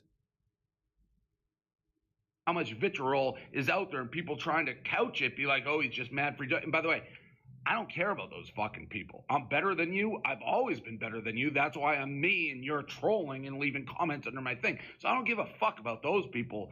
I care very much about these protests where apparently you can get away now with saying let's kill Jews, and then people are going out and killing Jews. I'm not sure. No, they're pretty much getting arrested. They've arrested a bunch of pro-Hamas supporters that went ahead and took it to the step of violence, as they should, because violence is never acceptable, which I actually agree with you on that one, Dave. I actually do agree with you on that one. Okay? We can have political discourse that's peaceful and nonviolent. There's no need for violence. And I would argue if you are using violence, fuck you. On either side. The pro-Palestinian people tearing down fucking posters of the hostages, that's unacceptable. But the Israelis also that sit there and say, we don't give a fuck about the Palestinian kids, that's unacceptable as well. Sure that's not related. I'm not sure when there's all this fucking anti-Semitic rhetoric ramping up, and people are just kind of looking the other way and feel comfortable. See, it's very obvious that Dave doesn't understand his conflict. This is why his dumbass said that I'm going to send Mo Khan to Germany, Auschwitz. And I was like, Auschwitz is in Poland. But this guy doesn't understand the conflict. He doesn't understand what's going on over there. So it's very annoying to me and frustrating when we have these American pro-Zionists that don't even understand the dark history of Israel. Guys, when I debated last week and all those fucking dumbasses came up to the fucking mic and started talking, they didn't even know what the Hannibal Directive was. They didn't know who Yoav Galant was. They didn't understand that their country was made by terrorism. Any Israeli historian will admit that Israel was built on the back of terrorism. They all know this. Haganah, Ergun, Stern Gang, they know this. They know this very fucking well. They don't like to talk about it for obvious reasons. But the state of Israel was created through terrorism. This is a fucking fact. You can't dispute it. Menachem Begin, okay? Let's go ahead and have fun with this. Let's go through a quick little history session for you niggas, because, yo, honestly, you guys got to fucking see this shit, right? Every single time, every single crime, every single lie, early lie, every single hour, every single day, every single night, early lie. I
Do I need more fucking proof here?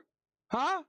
I didn't even go through all of it for you guys. I just showed you guys a little bit.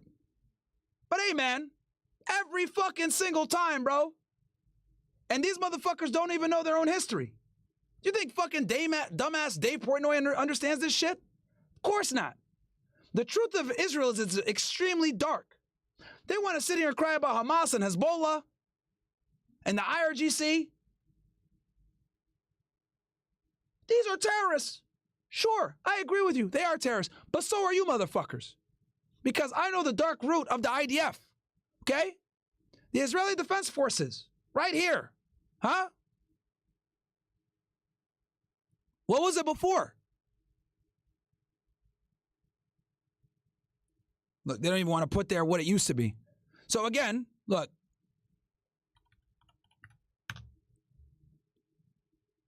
Right? This was a look, it became what? Merged into the Israeli Defense Forces.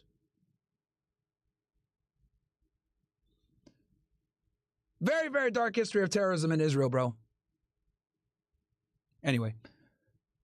Comfortable to do it, that it doesn't end in tragedy with U.S. citizens getting killed. So, yeah, maybe when I hear from college administrators its context when you say global jihad, I'm taking a little more seriously now. Yeah, Dave Portnoy is a retard. I'm going to tweet this later. And then, look, you got also, let me go ahead and show you guys, like, what's going on right now in Gaza. I talked to you guys about the Lavender program in Palantir.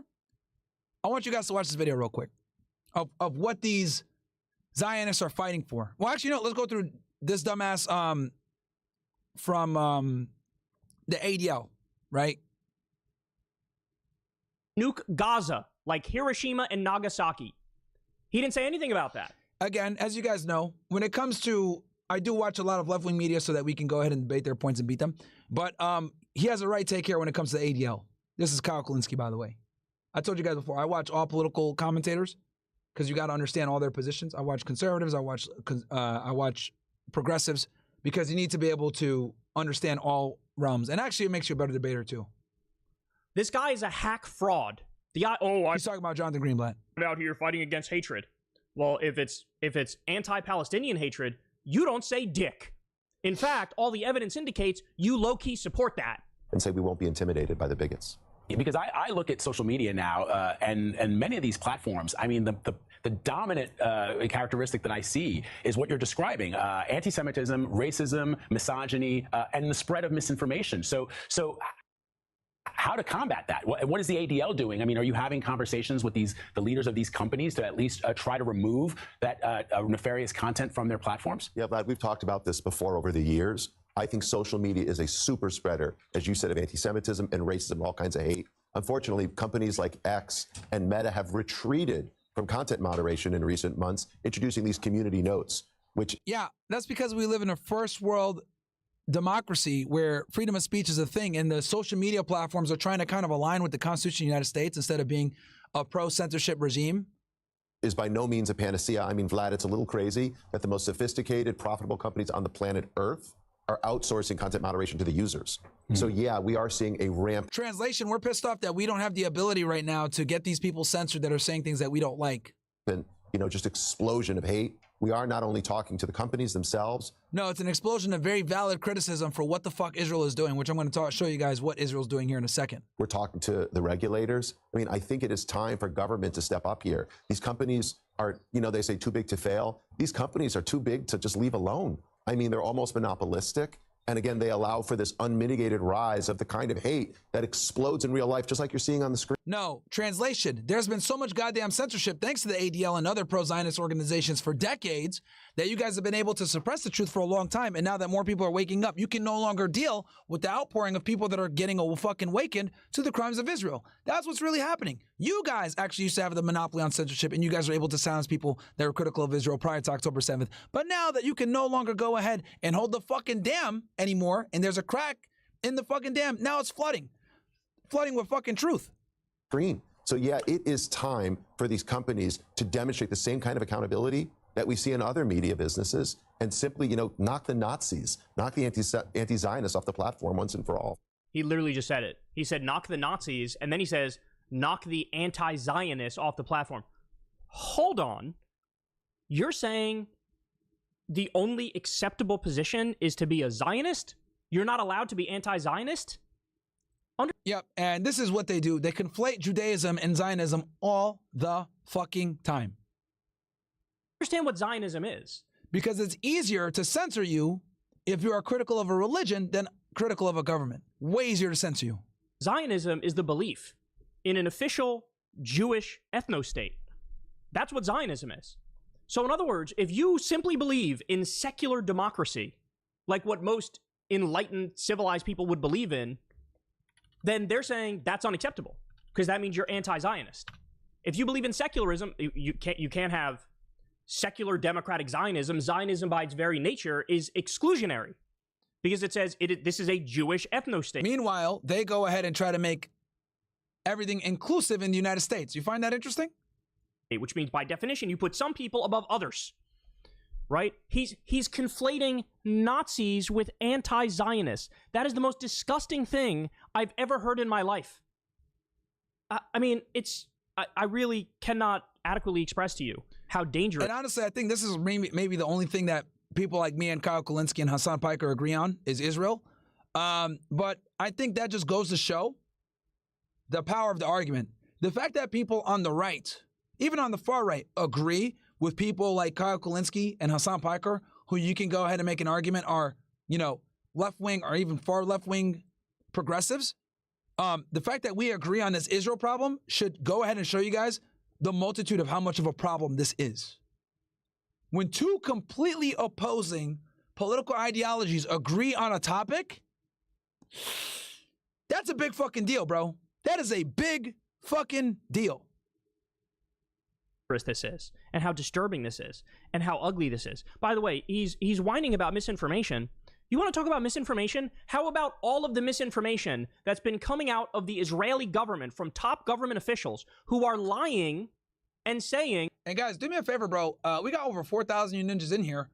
Like the goddamn video. Okay, if we keep going at this rate, guys, we're going to have 100,000 views by the time we finish the stream. So let's keep cooking.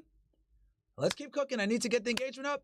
We're going to blow this channel up. Also, we're going to be live tomorrow doing debates. Okay? So make sure to like the video on YouTube. Let's get to 4,000 likes, guys. And I think I'm going to go to New York next week. Okay?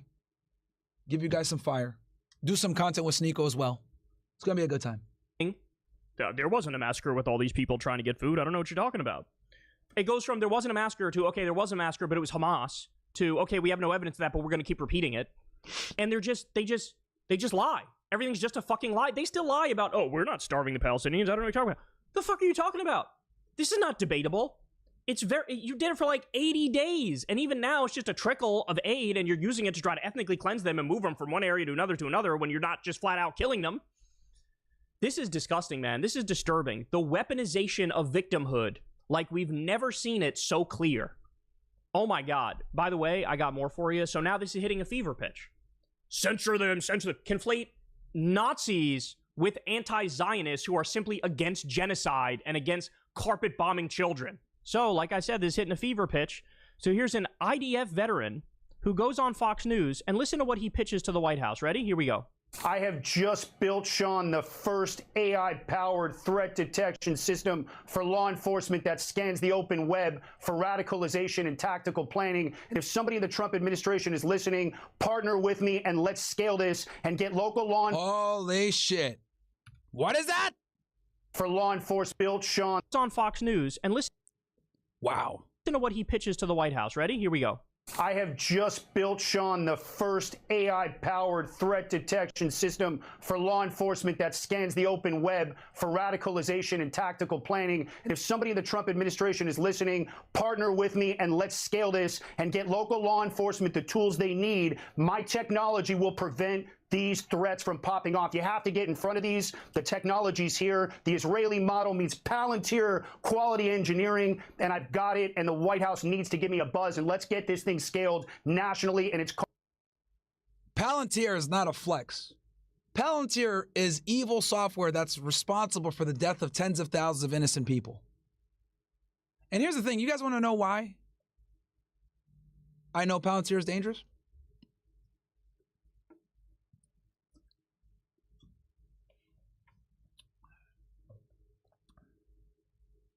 Because I've actually used it. When I was a special agent with Homeland Security Investigations, I had access to and used Palantir to conduct some of my investigations. This was years ago, and it was a very fucking powerful software. Has an incredible ability to link things, put things in a format where it's easier to read, reports, etc.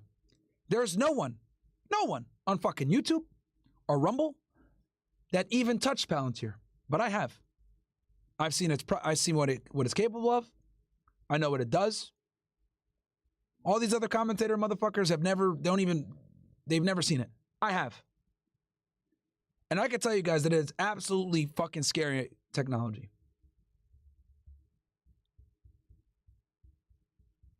And though I do see a need for it with intelligence agencies to a degree, right?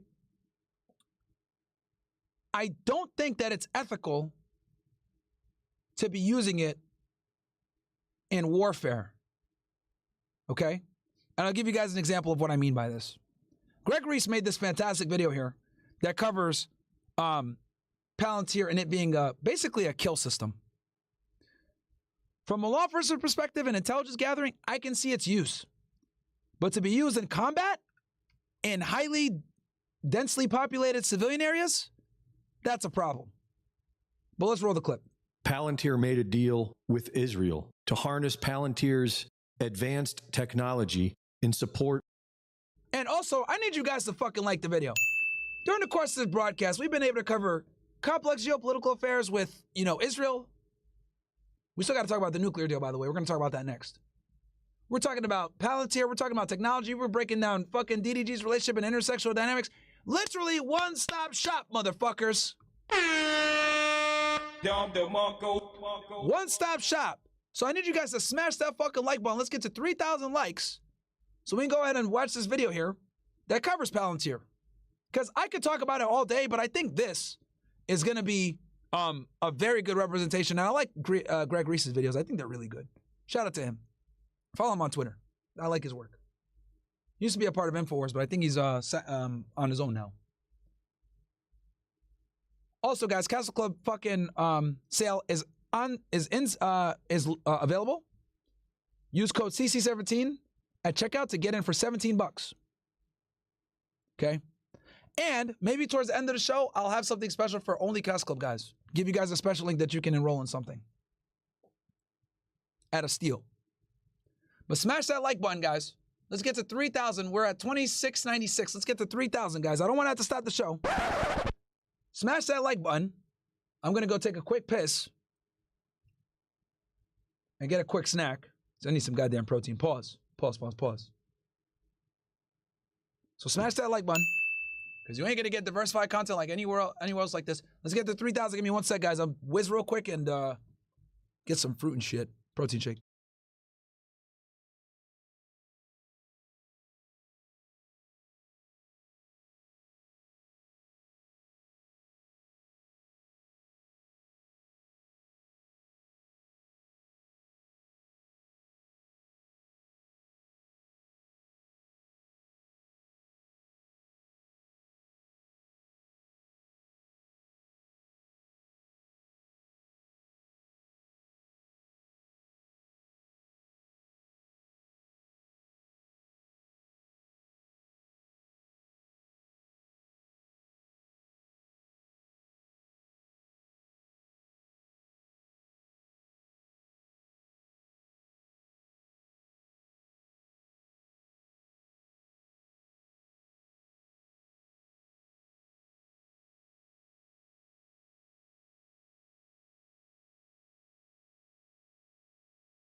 Got some blueberries and blackberries. Protein shake. So I end up fat like some of you niggas in the chat. All right, let's get into it, ninjas. We're going to talk about Palantir, Lavender, and a bunch of other systems that are used. Of war-related missions.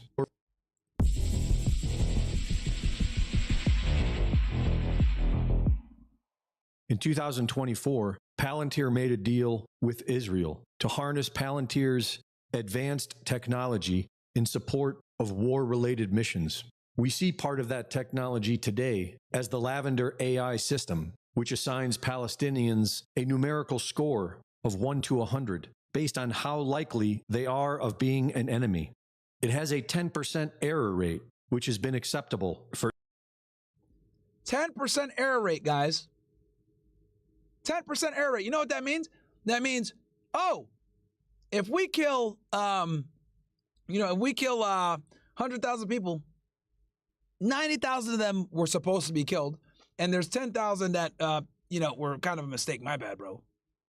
10% error rate. That's crazy, chat. So if they kill 100,000, that's 10,000 that they're killing by accident. Incredible, bro. In-fucking-credible. Do me a side, guys. Like the video? We're going to talk about Andrew Tate and Andrew Schulz next. Because Andrew Schulz is a fucking retard.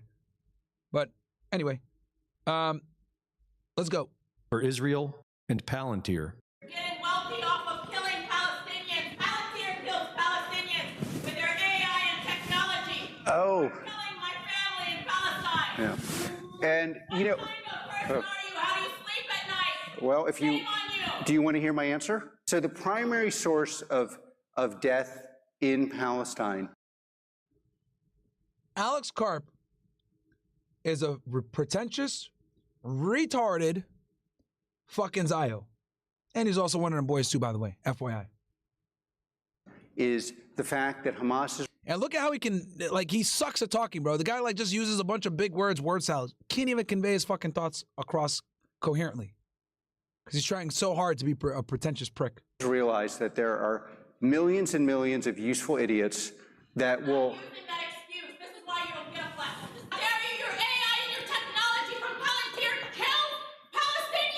Mostly terrorists. So what do you think about the use of artificial intelligence or Lavender by the IDF in identifying Hamas targets? Look at this fucking cocksucker. And quite literally, that's not an insult. He actually is a cocksucker, Chad. He's gay. This is Peter Thiel. Okay, co-founder of Palantir. You guys think Fresh got a stuttering problem? Watch this. Look, I'm not,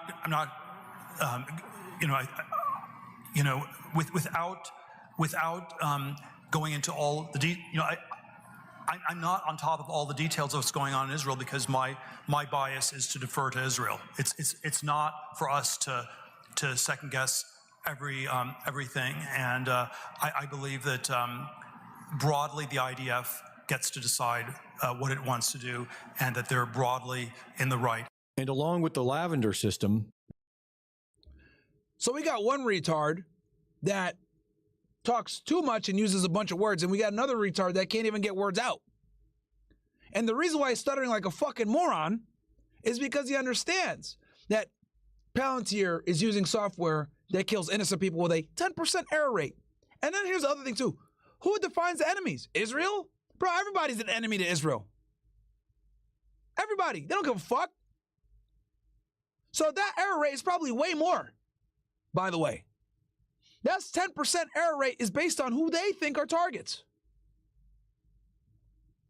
There is the Habsora AI system, which means the gospel, which is an AI tool created to address the human issue of running out of targets. Habsora generates up to 100 targets per day. Both these AI systems use Palantir's advanced surveillance technology to track every person's phone records, social media, and movement patterns. Palantir's tech is used by the U.S. military and local police departments. It is the premier tool for mass surveillance. When running for his first term, Trump was saying he would implement a biometric tracking system. We will finally complete the biometric entry-exit visa tracking system, which we need. And who's going to have your data? Alice Carpin, Peter Thiel. You guys fucking trust these retards when they're creating software to kill innocent people in the Middle East? Desperately. We will ensure that this system is in place. And I will tell you, it will be on land, it will be on sea, it will be in air. We will have a proper tracking system. Palantir co-founder Peter Thiel donated $1.25 million to that campaign, and he donated $15 million to J.D. Vance's 2022 Ohio Senate campaign. Palantir has significant ties to the CIA, starting in 2004 when the CIA's venture capital arm, In-Q-Tel, gave Palantir $2 million. Palantir's Gotham platform was developed by and for the CIA. Initially, the CIA was Palantir's sole customer for several years. Palantir is the CIA's surveillance tool, and now Palantir is to create a system for the federal government that will monitor every American under an AI system, linking Social Security, the IRS, and immigration into one centralized system. It will be using its Gotham software, developed by the CIA, to track and condition human behavior. Most of yesterday's alternative media support this. For those who can still think clearly, this is as dystopian as it gets. But there are many fools who are content that the fascist society being put into place will not be woke. But don't be surprised if it comes with a carbon tax and an American version of a social credit system. Greg Reese reporting. And that's where we're headed, boys. That is where we are headed. That is where we are headed. Let's see here. All right, so let's go ahead and go next topic. Nick Fuentes versus Kyle Kulinski. This is interesting shit.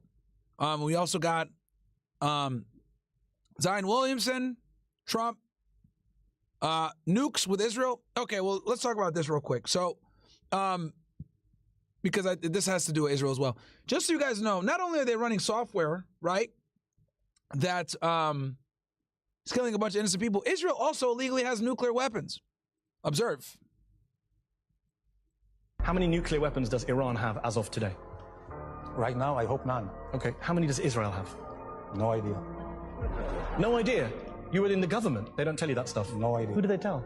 No idea. Do you recognize the hypocrisy of Israel having a secret illicit nuclear weapons program that it won't open up its doors to and won't talk about, and then lecturing everyone else in the region about nuclear weapons? Absolutely not. You know why? You talk about hypocrisy. If an Iranian guest came on my show and I asked him about... He just cooked his ass off that. Iran's nuclear program, he said, I don't know, I'm not going to talk about it. Would you be okay with that?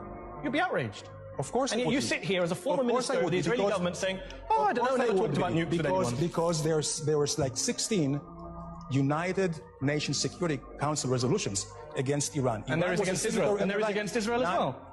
About your nuclear program. No. Yes, there is. UN Resolution 487. Let me read it to you. The UN Security Council in 1981 says, calls upon Israel urgently to place its nuclear facilities under the safeguards of the IAEA. Why haven't you done that? Because... Absolutely air fried. And let me tell you guys why they won't acknowledge their nuclear program. This is a very dirty secret that no one wants to talk about. So I go right here. Israel has nukes. They just can't officially acknowledge it for two reasons. Number one, they stole uranium and nuclear technology from the U.S. in the 1960s against JFK's authority and made the bomb anyway after he was assassinated. Not a coincidence, by the way. Two, because on March 7, 1978, President Jimmy Carter signed the Nuclear Non-Proliferation Act into law. The bill incorporated the Symington and Glenn amendments to the Foreign Assistance Act of 1961. The amendment barred U.S. economic and military assistance to any country that imported or exported spent nuclear fuel, reprocessing, or uranium enrichment equipment, materials, or technology, but failed to comply with International Atomic Energy Agency, IAEA, the same one that Hasan was talking about. Full scope safeguards. Cliff notes, if Israel admits they have a nuclear program, they can't get any more aid from the United States. And we know what would happen to Israel if they didn't get aid from the United States. Israel's complaints about Iran's civilian nuclear energy program, while Israel has an illegal military weapons nuclear program, is laughable hypocrisy. And as always, I cite my sources, guys, right? Here it is right here. breaks it down. And, you know, I obviously added this to the thing. So let me go ahead and give you guys this. So anytime you guys want to know about Israel's nuclear program,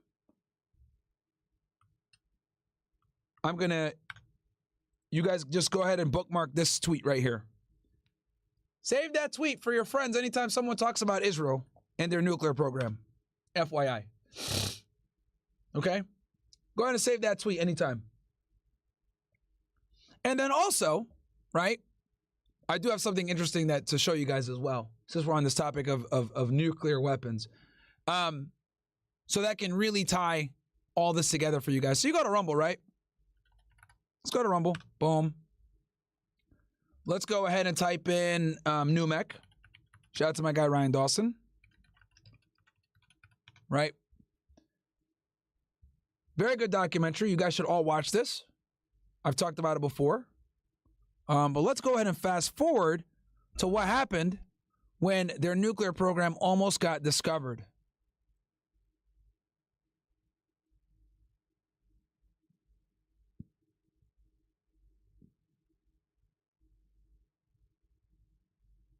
All right, here we go.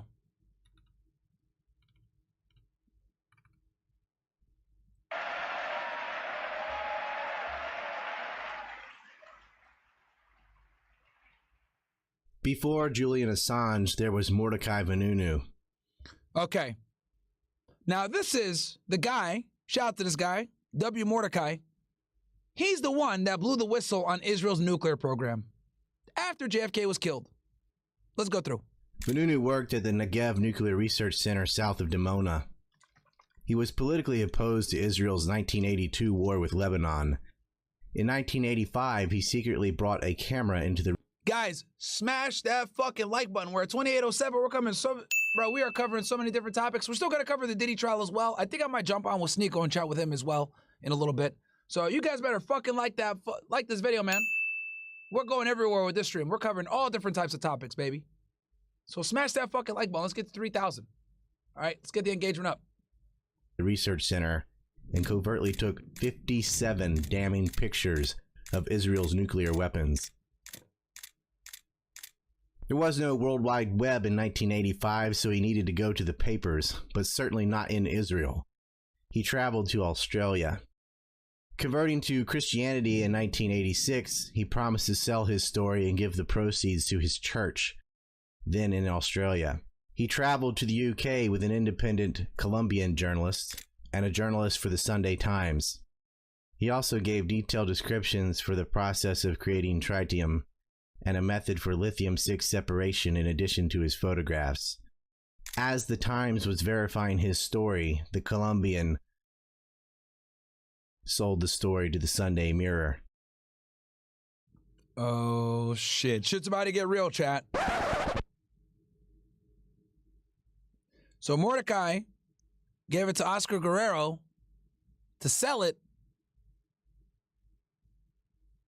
Mistake.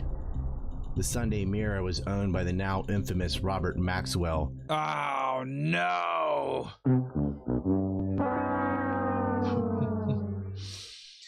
Oh, man. Big fucking L. Selling it to that newspaper with this guy as the owner. The father of Glenn Maxwell, the convicted child trafficker who worked with Jeffrey Epstein in Wexner's blackmail ring. Bruh.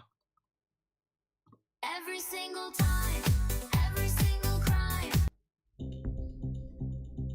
Maxwell, already working with Israeli military intelligence, tipped off the Mossad. They created a honey trap. 8 years his younger, Cheryl Bentoff, a This nigga, they got a bitch to line him up, man. Mossad agent posing as Sydney, a fiery red-headed American tourist, enticed Vanunu to travel to Rome with her on holiday. At an apartment there, Vanunu was jumped. Bruh. She's over here saying, oh, come travel with me to Italy. And next thing you know, that boy gets fucking grabbed up by those boys. Every single time, every single crime, every single lie, early lie. Drugged and smuggled to Israel. There was a They kidnapped his ass, bro. closed-door trial and he was put in prison, 11 years of which were in solitary confinement. In 2015, the National Security Archive of George Washington University published documents that corroborated Venuto's claims and evidence. Did the U.S. government or media care? Nope. They never do. The U.S. government and media will not even acknowledge the ongoing house demolitions and annexation of Palestine. If you press that on establishment social media, they'll ban you faster than a Hunter Biden laptop story. Facts. Now, obviously, way worse now. I'm sorry, it's loosened up now. Like, you could talk about this stuff now because of, obviously, what the crimes Israel's doing. But remember, guys, this documentary was made before October 7th. And the camera keeps turning off. Sorry, guys, I'm going to fix this shit. Keeps overheating. God damn it. America does not have a free press or free speech. And none of this would be the way it is if this man had lived. Bruh, that's facts. If JFK lived, Israel would not have nuclear weapons. And there probably would have been like a Palestinian state, bro. Honestly with y'all. Honestly. But, you know, JFK was killed, and then Lyndon B. Johnson came in, and Lyndon B. Johnson ushered in this, you know, unequivocal support of Israel era that we currently have now. To give great care and attention to. We should support the laws that the United States has passed in order to protect us from those who would destroy us from within. Destroy us from within. Now you guys see why they needed Kennedy gone, bro. Now you guys see why. But anyway, as always, I always show you guys my sources, right? Like, you know, this is not me just making shit up, bro. And the reason why I bring this up, right, is because now let's get into what's going on currently with the Trump administration and Iran's nuclear program, right? Because I wanted to show you guys all this because Israel is making a big fucking stink about Iran's nuclear program. That's a civilian nuclear program for energy. Meanwhile, they got an illegal military nuclear program that they procured through stealing our technology. Okay? And when it was discovered, what did they do? They fucking kidnapped the guy that broke the story. Live now from Fox. I'm Eddie Mac live. All right, welcome. Negotiations with Iran saying Tehran will not be allowed any enrichment of uranium. Let's take you out to this report here on Live Now from Fox from Rebecca Castor. Now, here's the thing. This kind of conflicts because the agreement actually says that they can enrich. It's just that it's got to be monitored and they have to start outsourcing it in other ways. But again, let's be honest here.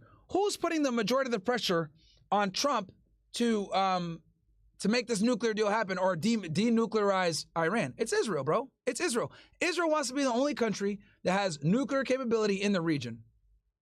Sure. Because they know that if Iran gets access to nuclear weapons, Israel won't be able to do all the bullshit it's doing. Okay? They can't have a nuclear weapon. That's been the position of the Trump administration on Iran. But according to the UN's nuclear watchdog, Iran is close to having enough enriched uranium for a nuclear weapon. Yes, they can assemble and create a nuclear weapon within a few weeks. They do have the capability of doing that. But this is kind of our fault, man. Let's be honest here, bro. Trump ripped up the nuclear deal before. He killed Qasem Soleimani. Like, the Iranians simply don't trust us, right? And this was a nuclear deal that Obama spent years getting. But Trump, under pressure from the Zionist lobby, ripped up the nuclear deal, man. And now he's trying to basically do the same nuclear deal again. Increasing its stockpile by 50% over the last 3 months. Also, guys, I'm going to be shouting out a couple of you guys that joined up in Council Club with the new sale. King Killa, Gelato 87, DC, Young Tycoon, Smoked Hat, Armatter, Tycoons, 9VM 15, Jose Alberto, Real Stokes, Super Vegito, TD F1, HMVP, Strong and Lit, Misogyny, Fear My Dots, Lord DeFrank, Tyler Walser, Trendsetter, Monchito. Shout out to all you guys that have joined recently. I'm going to keep on periodically shouting you guys out, man. So join Council Club, $17 a month. You guys are able to get in at a better discounted rate, running the sale for a bit. So jump in while you guys can at that price point. The way you enrich uranium is called a centrifuge. And think of a salad spinner. You spin the salad spinner a little ways, and you get low enriched uranium. That's what you use for civilian reactors. And that's what they basically want to get rid of for Iran. They want to outsource this this device. You keep spinning that salad spinner, and you got highly enriched uranium, and that's what's used in a bomb. The development adds new pressure to U.S. negotiators trying to reach a nuclear deal with Iran.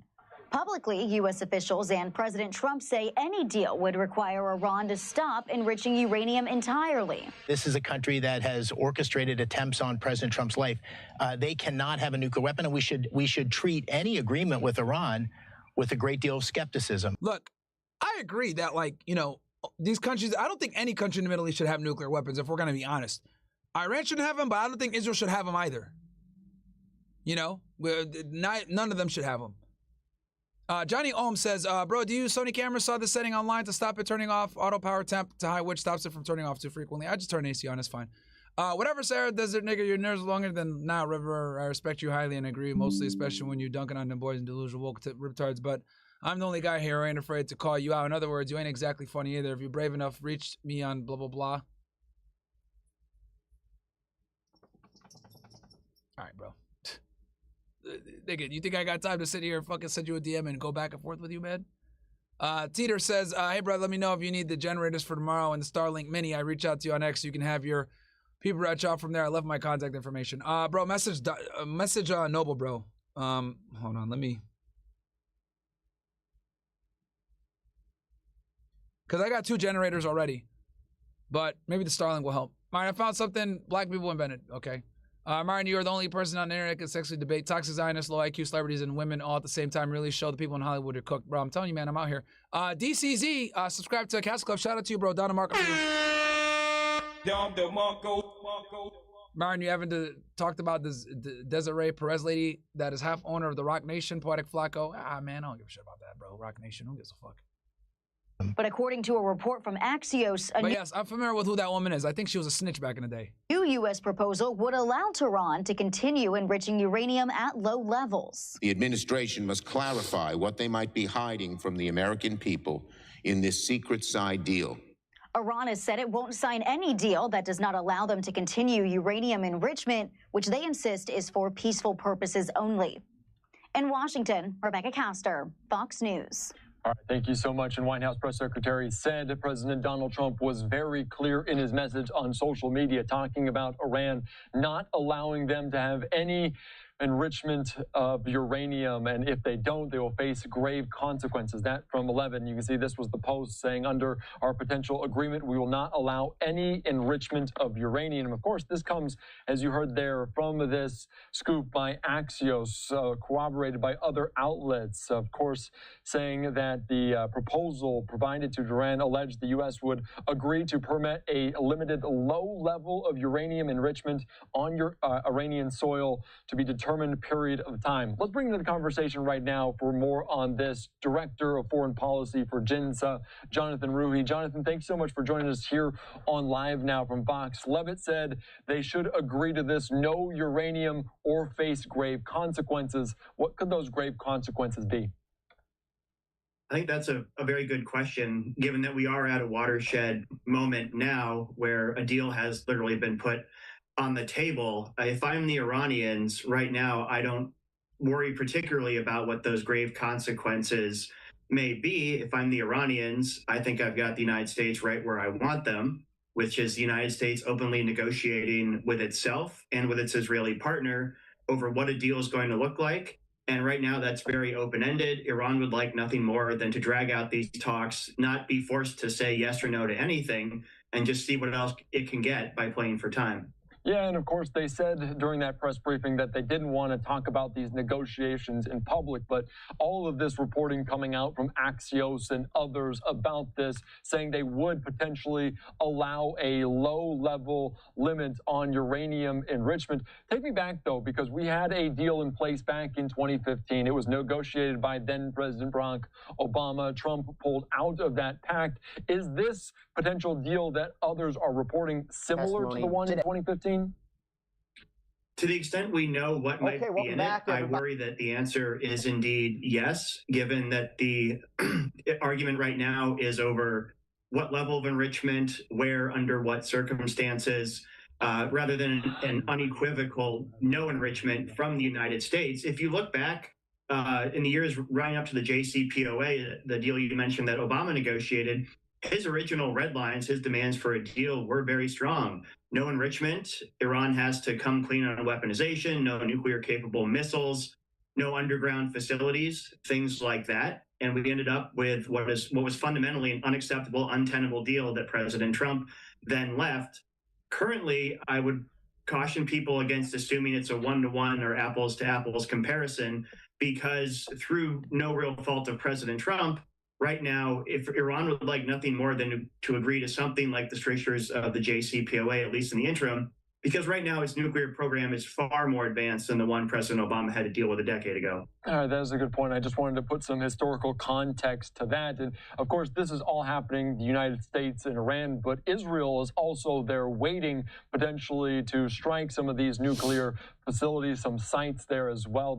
Yep, there's I think somewhere between 5 to 10 sites all across Iran where they're doing this, this nuclear program, where they're running their nuclear program out of. But the problem is that they're all underground, and Israel's going to have a tough time knocking them all down.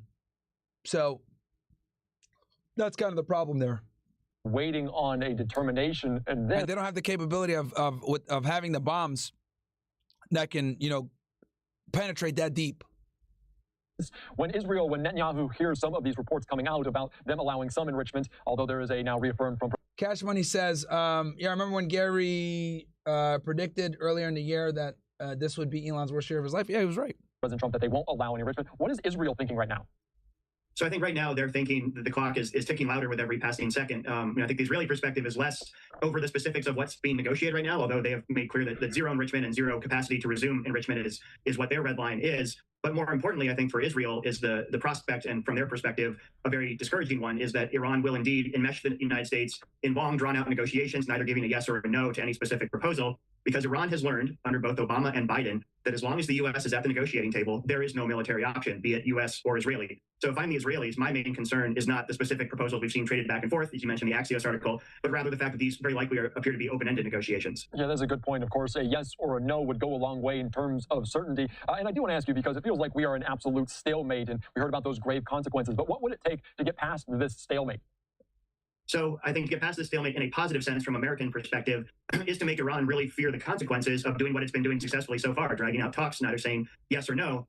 The Iranian regime actually does respond very positively from America's perspective to the threat of military force when it's faced with it. Unfortunately, that almost never happens, especially at the negotiating table. So right now, what you need is the opposite of what we've been seeing, which is the United States and Israel publicly picking fights with one another, Trump openly telling the Israelis, there's no military option for you as long as we're in talks. Let me try to get a deal first.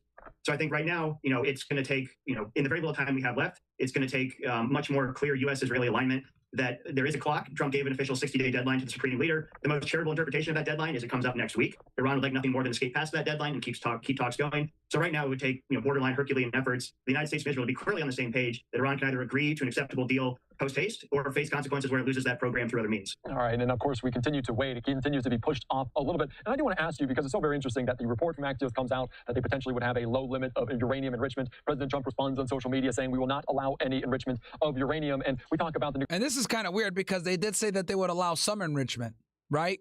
Obviously, that would probably be the long-term goal, and I think that's what Trump is trying to do. Here's the other problem, too, guys. These guys are trying to show face. Both parties are trying to look tough in front of the other. That's the other issue, too, with this situation is that, obviously, Iran's an adversarial country, so neither party wants to look weak in their negotiation posture as well. So that's another problem, too, with these fucking talks. Guys, do me a favor. We're only at 2963 likes, but we got 4,300 of you guys in here. Smash that like button, chat. Okay, let's get to 4,000 likes. I'd really appreciate it. Okay, that's all I ask for. You don't got to donate $1 to the show, right? You don't have to. If you do it, we appreciate it because it allows us to keep doing what we're doing. It allows me to criticize them boys because we know that them boys were responsible for getting me demonetized. We know that for a fucking fact. So do me a solid, guys, and like the video. It helps a lot with the algorithm. So you can keep getting pushed despite the fact that we're demonetized. You guys already know I'm losing hundreds of thousands of dollars from telling the truth. Millions at this point now. So, you know, but we'll never sell our soul, man. Always going to tell y'all the truth of what it is, regardless of whether it's politically correct or not. So just smash that like button. You guys don't even got to donate $1. We just hit 3,000. Awesome. Let's get to 3,500 next. Negotiation back in 2015. We talk about Obama with Biden, with Trump now in these negotiations. We've all heard about Iran and their uranium enrichment program and its progress most recently. I want to ask you, how is no deal better than some deal? Even though it might not be politically appealing to Donald Trump, how is no deal better than some deal? It's a great question, and it's one that's always put proponents of a strong, acceptable deal on the back foot against proponents of a weak deal like the JCPOA, because as we saw President Obama and his administration say in 2015 when the JCPOA was agreed, it's either... True Emperor Myron, slightly off topic. What are your thoughts on Haiti? And do you think it could be partly because of them boys or just solely Haitian? I'll be honest with you, bro. I am not familiar with Haitian foreign policy at all. You know, I just know that there are benefits of the TPS program, but I am not familiar with the, you know, history. Well, I'm familiar with the history of government, obviously with Haiti, the revolution, all that other stuff. But like current geopolitical affairs, I'm not aware. I'll be very honest with you. I don't like to talk about stuff I don't know. Either this deal or war. We've seen a similar thing. I know Mo is aware though. Mo keeps up with Haitian politics. From within the Trump administration, as these talks have developed, portraying that any failure of talks, any failure to get a deal becomes World War III in the Middle East. Iran loves that we frame it that way because it helps ensure that we stay at the table. I think at this point, I think you guys understand that. Like my expertise, not my expertise, because I'm not like an expert, but my strong points is foreign policy when it comes to the Middle East, especially. And the reason for that is because you know, actually, you know, my boy Brett made a good ass video on this. Actually, let me go ahead and show it to you, ninjas, real quick. He made a really good video on this shit. Shout out to my guy, Brett. Where is it? Right here, right? I'll play this video for you guys.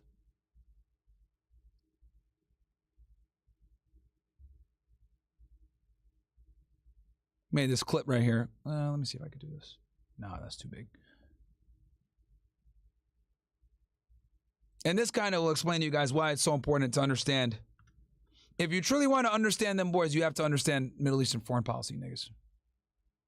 And this video expresses it better than I can say it. If you truly want to understand them boys, if you really want to understand their power in America, you must understand Middle Eastern foreign policy. Because if you just talk about their influence in America, that's not enough. You need to be able to understand why they have said influence in America and what it all leads back to. And all roads lead back to Israel. So it's not enough to just talk about how they control media over here or how they control certain things over here. You need to be able to articulate why. And the only way that you're going to know that is by understanding Middle Eastern foreign policy. Because make no mistake about it, guys, all the bullshit that we deal with over here, it's to preserve what they got going on over there. So if you only understand what's going on here in the United States, in the West, you're only getting 50% of the picture. You need to be able to understand everything. Like, I'll give you guys an example right now. Palantir is hot right now, right? Everyone is talking about Palantir. At face value, people are like, oh my God, Trump is going to give them access to all American citizens. This is a problem. Okay, that's true. That is true. But ask yourself why. Then you do a little research and you figure out Alex Karp, and then it all makes sense, right? And then you figure out, oh, this guy's a hardcore Zionist. Oh, that's why he sold Palantir to the Israelis. Oh, that's why they have Lavender and all these other programs that kill fucking people. You need to take it a step further. It's not enough to just talk about what's going on here in America. You got to understand why the things are occurring here in America for the betterment of Israel. Shout out to my guy Brett, man. That was a fucking bomb-ass video. That was a bomb-ass video, man. But yeah, again, you know, this is why I pay attention to Middle Eastern foreign policy, because you won't understand them boys and their influence unless you fucking understand that shit. So yeah. Anyway, where are we at here? We were. Oh yeah. And forswear all military options. So I think the question is more accurately framed, not a deal versus no deal, but no deal versus a bad deal. Because with the JCPOA, the one thing it did was buy you time to actually figure out how to prevent a nuclear Iran. At the cost of, you know, Iran eventually got a legitimated nuclear program. They want that again. They want recognition of their right to enrich, so that zero enrichment is never a consideration ever again, and that they essentially have a latent nuclear weapon capability. So the question is now, is an ounce of prevention worth a pound of cure?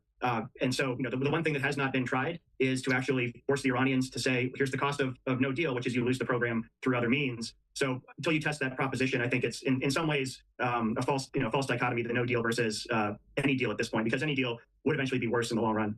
Yeah, that's a good point. I just wanted to ask that. So very interesting. Jonathan Ruhi, anything else that you're monitoring in terms of this? What comes next? What we're looking forward to? Anything else that you can provide in? Yeah. Interesting. Let's Google this guy right now. What's his name? Jonathan Ruhi?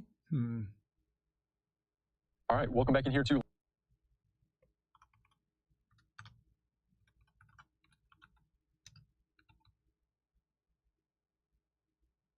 goes. Hold on, let me see how was this spelled. Okay, Ruhi.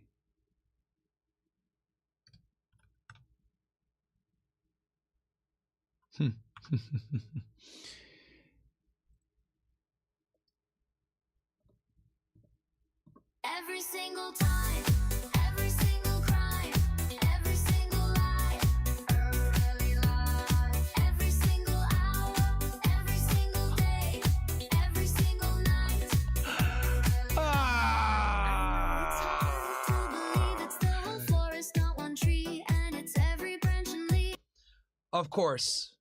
Of course. Of course. Of course. Of course. They bring this fucking guy in to talk about Iran's nuclear program. Of course, bro. No deal. No deal's bad. Bro. Why are you interviewing, like, Fox, why the fuck would you bring someone in biased like this? Like, bruh. Come on, man. Anyway, whatever, dude. Okay, let's go ahead. Next topic, guys. We went from the nuclear program. We'll see what happens, bro. We'll see what happens. Obviously, this shit is starting to get fucking ridiculous.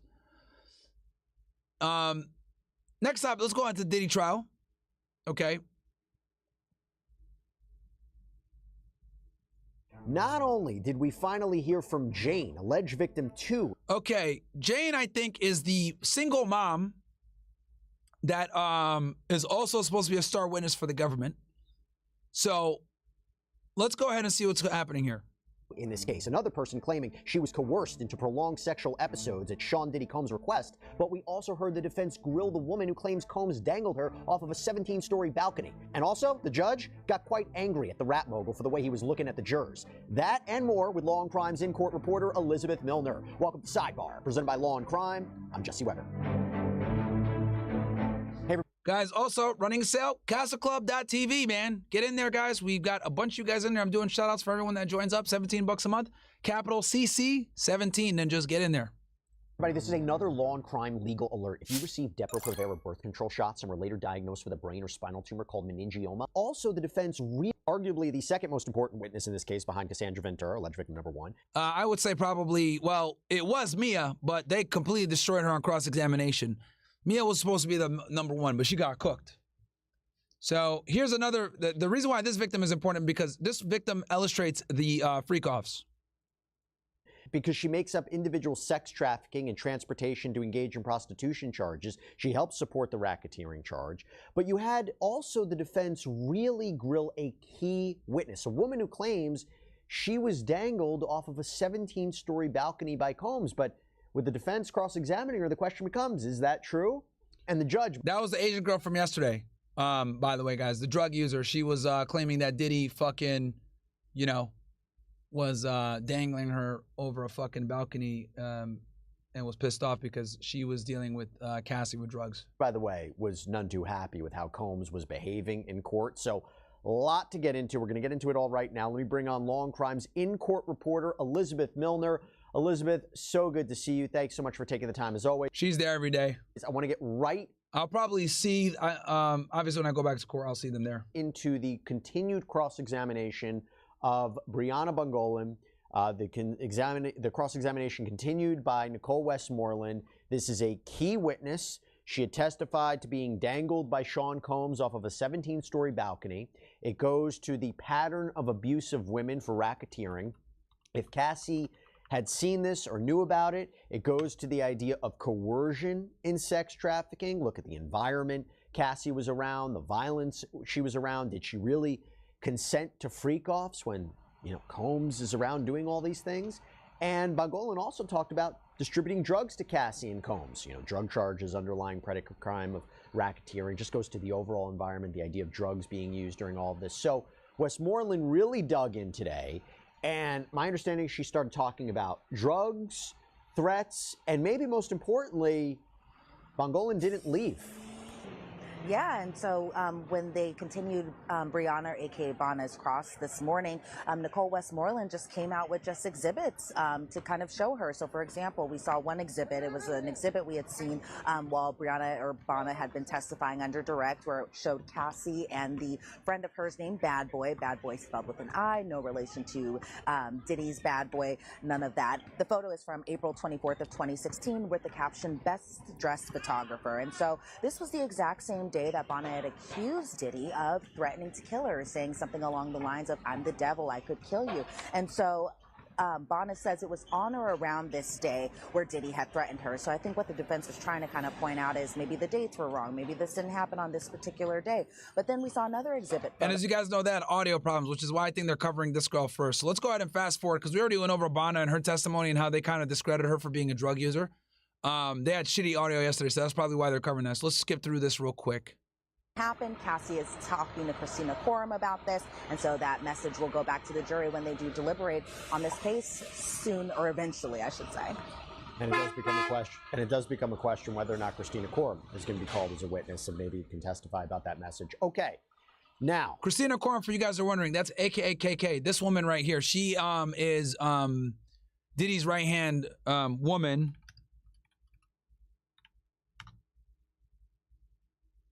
This woman right here, which I am shocked that she didn't get indicted or charged or not and be in the trial yet.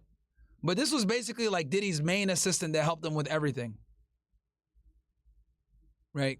AKA KK is her name. Here she is here. You can see she's like with him everywhere pretty much. She would travel. She would book all the hotels as well for a while. She had access to his black Amex card. So, yeah. Before we move into the next witness, there was something that happened that wasn't good for Sean. Okay. Also, guys, again, we're at 3,100. Smash that like button. We're at 4,000, man. So smash that like button, guys. Combs' side. My understanding was the judge was not too happy about Sean Combs' behavior, and he made it known after the jurors left the room, right? Yeah, he did. So unfortunately, this was a moment where every time there's arguments outside the presence of the jury, right before we get to the lunch break, I'm always like, okay, should I go now? Should I leave?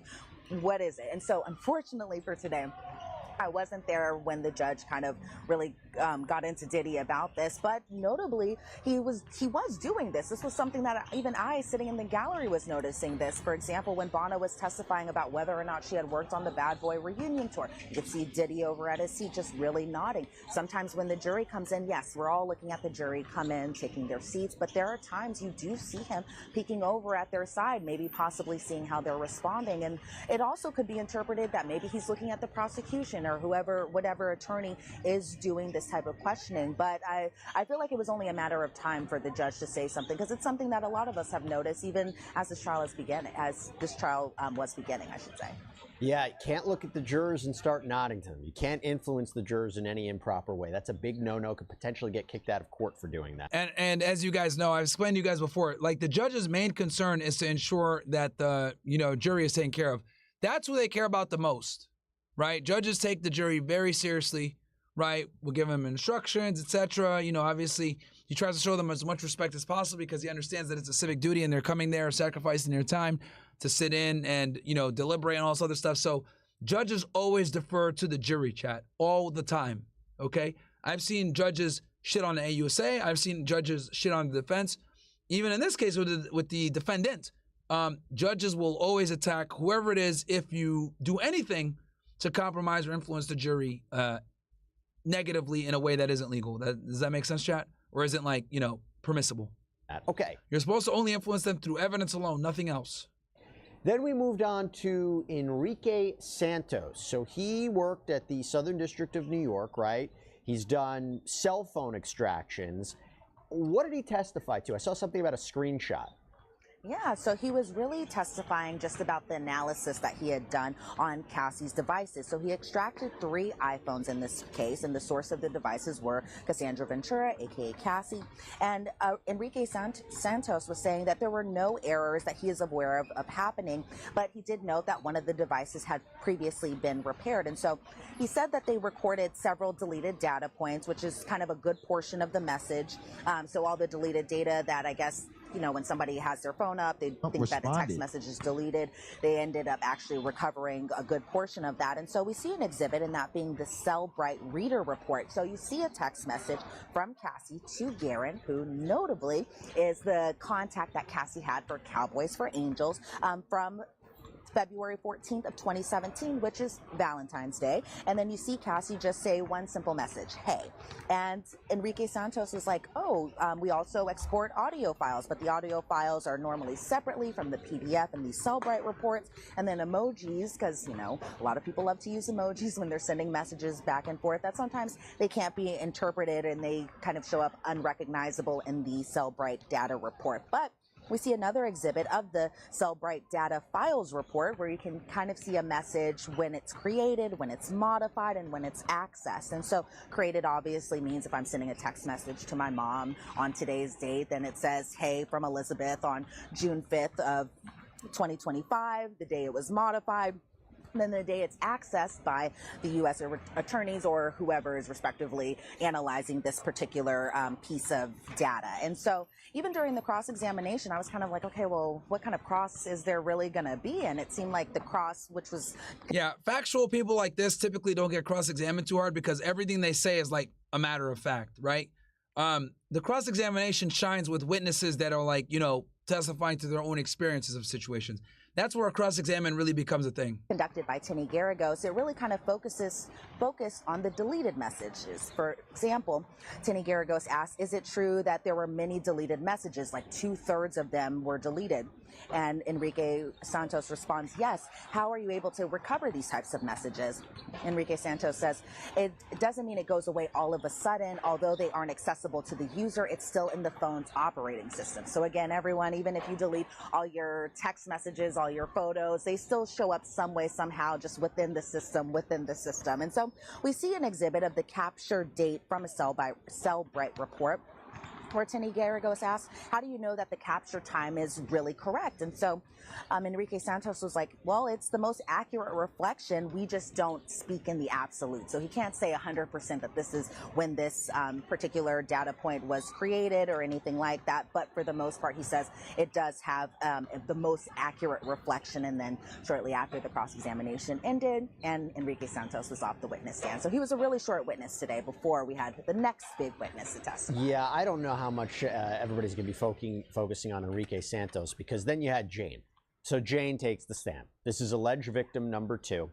I'm almost certain this is the single mom with kids that Diddy took care of and they met in 2020. Let's see if I'm right. This is somebody, we were anticipating her testimony. Again, she makes up several counts in the indictment. I said it before, I think she's arguably the second most important witness behind Cassie. Now, before we begin about her testimony, so everybody's clear, you are limited in what you can report about what you're seeing in that courtroom and about her, right? Yeah, I'm very limited to it.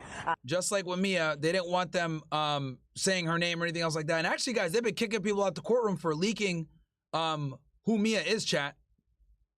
And then also they don't want them leaking this thing. So, look, I'll tell you this, man. Mia, Cassie, and this girl, Jane, which Jane and Mia are fake names, by the way, they're the most important witnesses to the government by far. So I cannot describe her. The fact that the government went through the fucking trials and tribulations of making their names confidential and the nightmare that would be for the government, because obviously the enormous amount of press coverage on this case, it must have been a pain in the ass to make all this happen, to go to trial. So I can only imagine the headaches that the AUSA's office had to deal with sealing their names, getting them to come and testify under pseudonyms. Like, bro, pain in the ass, dude. Physical appearance, necessarily really her demeanor. While the defense objectifying to that because, you know, hey, we have the right to face our accusers. You know what I'm saying? So, yeah. she's on the stand or any identifiable traits that she had while she was even testifying. I can't speak on just her more personal information, nor, and I think one of the biggest things is, nor can we see any of the exhibits. And so if I'm going to be talking about these exhibits, it's from what I can hear inside the courtroom, and unfortunately it's not from what I can see inside the courtroom this time around. By the way, there was also another issue regarding reporters, right? And whether or not they're following the court orders in terms of what they can report. Real quick, if you can break down what that's about before we get into Jane. Yeah, absolutely. So it started this morning, bright and early. It's one of the first things the judge had kind of told us, where he felt like he was kind of lecturing us, but he said it in a very nice tone. So it seemed like he was just kind of reminding us, not even just in the main courtroom, but also in the overflow rooms, which he says is an extension of the main courtroom. And he said to pretend, if you're in the overflow room, that pretend just like as if he's on the bench in there, and just, again, it's an extension of the courtroom. And so he reminded us today that we are not to document Jane and her appearance. We're very limited in what we can really say about her. And even as far as the court sketches you guys are going to see of Jane in particular, you cannot see her face or anything like that. Really, this court sketch artist kind of just draws just a faceless face, if that makes sense. Okay, so now with that in mind, let's take it a little piece by piece. She started by talking about her background and how she began her relationship with Sean Combs. And at the start of it, it seemed nice. So talk to us about what we learned about her background, when she met Combs, and the beginning of the relationship. Yeah, so as far as her background goes, first they start with an exhibit photo. Again, that exhibit photo is private, but it's to confirm that Jane is who she really is. And so they show this particular exhibit just to the jury only. Yeah, chat. I might, honestly, bro, I think I'm going to leave, I think I might leave Sunday, chat. I think I might leave Sunday. Go out there, cover the trial for you guys, cover the news too. Yeah. So yeah, I think I might go out there. So yeah. So we cannot see it in the gallery, but we do know that it was Jane's driver's license with her real name, but we're still going to be calling her Jane. And so Jane grew up in California, and as far as her relationship, because they can't even report fully on what the fuck is going on. With Diddy goes, it lasted. We already got some nigga in chat crying about the Diddy thing. For a pretty lengthy period, from 2021 all the way up until 2024. And notably, she said the relationship ended when Diddy got arrested. And so I thought that was kind of an interesting point. I didn't realize the relationship had lasted that long. And so she was explaining that during the relationship. When did it go? I didn't realize the relationship ended when Diddy all the way up until Diddy goes. It lasted for, and so Jane grew up in California. And as far as her relationship with Diddy goes, it lasted for a pretty lengthy period, from 2021 all the way up until 2024. And notably, she said the relationship ended when Diddy got arrested. And so I thought that was kind of an interesting point. I didn't realize the relationship had lasted that long. And so she was explaining that during the relationship with Diddy, she called him just kind of cutesy names in a way. She would call him Sean, which is his real name. She would call him Ernie. And as far as Ernie, yes, it's like Ernie from Sesame Street, because she would be going by Bert, and so the two would be Bert and Ernie together. But she also said she called him things like Schnookums and Baby. And so she said that the two first met, like for real, on a girls' trip to Miami, because actually her friend at the time, or the friend that she still has, was dating. All right, ninjas, I just put a poll for you guys on YouTube. Check it out. I want to see you guys vote on there. Let me know what you guys want. Dating him around this time period, but she says she's met him before at a Father's Day celebration, kind of in passing. And so she explained, even in 2020. And yeah, it would be next week, by the way, just so you guys know. This poll would be, I would go next week. That she was drawn to him instantly. She said very nice things about him, that he was really sweet. They went on a yacht, they had drinks, they were flirty together. And then when the two exchanged numbers, that's when the two began calling each other. Hey, man, if he gets your girl on a yacht, she got, man. Goddamn. They're Bert and Ernie. And so even while she's on the stand describing her relationship with Sean Combs, she really seemed kind of like, oh, I was head over heels in love with him. We said, love you, very quick. Translation, she was in love with the lifestyle. She was in love with the lifestyle, ninjas. In the relationship. And she was saying that their relationship for the most part was pretty private, and even as far as her posting him on social media, that she only posted him about maybe once. But I thought what was also interesting is that Diddy had notably given her a lot of money at times, and so money to either pay for her rent, money to fly out to go see him, just a lot of money that was that she was getting from Sean Combs. Jane had explained that Diddy was larger than life. He was super charming. He was immediately immersed in conversations with her, and that their first date lasted a long period of time. It lasted 5 days. She said on that first date she had told Diddy about the relationship. Oh, yeah, of course. Bro, isn't it crazy how women like fall in love so quick based on your status, bro? I'm telling you, man. Bro, it is what it is, man. She was in with someone who was close to Diddy, and also kind of explained her child's father's relationship and that the two don't necessarily get along, and Diddy said that he didn't mind that. And she said on their first date together that they made lots of love. That's how she described it. And she said after leaving Miami at this time period, because she was living kind of in the northern East Coast area, she said that she was head over heels for him, and that Diddy ended up taking her to Turks and Caicos.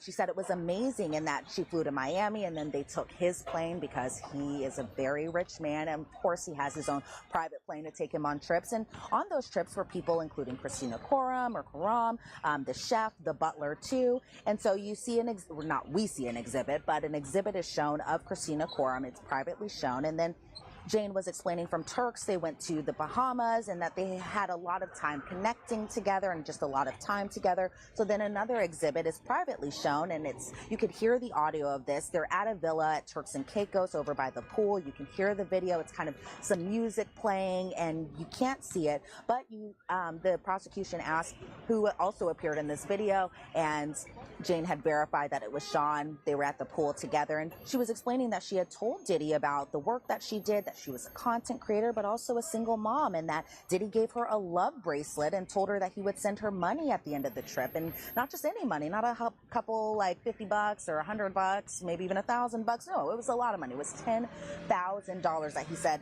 that he was going to send her at the end of the trip just to have it, Oh shit, yeah, he's selling her the dream, bro. Nigga, $10,000, which must be pretty. That's gonna, of course. You know what that's going to mean. Nice for someone to send $10,000 just because. But during the trip, Jane said that she started to use some types of drugs, including ecstasy. She said she had taken it before, but that Diddy was the one who suggested it at various points during the trip, like 10 times, as she said, and said that he had opened his hand, a pill was there, and said, take this, it'll be more fun. And then she said her body began convulsing during this trip. She fell to the sand, and that Christina Koram and the butler had to put her in a lukewarm shower. And then she said every other day that while on this trip that they would take this ecstasy pill, I should say. And so yeah, we know Diddy loves that Molly, bro. It seemed like that was kind of the start of the relationship. One, drugs, but also a lot of money kind of being thrown at her just right at the beginning. But according to Jane, she was just head over heels during this. So I don't hear sex trafficking yet. I don't hear that force, fraud, coercion. However, starts talking about, giving drugs when having sex, other people, his associates taking care of her. You're starting to see the flavors of then maybe things of value being given in exchange for sex acts. Why do I say that? Because then she talks about a change. She talks about a change in their sex life, right? Yeah, she did, and she really started getting pretty emotional at this point, where you could hear her voice kind of shaking, as well as she started crying while she was on the witness stand. And this change in their relationship happened in May of 2021, and that was when Diddy started talking about fantasies at this point. Jane had said, he wanted me to talk about other men. Do you like what you see? Pretend it's here. And this is while the two were watching pornography together. She had explained that Diddy was the one who initiated the fantasy talks. Bro, I ain't gonna lie. Bro, I would never watch pornography with a woman. That's just weird. That's just weird. I mean, you guys know me. I'm not a fan of porn anyway. I think it's fucking bad. But if I was a porn watcher, even if we made our own porn, nah, man. I don't know. It's weird. And that around this time, Jane had been awake for 24 hours. She was doing drugs like ecstasy and Molly. And that Diddy had told Jane, I can make this fan. All right. Zeno said, Myron, may I chauffeur you to and from NY, New Jersey, free of charge? Here's the thing, guys. I'm actually gonna I'm gonna meet up with guys in New York, but I'm only gonna do it if I do go. I'm only gonna do it with guys in the OSS. Okay. So what I'm doing is, if you are a member of Castle Club, I'm putting an offer only for Castle Club guys. It's not public. I'm not gonna put it out publicly for at least a month, but I'm putting an early bird thing for Castle Club guys only. So if you want to link up in New York, join Castle Club, and I'll put more info in there. Fantasy a reality.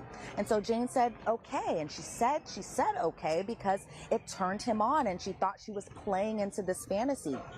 So she said during this period that Jane went to the bathroom after he said that he could make this fantasy a reality. She went to the bathroom, and then when she came out of the restroom, Diddy was in a robe and staring very intently at his phone. Oh, here we go. This nigga in the robe again.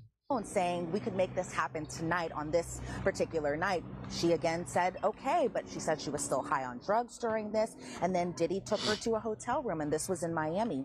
She said she saw assistants setting up the hotel room, but she doesn't remember particularly which assistants were doing that. But Diddy told her to relax, that it would be fun, and that he knew the guy, and Jane was super nervous, she says. She never met this. Yeah, no, of course I'm not gonna let nobody show for me around that. Like, bro, only Castle Club people and only Castle Club guys and OSS guys. If you're already in Castle Club guys, then make sure you're in the Castle Club chat, because I'm going to drop something only in the Castle Club chat. I'm not dropping it in the other chats. I actually have it right here for the guys at Castle Club. I just haven't hit send yet, but I do have something only for Castle Club guys right now. Only for Castle Club dudes. You want to meet me in New York? You got to be in Castle Club, and I'm sending something only for them. This person before, and so as we kind of get more into her testimony, we do know that that other man was an escort or an entertainer, as she calls him. See, so this is what Diddy does, man. So he's done this freak off thing, right, where he kind of like, woos the girl. He did the same shit with Cassie, brought her on a boat, showed her a certain lifestyle, and and basically that makes them like think that there's a potential future. Then he's like, all right, well, if you want to continue on with this future, you got to make me happy, which means I got to be in a corner whacking off while you smash some random escort dude. While on the stand. And so Jane was explaining that Diddy walked out of the bedroom and began talking to the other guy because this other man had arrived at the... Also, guys, just so you know, the Zoom call that Fresh did earlier with the tech guy on AI and shit like that, and in the tech industry, it's up on Castle Club right now. All of our Zoom calls are recorded and put on Castle Club for you guys, so you can go back and watch it and get the coaching calls. This point, and then Diddy told her to come out, and that while she came out of this bedroom at this hotel, that she was wearing lingerie and she was wearing very high heels, or stripper heels as she calls them, but she had a robe over herself. And then the entertainer that unfortunately we didn't see its exhibit photo, but she says that the entertainer or escort was a man named Don, and she could tell that Don and Diddy kind of knew each other. She said she got a sense that they knew each other, but she said that he was from, she calls it Cowboys and Angels, but you can't help but think, is it possible that she meant Cowboys for Angels, something that a service that even Cassie... And that's the same service that Cassie uses, that they would use to get escorts, that Cassie utilized. So that makes sense that Diddy would tell her to use the same exact one. Lines up. Important corroboration right there. Herself said she used while she was testifying, and so she said that slowly that Diddy was telling her to relax. She was nervous. She began dancing. Then she took off her robe, and Dawn got turned on. And next thing you know, Dawn is coming closer to her, and it's starting to make her try to feel comfortable. And while all of this was going, shout out to Lickith, subscribed on Castle Club. Shout out to you. Shout out to you. Welcome to the team.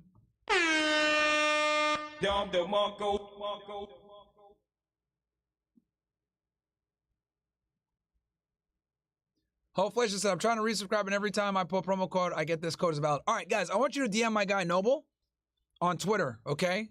If you got problems with what's going on here, I want you guys to message Noble on X. I'm gonna pull up his profile for you guys right now so you guys can send him a DM. All the Castle Club guys that need some help.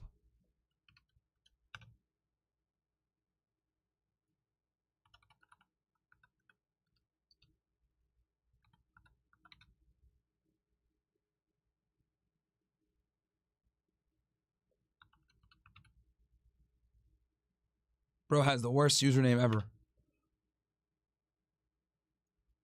Here he is. Okay. So here's his account right here, guys. At Great King Noble. Hit him up. Castle Club guys that need help. All right. And no, he's not one of them boys. He's a G.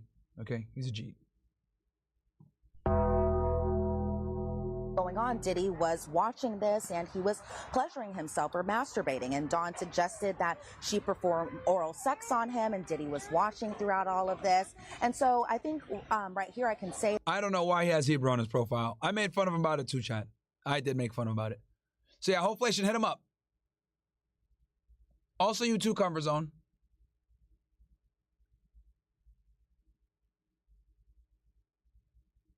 that while Cassie had called these types of nights freak-offs, when Jane was on the stand, she says that they were... It looks like we got 67% of you guys want me to go to NYC versus 33% saying no. So it looks like we're doing NYC, chat. I'll give it another minute or so. Refer to these as debauchery nights or hotel nights. Even if these sexual sessions don't happen at a hotel, they may happen at her apartment or at his home. That they still call it hotel nights or debauchery nights. And so Jane was explaining that she moved to the bedroom. Bro changed it from freak off to debauchery nights. To get he rebranded things going. She asked Dawn to wear a condom. Diddy didn't want that. Diddy said that Dawn was clean and that these guys get tested all the time. And then Diddy ended up giving Dawn a condom in the last moment. Diddy just watched while Dawn had sex with Jane. Then afterwards, Dawn left and finished on her. And then even after this session with the escort, that Diddy and Jane continued to have sex. And then the next day, the two just went on a boat. And she said, I think what's interesting too, Jesse, is just what she explained as far as the first night goes, where she said, I felt exhilarated from that experience. It was taboo. It was fun. She said, I didn't think we'd be doing interesting. So she enjoyed it. Doing it again. I thought maybe one time or maybe another time that's on a random night. But she said, I felt that night open Pandora's box. It was a door I was unable to shut. It was just too much of it. So maybe that might possibly go into count for just a little bit. But I'm interested to know your thoughts on just her reaction to doing it. So at this point, and I know she's going to talk a little bit more about it, at this point, I don't see sex trafficking. It's very similar to Cassie when she talked about initially agreeing to freak off. So if Cassie's testimony had ended right there and they went to lunch or they ended for the day, you could say, what's going on here? It just so happened they finished her testimony, Jane. There's obviously more we're going to get into what she said, but they finished her testimony where I think, and we'll get into it, I think it supports transportation to engage in prostitution. That essentially she was being paid or given things of value to engage in sex acts and was transported to different places. What I don't hear is the level of violence and threats and force and fraud that was used to induce her. However, let's talk about this. She said it opened Pandora's box, and I'm curious what she meant by that. How did this escalate? And whether or not coercion and finances were a way to induce her to engage in these acts. Talk to us about that.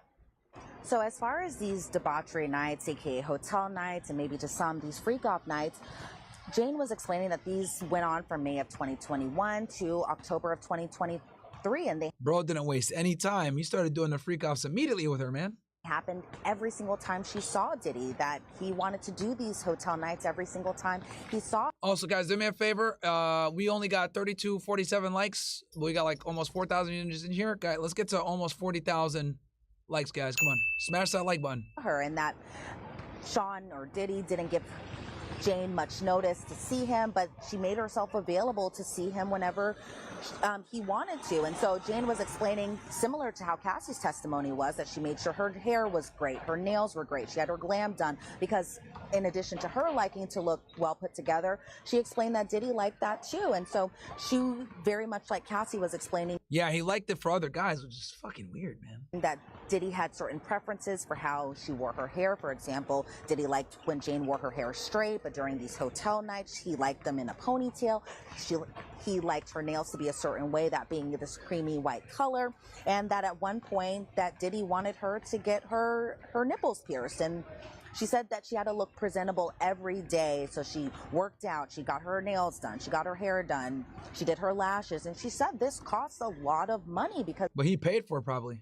At the time, while she was doing things on social media, she said her social media presence declined when she started dating Diddy. And at one point, there were times where Diddy, again, was just giving her money. It would be either $5,000, it would be $10,000 in cash or wire transfers. And the most money that he ever gave her in one period was $20,000. And so... God damn, bro. These bitches live on easy mode. Diddy would wire this money to her or also give it to her in cash. And then in 2021 or around this time, she said she wanted to make her own money and she wanted to do OnlyFans. And Diddy was hesitant about it. Oh, this chick. I want to do OnlyFans. I want to be a thought. Welcome. Punch. Bruh. But Jane said that she would just be wearing lingerie and implied nudity. And she explained that my girlfriend made $4 million that year, and I knew that it would be lucrative for me.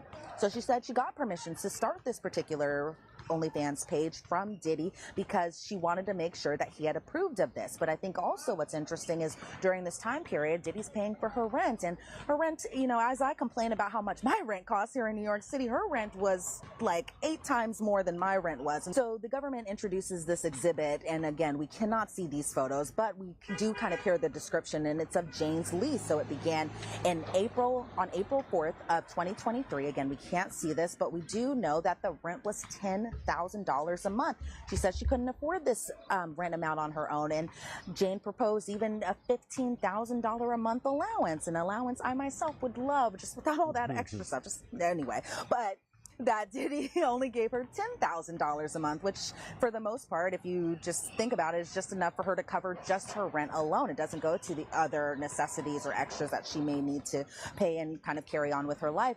Then we see an exhibit, or not we see an exhibit, unfortunately we hear about this exhibit, and it's an email between Jane, her landlord, and Diddy's accountant. And we do know the accountant's name, that being Robin, but again, we can't see it. And so you hear the prosecution just kind of saying what the contents of this email are, and it's from Robin again to the landlord, and Jane's tagged in this or CC'd in this particular email where it says, please find the bank confirmation for Jane's rent. Please let me know if you have any trouble. And then at the bottom of the email from Marine. Bro gave her $10K for rent, bro. That's crazy, man.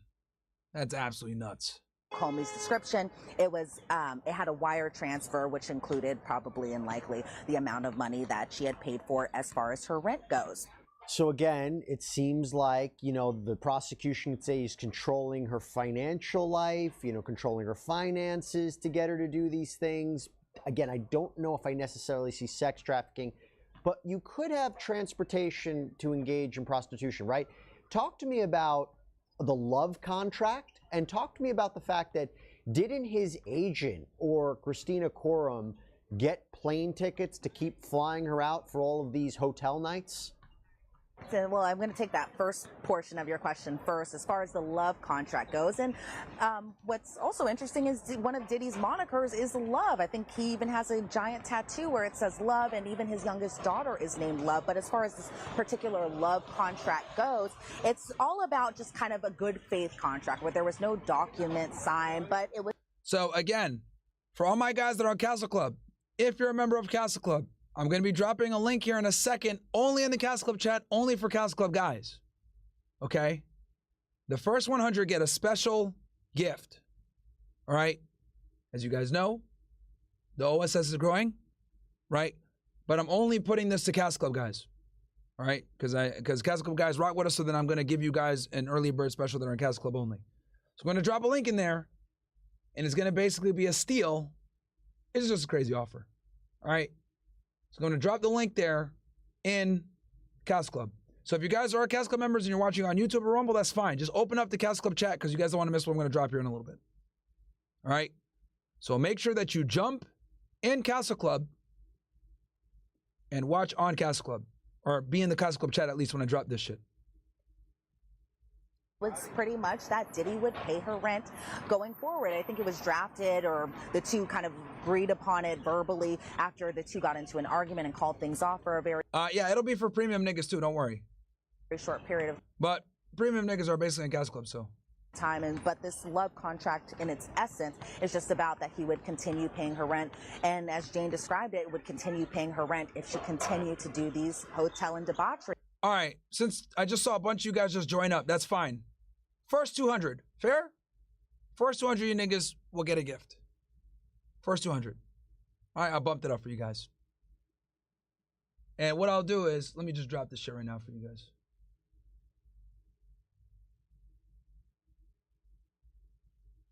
Bam, ninjas.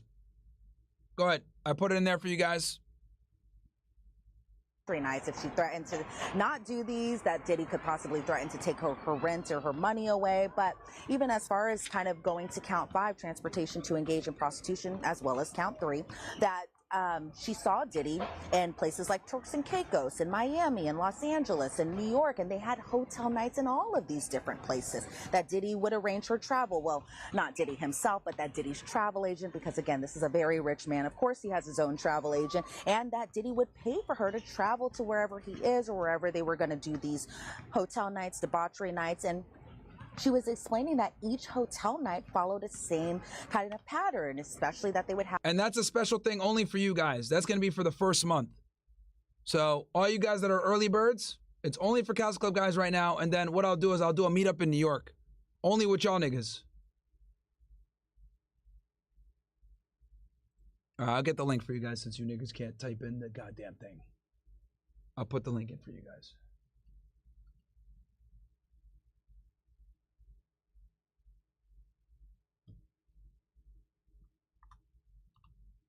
Happen in hotel suites and other places. And she said these patterns included red lights and music, beverages and alcohol. She explained, similar to Cassie, that there were bed sheets, blankets and towels that covered the furniture because of the amount of baby oil that would be used during these particular sex sessions. And she's explained that they always use baby oil, 24 or more bottles of baby oil in these hotel nights that wouldn't even just last just a couple hours, Jesse. She explained that these would last days on end, and at some points that it wasn't just with one escort, that it was with multiple escorts too. And so there's an exhibit that, again, we can't see, but it was a text message from August 31st of 2022 where Jana says, when you pull up, can you have security catch the bag with the key? Then we'll throw down. And Diddy responds, what's the address? And just so you guys know, we all know, obviously, with Diddy, that these freak-offs would last for fucking days.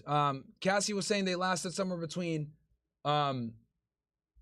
you know, a few hours, 4 hours, to like 4 days. So we already knew that that shit was fucking going absolutely wild.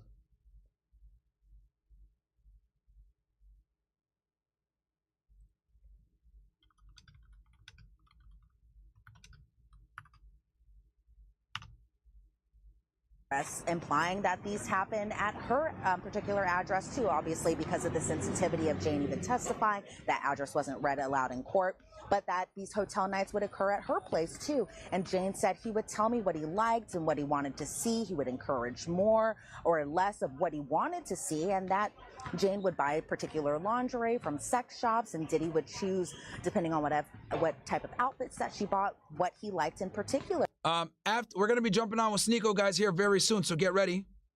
Gonna jump on with Sneeko as well. We're probably gonna have to do it on Rumble though, chat. I ain't gonna lie to y'all, so we could fucking talk without fucking censorship. And so she kind of gave a step-by-step kind of playback as far as what every single hotel night, as far as the pattern goes, and what would kind of occur. She explained that it began with Jane greeting the person and would make small talk with the escorts or the men that were there. The escorts would be undressed with their shorts. Jane would come out in a robe, and she said that she would be high most of the time, and she would begin slow dancing because she was just so nervous. And then she would derobe, then she would put baby oil on the escort while Diddy would masturbate. And she would explain that these were just really long foreplay sessions that were going on, and that during all of this, Diddy just wanted Jane, in her respect, to touch herself and touch the escort. He really enjoyed watching me put oil over myself and the man. That's what she had explained while she was on the stand today.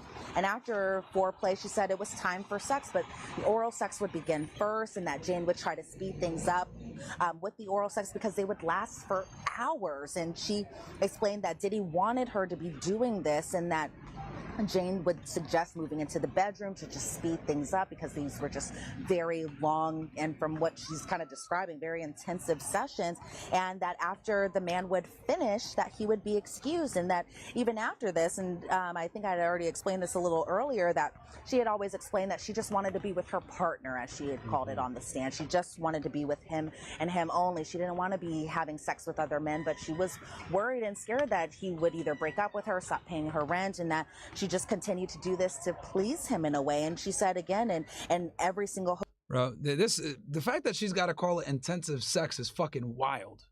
Absolutely nuts. hotel night, it would happen more than once, then sometimes it would happen with more than one escort. And so kind of similar to Cassie's, it seems like these were just very long sessions. She didn't talk about IV fluids as far as her testimony goes today. She didn't talk about anything. That's probably going to come up next. But yeah, Diddy did also, after these freak offs, bro, they would do IVs and, you know, rehydrate and shit like that. So Gatorade bottles all over the place, which a lot of his like fixers would do that. Else, but I feel like that's kind of what we're leading up to tomorrow and even on Monday, as that's how long the direct examination of Jane will continue. Yeah, I think these are the beginning stages. They're trying to leave the seeds of this relationship, the power imbalance, financial support, drugs that she was on, maybe when she had to engage in these sex acts, how long they were, how elaborate. But I just don't sense at this point the lack of consent that might be needed for force, fraud, or coercion. But we'll see. We'll see. I mean, they're laying the seeds of it, and I think it's really yeah. And they did this with Cassie as well. She's probably going to be on the stand for a few days, chat. Interesting, and they're obviously relying on her heavily because multiple charges are based on her testimony. So listen, Elizabeth, thank you so much. Really, really appreciate it. And again, I know this is not easy subject matter to listen to day in and day out, but you report with such great detail, such poise, such professionalism. Thank you so much, and really appreciate you and the work that you do. Thank you so much, Jesse. And that's all we have for you right now here on Sidebar, everybody. Thank you so much for joining us. And as always, please subscribe on YouTube, Apple Podcasts, Spotify, wherever you should get your podcasts. I'm Jesse Weber. I'll speak to you next time.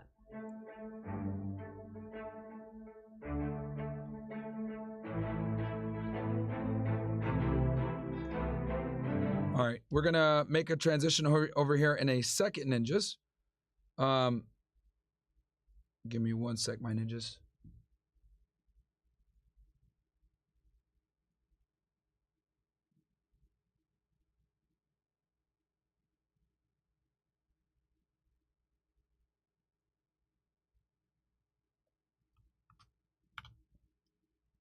All right.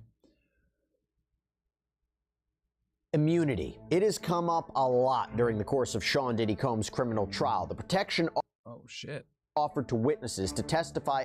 All right, so I want to see this. Feds protect alleged accomplices exposing shocking details. So I want to kind of go over this real quick because this immunity stuff covers a lot. Against the rap mogul now accused of federal sex crimes. But what is immunity exactly? How has it been used in this case? Why do certain witnesses seemingly need or want it? And does this kind of prove the charges in this case? Or show these witnesses can't be trusted? Welcome to Sidebar, presented by Law and Crime. I'm Jesse Weber.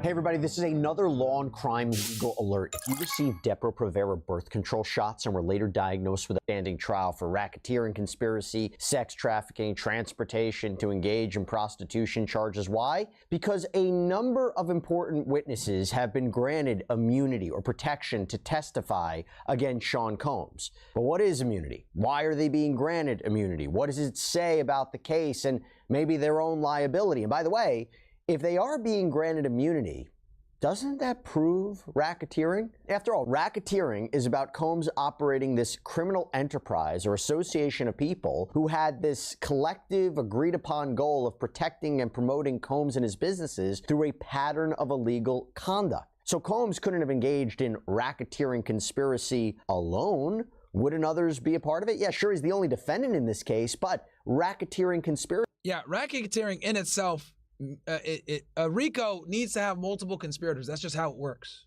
right? So for them to only charge him, and I told you guys this from the rip, that this is fucking strange. You know what I mean?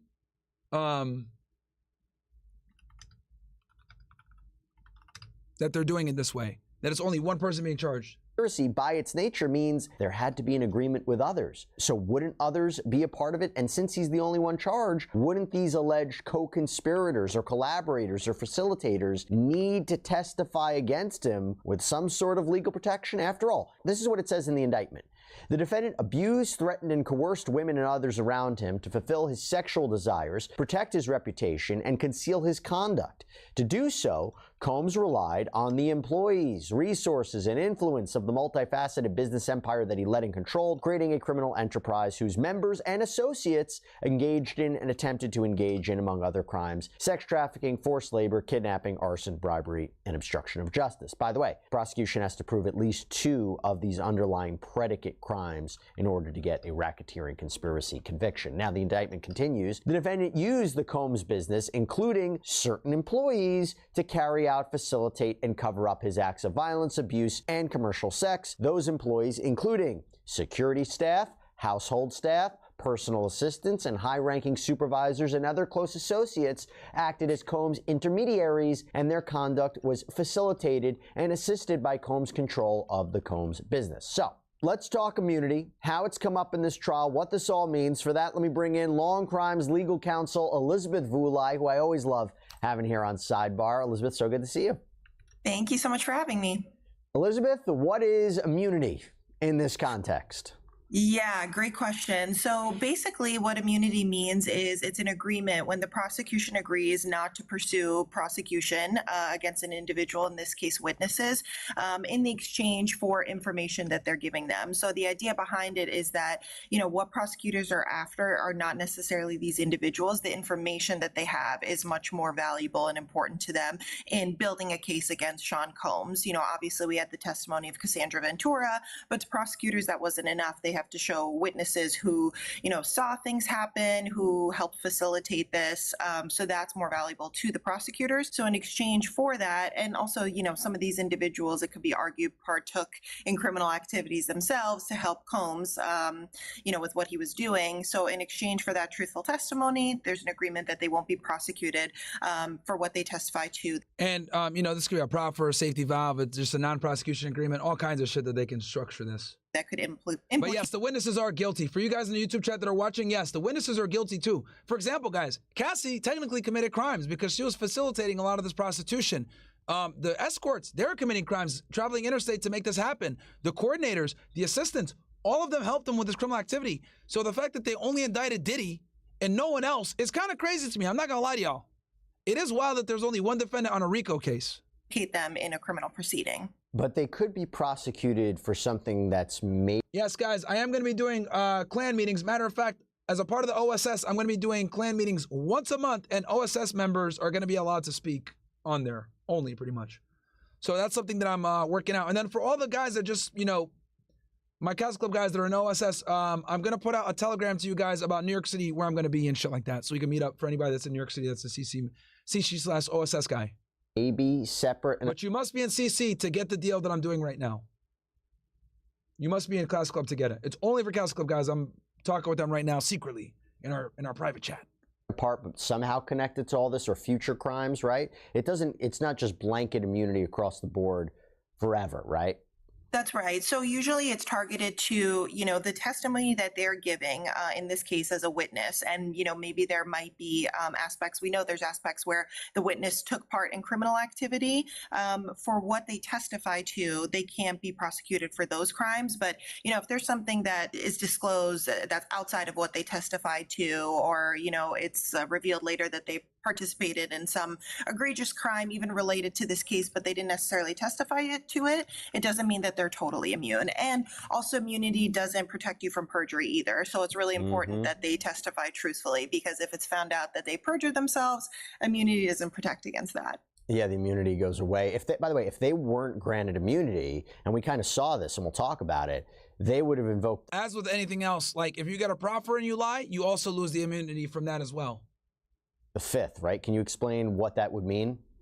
Correct. Yeah. So the Fifth Amendment, we hear about it, when people say, I plead the Fifth. So it basically is a protection against self-incrimination. So what that means is both defendants and witnesses can invoke the Fifth in a criminal case. So for a defendant, they can choose not to testify in a case at all, avoid being cross-examined and possibly, subjecting themselves to further criminality. For a witness, they can also do the same thing. So if a witness is subpoenaed to come testify in a case, they have to come and show up and testify, but they can plead the Fifth and just choose not to answer questions that might subject them to criminal penalty later on. So they have that right to sort of stay silent to certain questions. The example that I give for witnesses is, for people who followed the OJ trial, Mark Furman, a detective, he had to take the stand because he was a witness in a criminal case. But when it came to certain questions about his possible perjury, he said, I take the Fifth. So.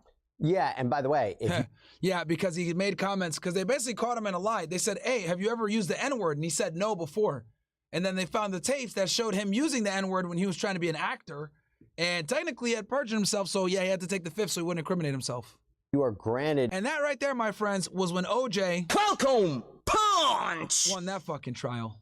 Immunity. You have to testify. Otherwise, you're going to be held in contempt of court, right? It's not correct. Like if you're given that protection, you got to testify. Correct, right. So granting a witness's immunity is sort of a workaround around the Fifth Amendment. So if you're granted this immunity, you can be compelled to testify, which is what's happening here. So let me read how it actually happened in court. I'll give an example. So, for example, this concerned the testimony of Brianna Bangolin. This is a friend of Cassie Ventura Fine, victim number 1 in this case. And she testified that Combs And also, a lot of these witnesses, guys, got forced to the stand, FYI. A lot of them got forced to the stand. They didn't want to come. Threatened her and dangled her off a 17-story balcony. Important testimony if you're talking about a pattern of abuse towards women, right? Also, guys, smash that like button. We got 33 likes. Oh, shit. I think that's Sneeko. Bear with me, chat. I gotta open up my Discord. Bear with me, ninjas. If I could figure out how to open this shit. Bruh.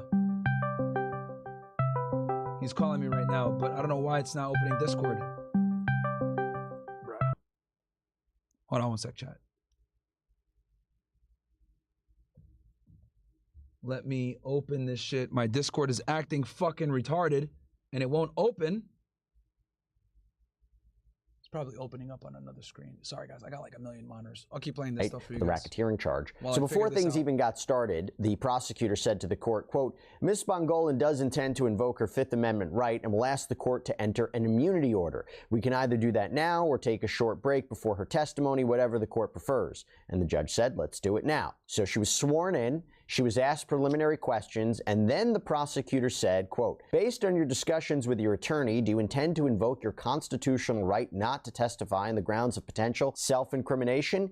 Yes. And do you understand that if the court enters an order of immunity, that you'll be required to answer all questions truthfully here today? Yes. And do you understand that the order will not protect you from prosecution? All right, guys, hold on.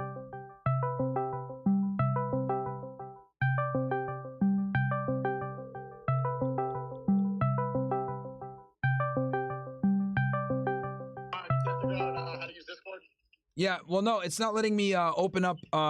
It's not letting me open up Discord on my computer, bro. I don't know what the fuck is going on. Let me figure this out because it's being fucking lame. Is Discord just loading? It's saying updating. No, it's not even saying that, dude. It just won't open straight up when I click it. Bear with me. Let me try to fucking. Yeah, just if you do Task Manager and close it and then reopen it. All right, let me try that. Give me 1 sec. Give me 1 sec, chat. Go ahead. Chat, don't call him an unky. He's just figuring it out. Bro, Discord is the most. It's fucking garbage, bro. It's not even. It's like a shitty ass app. When I first started streaming, Discord took me the longest to figure out. Bro, it's fucking garbage. The interface is terrible. It's fucking garbage, man. It's literally one of the worst apps on the internet, and I don't know what. But it's just something. It's not. It's a new thing that you have to learn. Once you learn it, it makes sense. Yeah, and by the way, I'm on stream right now too, just so you know. But Yeah, no. I mean, do you wanna? We can do a Zoom call. no, it's opening up now. I had to like fucking manually close it down. This is such a garbage ass app. Don't worry about it. All right. So okay, I'm gonna end my YouTube stream and go right over to Rumble, so I don't gotta worry about fucking what's it called? Censoring myself and shit. Frank said, okay, let me do a quick little switcheroo and I'll jump in this call with you. All right. Okay, ninjas, I got this shit figured out. So let me, I'm gonna go ahead and jump on with Sneeko. We're gonna chat a bit. So join in, guys. Like the video. I'm gonna end the YouTube stream here. Right? Oh. I'm gonna end the YouTube stream here in a second. Let me fucking figure this shit out real fast. So much stuff going on. All right. So, all right, guys, I'm gonna drop the Rumble link for you guys. Come on over. Come on over. Pause. Okay. You guys are gonna drop. Let me get you guys the Rumble link right here. Come on over, my ninjas. I'm gonna drop the link on YouTube right now for you guys. We're gonna talk about a bunch of shit. Come to Rumble.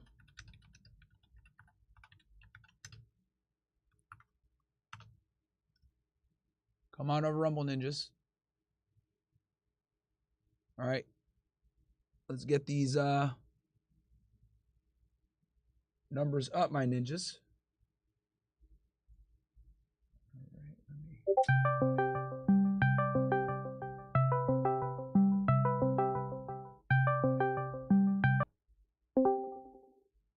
Dude, you're a fucking asshole. Like, dude, like I was like, bro, you just asked me for a picture 5 seconds ago. Leaked? What did I leak?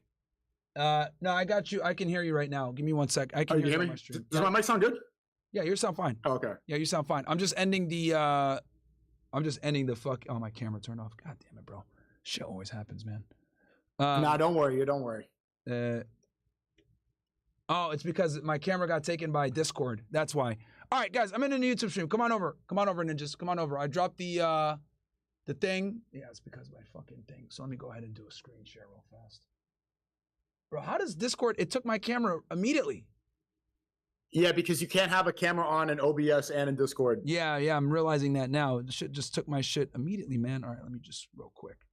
What do you think is the average age of the Myron viewer? What's your average chatter? They're I would say between 25 to 40. 25 to 40. Yeah, that's the majority. I would say that's the majority. Guys, drop your ages in the chat, ninjas. But yeah, guys, come on over. I'm ending the YouTube stream right now. So come on over, ninjas. We are going over to Rumble so we could talk without having to worry about fucking censorship because we all know YouTube is trash, worst app ever.